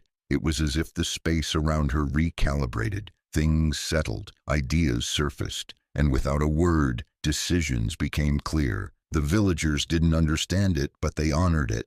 Ingrid had become a living reminder of something few ever realize. The universe doesn't just respond to power, it respects still power most of all. Still power is not passive. It is not weakness wrapped in silence. It is the unwavering energy of someone who no longer needs to prove, chase, or react.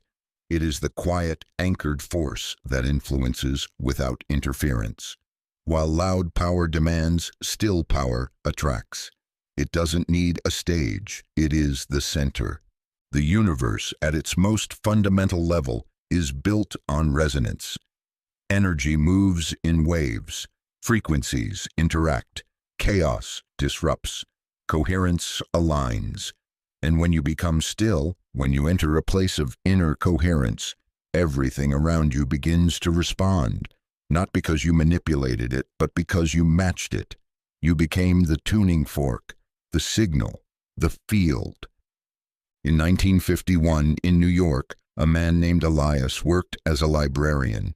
He spoke quietly, rarely engaged in long conversations, and never shared much of his personal life. But when people were overwhelmed, they came to him, not for answers, but for his presence. He had a kind of stillness that steadied the nervous system. He didn't do much, one patron recalled, but somehow, after sitting near him, I could breathe again. That's the nature of still power. It doesn't announce itself, but it realigns what's out of sync simply by being there. The universe respects still power because stillness signals trust. Trust in timing, trust in alignment, trust in your own presence. It's a declaration that says, I don't need to chase what's already mine. I'm letting it arrive in its perfect rhythm. And when that signal is clean, reality responds with speed and precision. You can practice this. The next time you feel the urge to rush, to explain, to react, pause, return to stillness, breathe. Let your energy settle. Let the moment catch up to your calm. Watch what unfolds, not through force, but through quiet alignment. Because the universe, like all intelligent systems, recognizes stability. It respects the one who holds their ground with grace. And when you embody that kind of still power, life moves toward you, not because you commanded it, but because you became the kind of presence it cannot ignore. In 1956, in the heart of Berlin, a watchmaker named Anneliese worked in a narrow shop wedged between a cafe and a newspaper stand. The streets outside buzzed constantly. Buses, radios, chatter, arguments, deals. But inside her little workshop, time seemed to stretch and soften. Customers would often step in and fall quiet without realizing it. They'd lower their voices, speak slower, even breathe deeper. Anneliese rarely spoke more than a few words, but people returned again and again, not just to have their watches fixed, but to stand in the calm. You're like a still clock in the middle of a storm, one man said to her. What he felt was her frequency, unmoved, undisturbed, consistent. Anneliese had learned the art of holding frequency in a noisy world.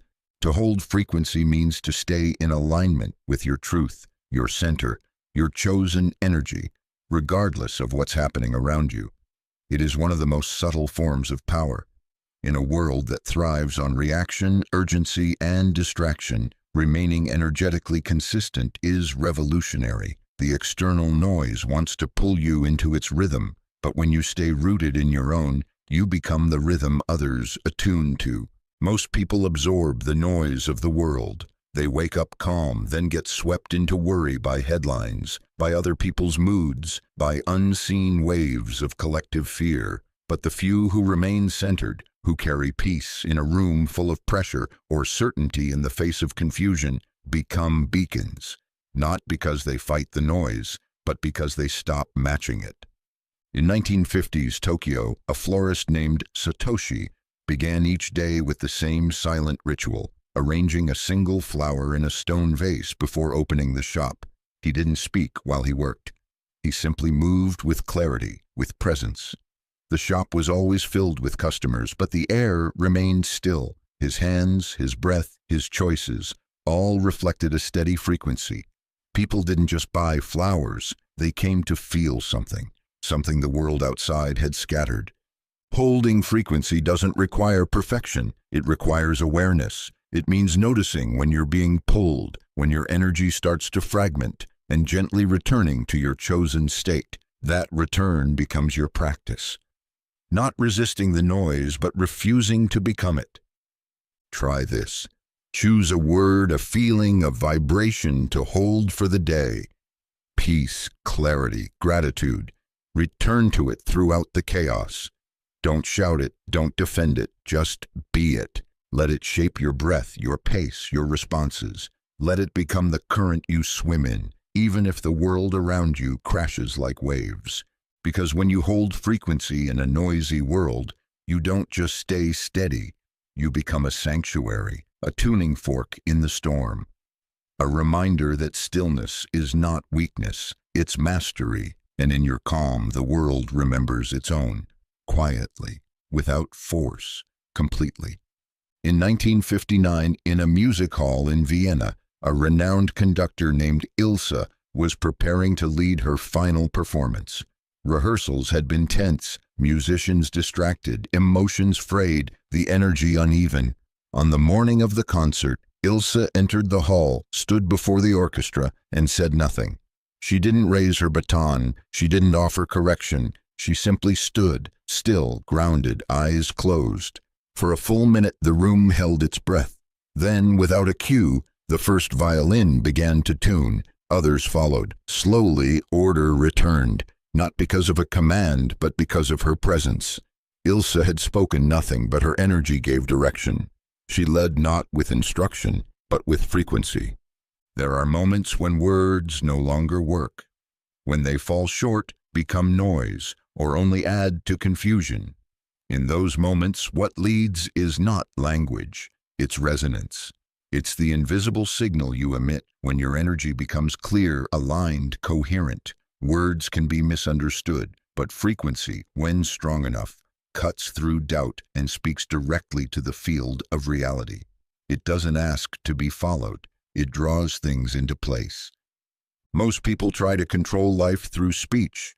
They explain, persuade, defend, repeat, but the universe isn't listening to the syllables. It's listening to the signal behind them. If your words say one thing, but your energy says another, nothing shifts. You may convince others, but reality doesn't move. Reality responds not to volume or articulation, but to what's felt beneath the surface.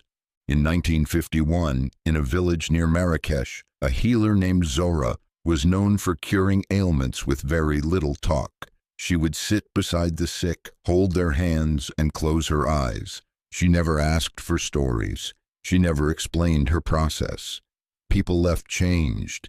One visitor later said, "It was like she reminded my body how to heal without telling it anything." Her power wasn't in her words. It was in the clarity of her vibration. When you embody truth fully, your frequency becomes the message. You don't need to announce it. You don't need to argue for it. People feel it.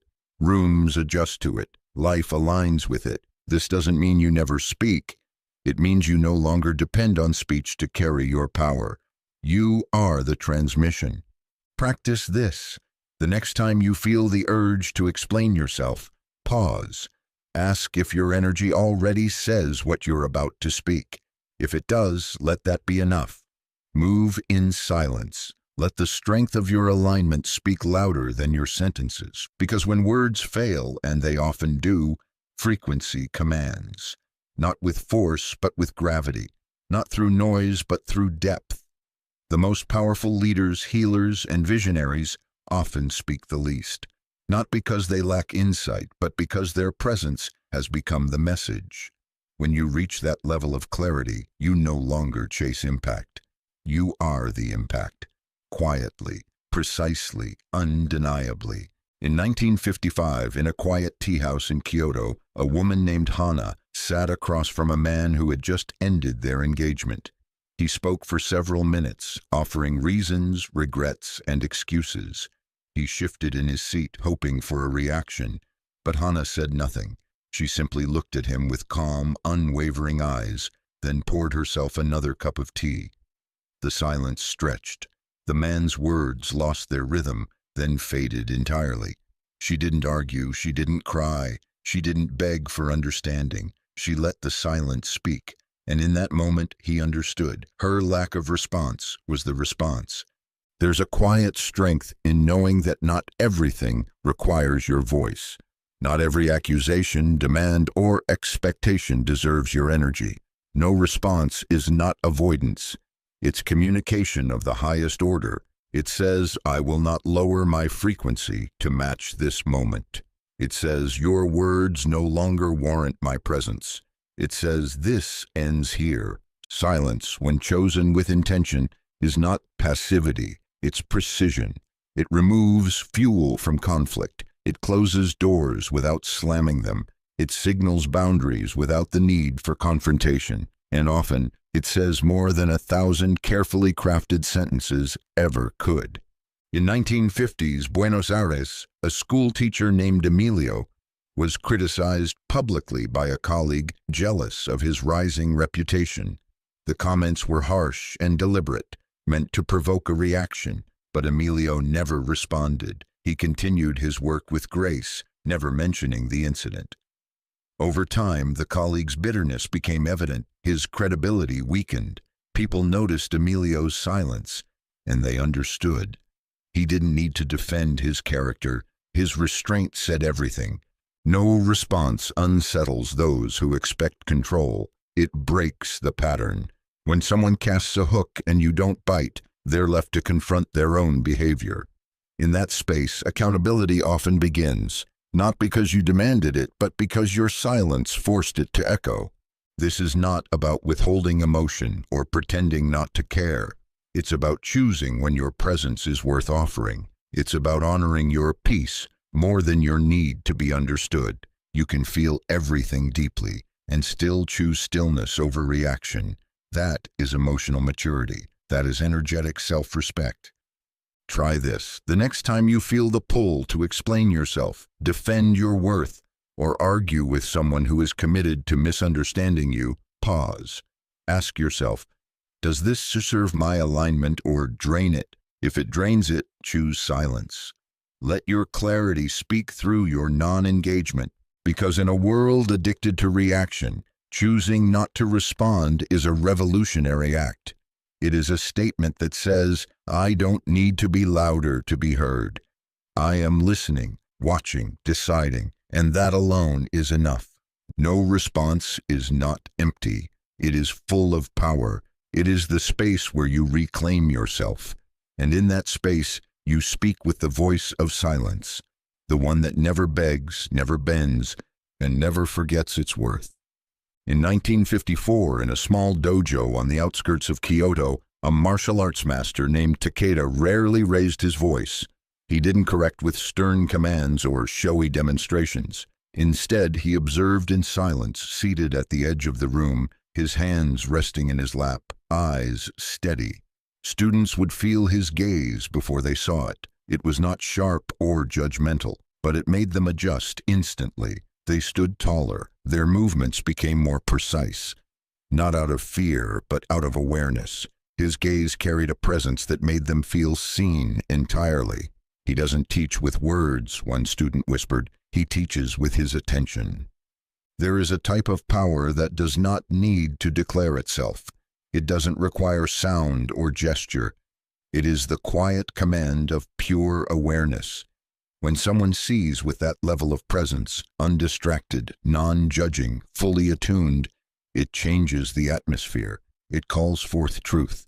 The master's gaze is not about control. It is about illumination. And in that illumination, people rise. We often underestimate the power of our attention. We use it carelessly, split it between devices and thoughts, never fully hear. But true awareness, undivided, intentional, is a force. When directed without words, it becomes a silent instruction. The one being seen begins to feel themselves more clearly. Their unconscious movements become conscious. Their mind steadies. They self-correct without being told to. In 1951, in a music conservatory in Vienna, a violin professor named Eleni was known for her ability to transform a student's technique with just one glance. She would sit in the back of the room, watching. If a student began to fumble, she didn't interrupt. She looked. And often the student would pause, adjust, and begin again, better.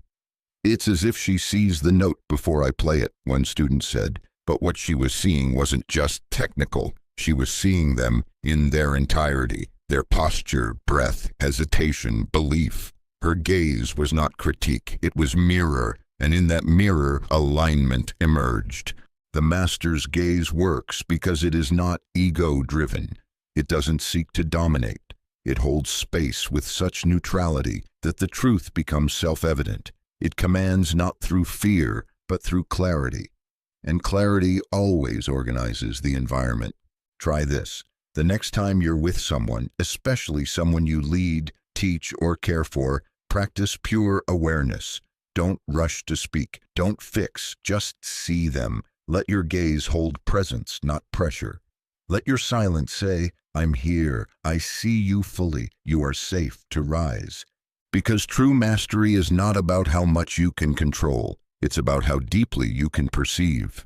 And when your awareness becomes clean, still, and undistracted, it begins to carry a quiet command. one that needs no words to be obeyed, one that lifts others not by force but by being felt, deeply, instantly, without a sound. In 1950, in a sun-drenched chapel carved into the cliffs above Assisi, an elderly monk named Brother Matteo was asked by a visitor why the prayers there were spoken so softly, almost inaudibly. The visitor expected psalms echoing off the stone walls, hymns rising to the rafters. Instead, he found monks sitting in stillness, their lips unmoving, their eyes closed. Brother Matteo, after a long pause, simply smiled and said, "Because God doesn't answer words, He answers silence." And then he turned back to the window, watching the light move across the floor like a slow golden tide. There are places in life where language cannot follow, where the mind cannot reach, where every sentence, every sound feels like a veil instead of a bridge. In those moments of awe, of grief, of sacred realization, what rises is not speech but stillness, not a cry but a silence so deep it vibrates. That silence is not absence. It is the presence of something so vast, so infinite, that it cannot be contained in sound. It is the language of God. All spiritual traditions, no matter their culture or creed, have a moment when they stop speaking. A bowed head, a breath held, a gaze lifted to the sky. These moments are not pauses between meaning. They are the meaning. Silence is not where the prayer ends. It's where the prayer begins to be heard. In 1953, in a dusty town in Morocco, a Sufi mystic named Amin would walk into the desert every evening at dusk. He carried no scriptures, he sang no chants. He would sit in the sand, close his eyes, and do nothing but breathe with the wind. When asked what he did in those hours, he answered, "I listen for the one who never speaks, yet never stops speaking." His communion with the divine wasn't through words, it was through presence, through quiet so complete that the soul became the antenna. We often think we need to say more to be heard. That clarity must be spoken. That connection requires articulation. But the deepest truths are always silent. The deepest moments of love, of surrender, of knowing, they arrive without sound. They do not knock, they do not explain. They simply are, and in their presence, everything unimportant falls away. Silence is not something to escape. It is something to enter, to trust, to let carry you beyond understanding into knowing. Try this. The next time you reach for a prayer, for a plea, for a name, don't speak it. Sit with it. Let it fill your chest like air. Let it become a vibration that the divine doesn't need to interpret because it already knows. Because God is not waiting to hear your voice. God is listening to your being. And in the space where language dissolves, where thought surrenders, and where sound bows out, something greater rises. That is where the divine meets you, not in your noise, but in your silence. Entire, eternal, enough. In 1952, in a windswept monastery in the Scottish Highlands, a visiting philosopher arrived eager to debate with a reclusive monk named Callum. Known for his sharp mind and even sharper silence, Callum rarely spoke outside of prayer. For hours, the philosopher made his case, on free will, on morality, on the nature of God, expecting rebuttal, challenge, agreement, anything. Callum listened, his gaze steady, his breath even. And when the philosopher finally paused, Callum said just one thing: "If my words won't build something holy, I would rather not speak." Then he bowed, turned, and returned to his cell. The philosopher, though frustrated, later wrote in his journal that silence moved something in me more than any argument ever could. To speak is to create. Every word carries frequency. Every sentence leaves an imprint. Speech is not neutral. It's a brushstroke on the canvas of the field. When you speak, you shape, you plant seeds, you build or you bruise. And when you understand this, silence becomes less about restraint and more about reverence. You begin to ask not just, is this true or is this helpful, but is this worthy of being created? Most people speak to fill space, to prove their point, to soothe their discomfort, to be heard. But the mystics, the masters, the truly aligned, speak only to build, to offer energy that heals, aligns, invites. If the words cannot do that, they choose silence. Not out of fear, not out of withdrawal, but because silence maintains divinity, and anything spoken without purpose chips away at that power. In 1949, in the markets of Istanbul, a woman named Lale was known for her wisdom. Sellers and seekers alike would approach her for counsel, but she would often listen fully and then say nothing, just a nod, a touch on the arm, or a smile. And somehow they left with clarity. She never gives answers, one merchant said, but when she does speak, it's like the earth leans in to listen. Lale had mastered the sacred threshold between speech and silence. She spoke only when the vibration of her words would shift something real. To speak only to create means recognizing that your voice is not just sound, it is power. And to use it casually, habitually, without intent, is to scatter that power until it no longer resonates. But when you hold it, sharpen it, and speak from presence, it becomes divine again, a tool of alignment, a force of manifestation. Try this. Pause before your next sentence. Ask, am I about to create something I want to live in? If not, let silence carry the moment. Let your energy speak instead. Your breath, your gaze, your stillness. Because when you speak only to create, you reclaim what has always been sacred about the human voice. And when you don't, you remain divine in your restraint.